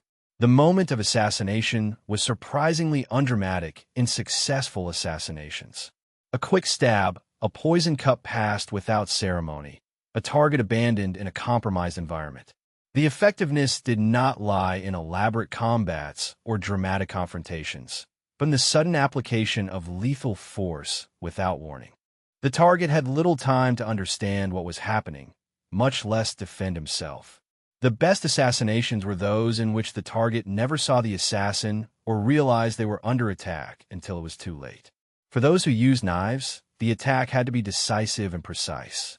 Multiple wounds indicated panic or lack of skill and reduced escape chances. The most effective assassin struck only once, targeting specific vulnerabilities, the throat, the kidney, under the arm to reach the heart, or the base of the skull. Such precision required knowledge of human anatomy that was uncommon in the Middle Ages. The knowledge was specifically passed from experienced assassins to apprentices. If poison was chosen, the timing of administration usually occurred long before death. The assassin could add the substance to food or drink and walk away when effects manifested. This created a separation between the act and its consequences, which provided both a practical distance to escape and a psychological distance from the murder itself. Some poisons acted quickly, producing symptoms in a matter of minutes. Others took hours or days, allowing the assassin to establish alibis or leave the area. The aftermath of the assassination brought its own challenges. A public assassin had to escape a crowd gripped by panic. The former guards, now alerted from an area now closed. The precious seconds after the blow decided everything. Some assassins relied on disguise, blending into the crowd as another shocked witness. Others used speed, with planned escape routes through alleys or sewers. Some employed distraction tactics, fires, false alarms, or accomplices, creating disturbances elsewhere. For covert assassins, the challenge was different. Maintaining normal behavior after the death's discovery, showing shock or pain, and avoiding any suspicious behavior that could link them to the event. This required extraordinary psychological control, especially if the assassin had relationships with the target or family during infiltration. Servants who had poisoned their masters were expected to mourn them. Guards who had facilitated the assassinations could join the search for intruders. In both cases, blood posed practical problems. Medieval clothing absorbed it, betraying the assassin. The cleaning methods of the time did not easily remove bloodstains. Public assassins had to hide bloody weapons and hands during escape. Covert assassins had to ensure that blood did not betray their involvement. This partly explains why poison became popular. It eliminated the bloody evidence left by bladed weapons. The psychological impact of killing at point-blank range should not be underestimated. Modern research on combat psychology suggests that humans have an inherent resistance to killing others, especially face-to-face. Medieval assassins were not immune to this human response. The extensive conditioning to which they were subjected was designed, in part, to overcome their natural hesitation and to make them capable of causing death in a personal, intimate way. It is probable that some would dissociate during the act itself, mentally separating from what their bodies were doing. Despite all the planning, the training, and the preparation, the murder itself occupied only a few moments in the journey of the assassin. Brief, brutal, and irreversible. A dividing line between before and after, if there was an after. Many assassins did not survive their missions. Those who did carried with them not only the memory of the act, but also the awareness that they were now a burden to their hirers. The successful murder did not mark the end of danger, but the beginning of a new, possibly more dangerous phase, the flight and its consequences. The sword had struck. The poison had been administered. The target had fallen. But for the medieval assassin, the most dangerous part of the mission had just begun. Escaping the scene represented a challenge that many would not survive, regardless of how perfectly they had executed the murder. Unlike modern assassins, who have escape vehicles, support teams, and technology to help them disappear, medieval assassins faced overwhelming odds. The moment a high-value target fell, an entire city could be locked down. The doors were closed, the guards were mobilized, strangers were interrogated, and rewards were offered for any information. The entire machinery of medieval justice and revenge was set in motion, with the assassin trapped somewhere in its gears. For those who had carried out public assassinations, the first moments after the hit determined everything. The initial impact of the crowd provided precious seconds to move from the fallen target before the screams began. Pre-planned routes through narrow alleys, buildings with multiple exits, or sewers could offer temporary hiding. Reportedly, some assassins used smoke bombs of resin and sulfur to create confusion, while others relied on accomplices who created distractions. The sanctuaries of churches offered a desperate option.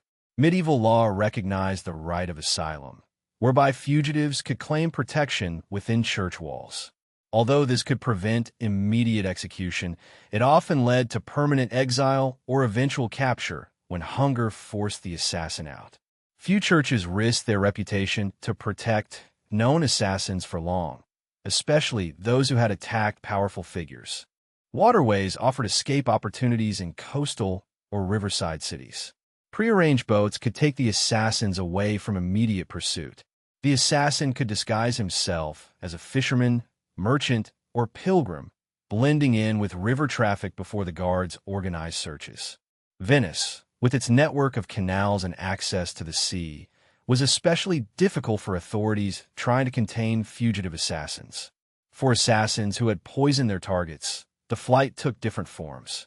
Since death usually occurred hours or days after the poison, the assassin could simply leave before suspicions arose. However, when investigations began, they faced different challenges. The houses were closed. Everyone who had access to the victim was interrogated. Torture was freely applied to obtain confessions. Tasters who had survived were investigated in case they were accomplices.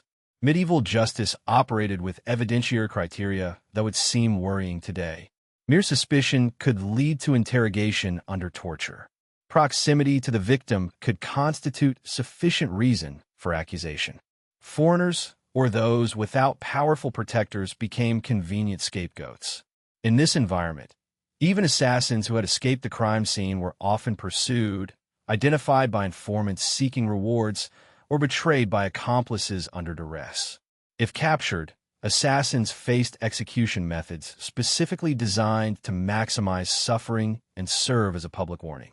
Hanging was considered too pious for assassins. Instead, they could face the wheel, where their limbs were systematically shattered before being intertwined on a cartwheel and displayed. Others were quartered, their bodies literally torn apart after being partially hanged. Some were boiled alive or subjected to progressive amputations before the final blow. Even those who managed to escape the immediate area faced a life as hunted fugitives. Medieval communities were small, foreigners attracted attention, and travelers were subjected to interrogation. Descriptions of wanted assassins were disseminated along trade routes. Merchants, pilgrims, and messengers carried news and warnings. The distinctive features of foreigners made them especially vulnerable to recognition. An assassin could escape the city and be identified in a town 10 miles away by someone who had heard descriptions from travelers. The safest escape used to consist of completely abandoning the territory, crossing to regions where news took time to arrive or where different political powers offered protection. The assassins who had worked for a kingdom could flee to rival kingdoms where their skills could buy them protection. Those who had killed for religious causes could seek refuge among sympathetic communities. But these trips entailed their own dangers. Roads plagued by bandits, suspicious border guards, and the constant risk of betrayal. Perhaps the most dangerous thing was that successful assassins often found that those who had hired them were unwilling to risk being discovered. Many employers considered assassins disposable assets whose survival represented an unnecessary risk. After carrying out the task entrusted to them, the assassins could find themselves pursued not only by the victim's allies, but also by their own former employers. Historical records suggest that many assassins did not meet death at the hands of the authorities, but were silently eliminated by those who had hired them. The Hashin, more organized than most, developed systems to protect their members after missions. The assassins returned to mountainous fortresses controlled by their order, where pursuing armies faced difficult sieges in rugged terrain. This protection had a price of a life of service and isolation from the world outside. Even there, the assassins remained prisoners of their organization. Their knowledge made them too dangerous to lead normal lives. This reality, the almost impossibility of escaping and surviving, determined how medieval assassins approached their missions. Many adopted a fatalistic mentality, considering themselves dead the moment they accepted a commission. This psychological preparation allowed them to act without the hesitation that comes from the survival instinct, which paradoxically made them more effective. Those who expected to die feared neither capture nor punishment. For the few who survived multiple missions, life became a series of new identities, constant surveillance, and the certainty that any stranger could be looking for them. They lived like ghosts on the margins of society, unable to establish bonds or take root, always attentive to any sign of recognition or persecution. Their experience made them valuable, but also marked them as dangerous. Few found anything like peace or security in their final years. The stories of medieval assassins rarely ended with successful escape and a comfortable retirement. Most of the time, they concluded on the gallows, under torture, or by the edge of a knife in the darkness wielded by former allies. They were weapons that were used and discarded, and their final reward was not gold or glory, but an unnamed grave or public dismemberment as a warning to others who might follow their path. For the few medieval assassins who survived their mission and escaped immediately, the consequences brought not reward, but a series of completely new dangers. After fulfilling their purpose, these assassins would discover the cruel truth of their profession. They had always been expendable tools that were discarded once they were no longer useful. The promised payments often never materialized. The gold left in the hiding places disappeared. The safe houses were abandoned or watched. The contacts disappeared. The carefully prepared ships sailed without them. The betrayal was not personal, but practical. An assassin who survived, knew too much, could identify employers, could be captured and tortured for information. In the calculation of medieval power, a living assassin represented an unacceptable loose end. This abandonment was not only a breach of contract, but a death sentence.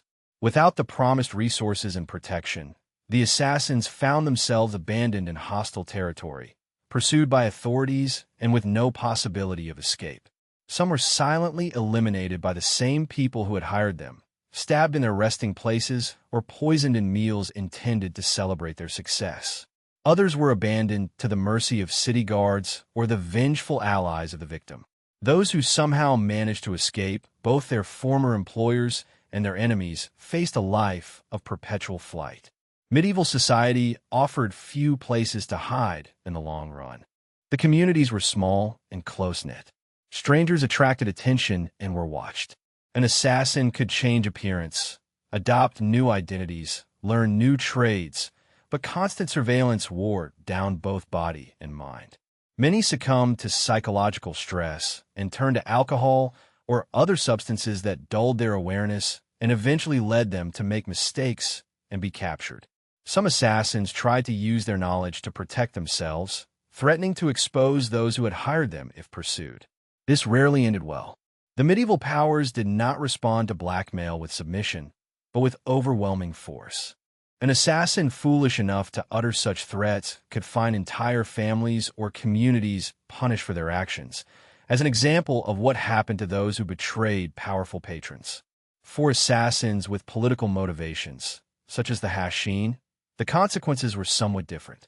Their organizational structure provided them greater protection, but at the cost of total commitment. Successful assassins returned to isolated fortresses where they lived out their days in service of the cause. Unable to leave the order or establish a life outside it, they gained status within their closed community, but remained prisoners of their knowledge and skills. forever separated from the outside world. The psychological after effects proved as devastating as the practical challenges, and many assassins suffered what we would recognize today as post-traumatic stress. Nightmares, hypervigilance, emotional numbness, and intrusive memories tormented those who had killed loved ones. Medieval societies had no concept of mental health treatment. These symptoms were considered weaknesses of character or, more sinisterly, divine punishment for their actions. Some sought redemption through religion, believing sufficient repentance could save their souls. They became hermits in remote areas, entered monasteries with false identities, or embarked on dangerous pilgrimages to sacred places. The doctrine of the Church allowed forgiveness even for the most serious sins. But the psychological burden was not so easily relieved. Records tell of former assassins who spent decades in self-imposed suffering, seeking an absolution that never seemed complete to them. Others fully embraced their abilities and became mercenaries or bodyguards for new masters. Once the threshold of death had been crossed, subsequent violence came more easily to them.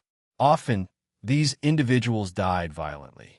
Their existence was a brutal cycle of bloodshed until luck or age failed them. Historical accounts of medieval mercenary companies include references to quiet, dead-eyed men specializing in killing enemy officers, likely former assassins who had found no other path. The bodies of captured or dead assassins suffered special indignities.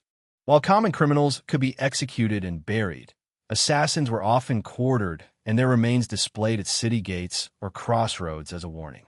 Some were preserved using rudimentary embalming methods, allowing their corpses to serve as a cautionary display for months or years. Others were burned completely and their ashes scattered to prevent a dignified burial. Medieval belief held that such treatment could deny rest to the soul, a fitting punishment for those who had denied others their natural life. For the most notorious assassins, death did not bring oblivion, but dark fame. Their names and exploits became part of folklore, often distorted and exaggerated with each new version. These stories rarely captured the stark reality of the desperation, manipulation, and dispossession that defined their real lives. Instead, they became cautionary tales, or, worse still, romantic figures who inspired others to follow similar paths, perpetuating cycles of violence and exploitation. Perhaps the cruelest consequence was the erasure of identity. Most assassins died, not only physically, but also historically, nameless, unrecorded, forgotten. Their employers went to great lengths to eliminate all evidence linking them to the assassination. Documents were destroyed, witnesses silenced, and records altered. Even when the assassination itself became part of the historical record, the assassin remained anonymous or was attributed a false identity. These men lived and died as shadows. Their existence was only recognized at the moment of violence that defined them. Thus, the story of the medieval assassin does not end with glory or wealth, but with betrayal, abandonment, and oblivion. They were never the romantic heroes of modern fiction, but disposable weapons in games controlled by powers far beyond them. Their brief usefulness was exhausted. They were dismissed without ceremony or consideration. Their only lasting impact is the ripples of political change that their deaths set in motion, changes that they themselves rarely lived to witness and would not have understood even if they had. Time has the ability to transform the darkest truths into the most seductive myths. Nowhere is this more evident than in how we remember medieval assassins today. The ruthless, desperate, and ultimately disposable assassins of history have been reborn in our collective imagination as something completely different. Master warriors with incredible skills, noble motives, and romantic lives. This transformation reveals more about our modern sensibility than about historical reality. The word assassin itself comes from Hashan, that secret sect of Nazarius Meles, whose assassins sowed fear in the hearts of rulers throughout the Middle East during the Crusades. However, even this famous group of medieval assassins has been completely mythologized. Modern entertainment portrays them as an organized brotherhood of philosophical assassins with elaborate training facilities, ritual traditions, and a complex moral code. The historical reality was much more pragmatic.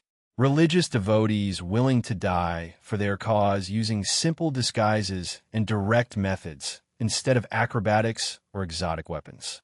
The medieval chronicles themselves contributed to the creation of this myth. Christian writers embellished the stories of the Hashishin, describing elaborate paradisiacal gardens where recruits were drugged and shown visions of heaven. Muslim accounts emphasize their seemingly supernatural abilities to penetrate heavily guarded fortresses. Both sides exaggerated to explain how these assassins managed to win against all odds. The prosaic truth that social invisibility and simple determination could overcome most security measures seemed insufficient to explain their effectiveness. The Renaissance witnessed the first idealization of assassins in European literature. Political assassinations were reframed as necessary sacrifices for the common good. The tyrannical were portrayed as heroes instead of murderers.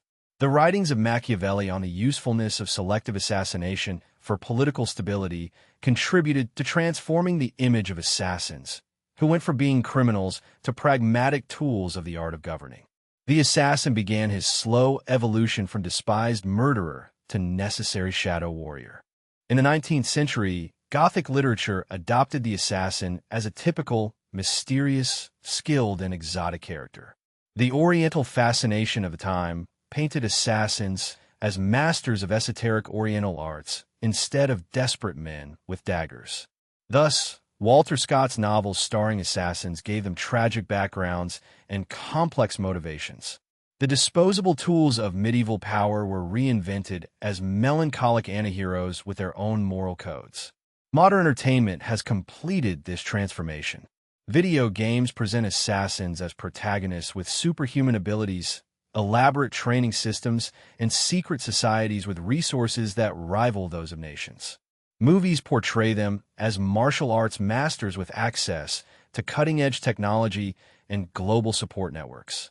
These fictional assassins retire to a peaceful life when they finish their work, having accumulated wealth and wisdom throughout their bloody careers. This romantic vision is hardly similar to historical reality. Medieval assassins were not trained from childhood in secret fortresses in the mountains. They were not masters in handling dozens of weapons and fighting styles. They did not have networks of informants, teams of support agents, or elaborate escape plans. They were not rich, respected, or free to choose their targets based on moral considerations. The historical truth is much darker and more human. They were desperate people exploited by power, used for deadly purposes and discarded. Their training focused on creating obedience rather than excellence. Their methods were direct and simple instead of elaborate. Their rewards were meager when they arrived. Their endings were usually violent and premature. Their legacy was deliberate erasure instead of legendary status. Why is this transformation important?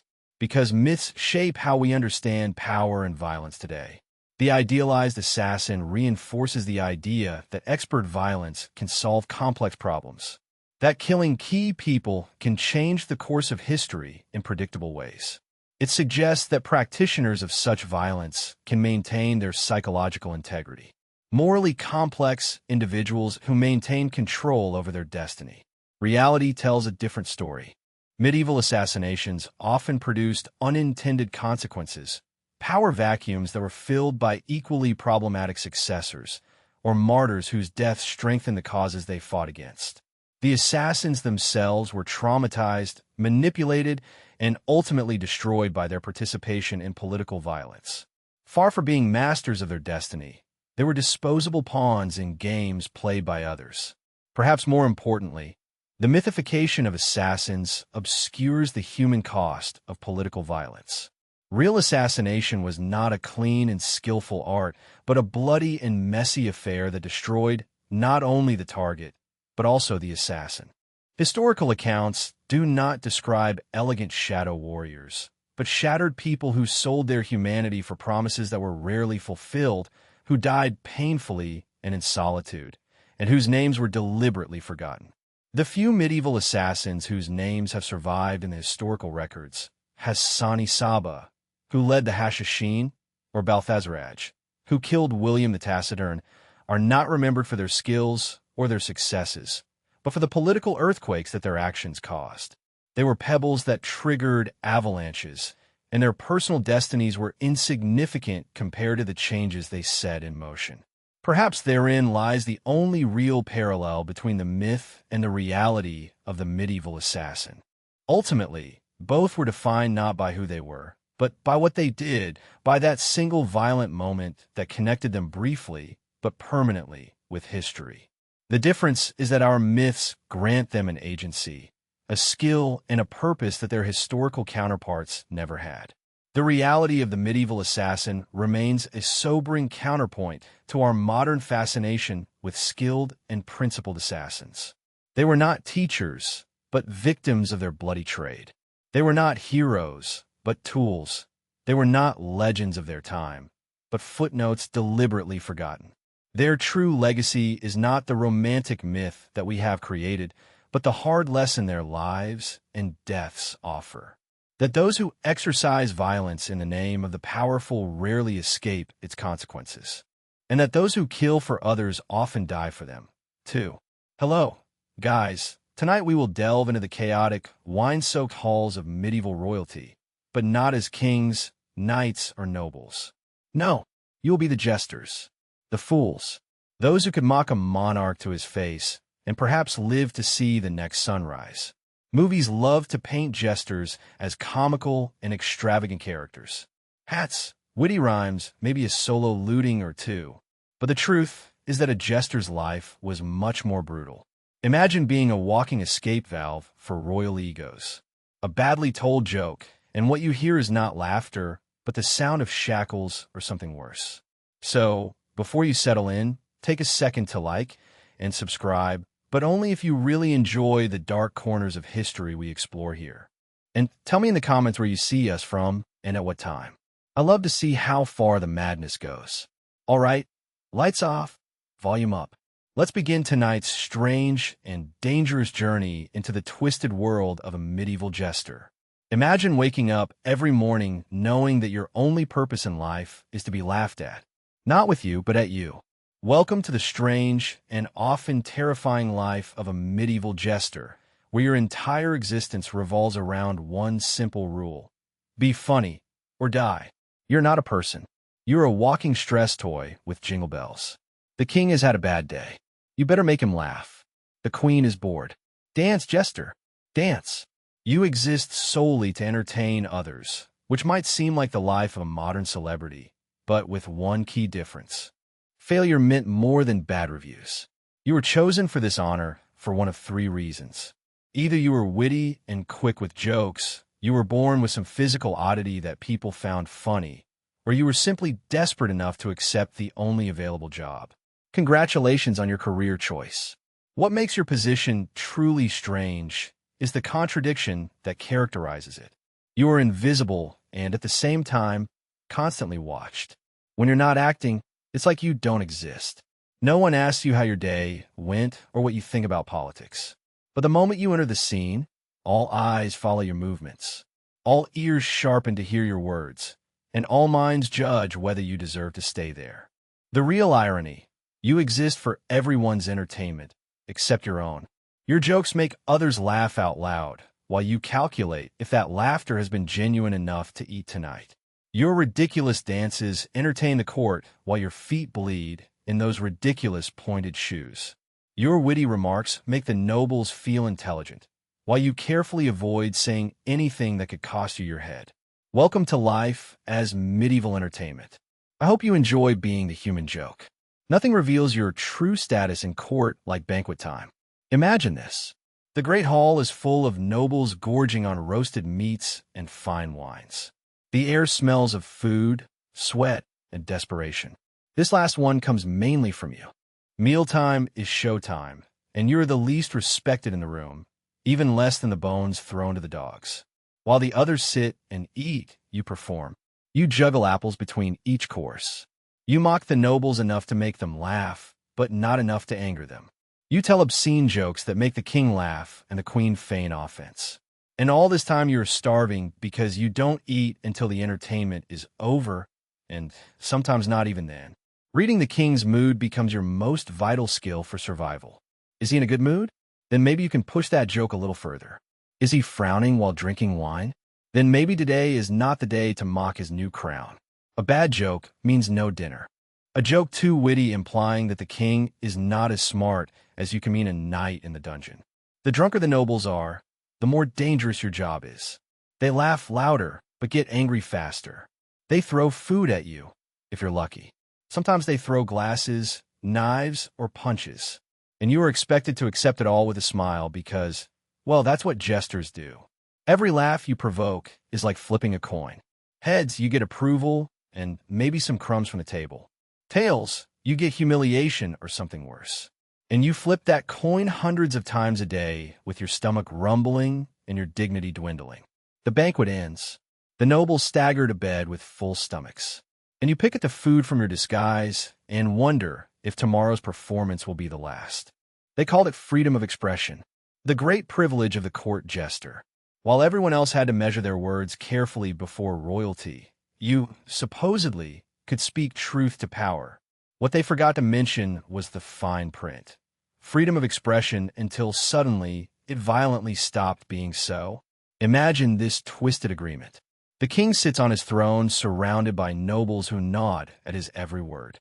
They are powerful people who own land, lead armies, and control wealth. However, none of them dares to tell the king that his new tax plan is crushing the peasants or that his military strategy is doomed.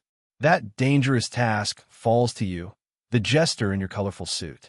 Your supposed freedom to tell the truth makes you valuable and utterly expendable. One day you could save the kingdom by making the king laugh at his own absurd idea until he abandons it. The next day you could find yourself chained up for choosing the wrong moment. To be honest, your value lies in that thin margin between useful information and punishable offense. The cruelest thing is that you become a political tool. The king uses you to probe dangerous ground. He allows you to mock a visiting diplomat to see how he reacts under pressure. He encourages you to joke about a noble he suspects of treason, watching his face for signs of guilt. You throw the insults that the king cannot utter, becoming his verbal assassin. Then comes the inevitable betrayal. When the joke goes too far, when the insulted party demands that someone pay for the disrespect, guess who becomes the convenient scapegoat? Not the king who nodded and winked at you to make the joke, nor the courtiers who laughed with him. Only you, the disposable jester who supposedly acts alone. You're not a powerful man. You're a human shield in tights. Your rattles tinkle as you dance on the tightrope between cunning and death. Your words may seem free, but they're the most valuable thing you have, and one day you will pay for them with more than you can afford. This strange power dynamic has roots that stretch back centuries. In medieval Europe, speaking against the king was treason, punishable by death. However, somehow, the jester emerged as the sole exception. Kings like Henry VIII of England kept jesters like Will Somers, who dared to criticize royal decisions when no one else did. The French court maintained a tradition of jesters who served as a mirror to the king, reflecting truths that otherwise stayed silent. But this freedom came with unseen chains. Let's consider the case of Archie Armstrong, jester to King James I of England. Armstrong enjoyed a protected status for years, mockingly calling powerful religious figures toads and vipers. His sharp tongue earned him enemies among the nobility. However, the king's favor kept him safe until, suddenly, it didn't. After one too many insults against Archbishop Laud, Armstrong was stripped of his position and expelled from court. His freedom of expression vanished the moment he truly threatened the power structure. The truth is that your license to joke exists merely as theater, the appearance of honesty in a dishonest world. The king allows you to speak freely not because he values truth, but because it suits him. Your criticisms make him seem fair and open to his subjects. Your jokes at the expense of his enemies weaken their position without him lifting a finger. Think about the suit that you're wearing, the motley clothes, the ridiculous hat, the bells that announce your presence. This outfit isn't just for show. It distinguishes you from normal society. It indicates to everyone that your words come from outside the usual norms. The suit tells the world, don't take this person seriously. After all, he is nothing more than a jester. This visual reminder of your otherness serves a fundamental purpose. It means that when you speak uncomfortable truths, people can laugh at them. The king can listen to your criticisms of his greedy tax collectors and do nothing, because the criticism comes wrapped in a joke from a man in a ridiculous hat. Your truth becomes deniable the moment it leaves your lips. And what happens on those rare occasions when your words actually change something? When the king follows your advice, disguised as humor, you are never credited. The king becomes wise for listening to his advisors. The nobles praise his judgment.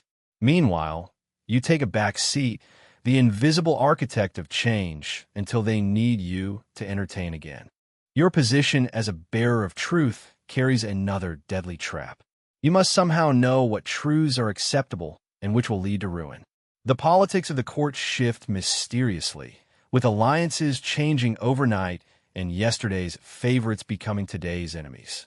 You must navigate these treacherous waters with only your wit to guide you.